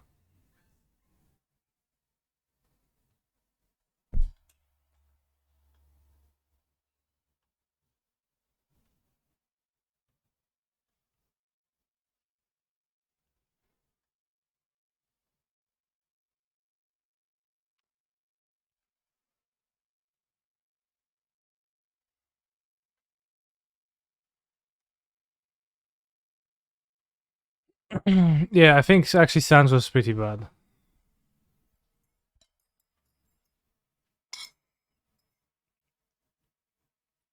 But Shredder was better than a Braid.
I think I want to spend this turn removing threats.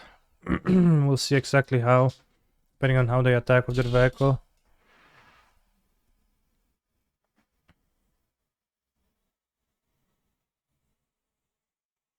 I think I'm incentivized to keep the Harriot. Scavenging Ooze.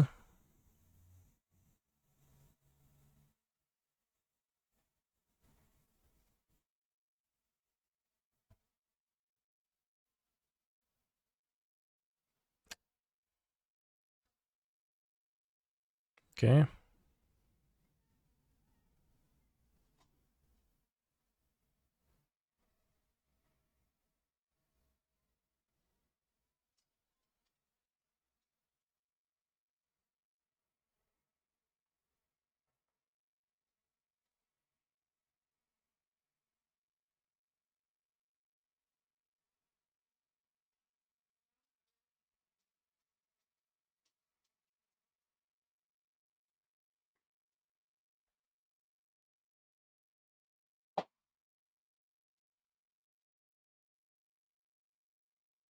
Not much reason to discard a brother.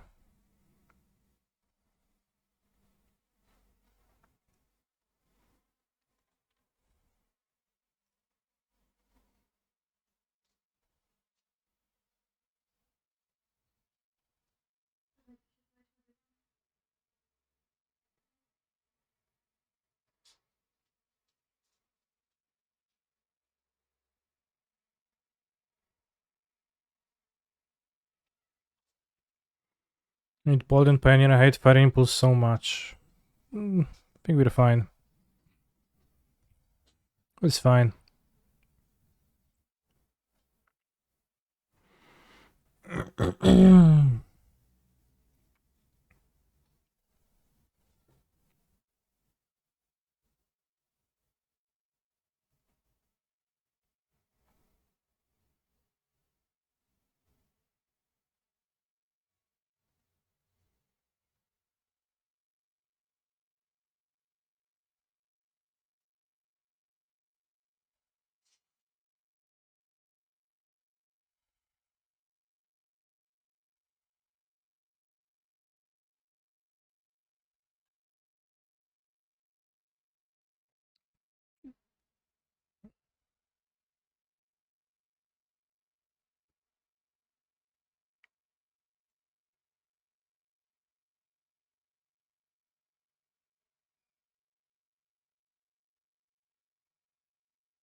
Your move.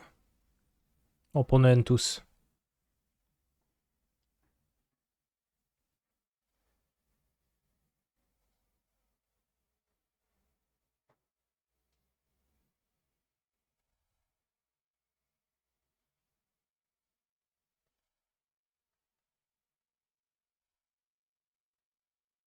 Going to grow to a 5/7. Can discard one axe for sure. Can discard the consider. Bro. Alright, this game makes me question the claim, or rather question from earlier this stream, as to whether Shredder or Blood Tithe Harvester is a better 2-drop in Pioneer, because Shredder looked pretty good here. Pretty crucial.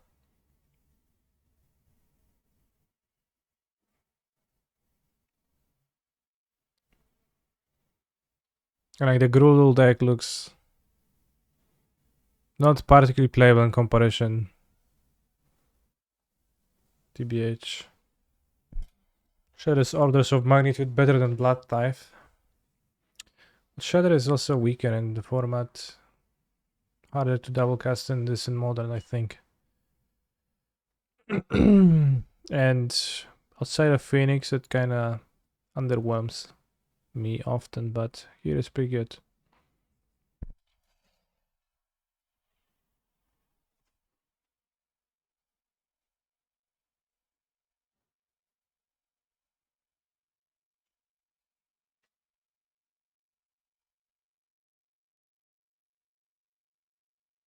Oh, Teamy.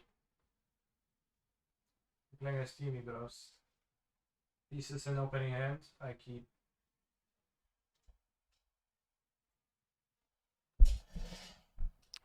I was saying that I play against Teamy.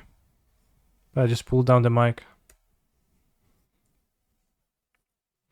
Could we bet on what deck is Teamy on? Teamy is obviously playing Jeskai Ascendancy combination Emry Pow Pow.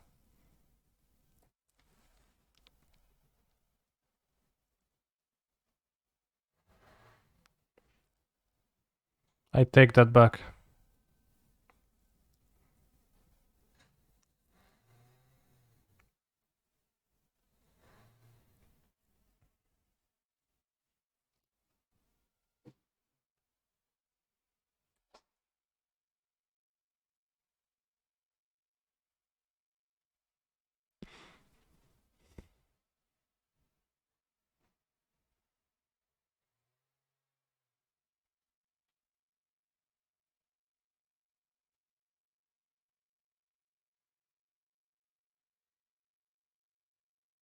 Can play around. Pay one more a little bit. Sensor.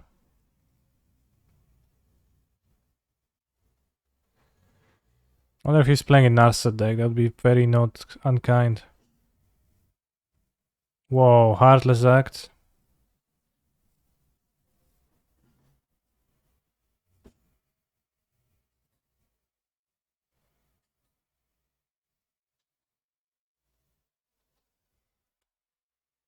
Punished. Hehe. He says. Alright, we'll see if I'll get punished by Narset. No Narset.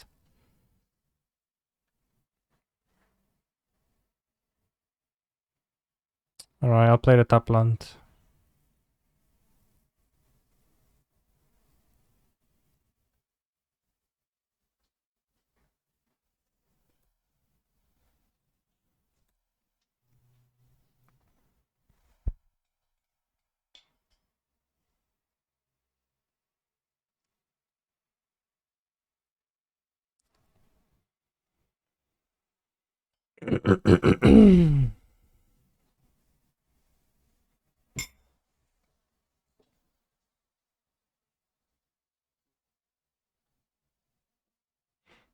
Tu jesteś z siebie.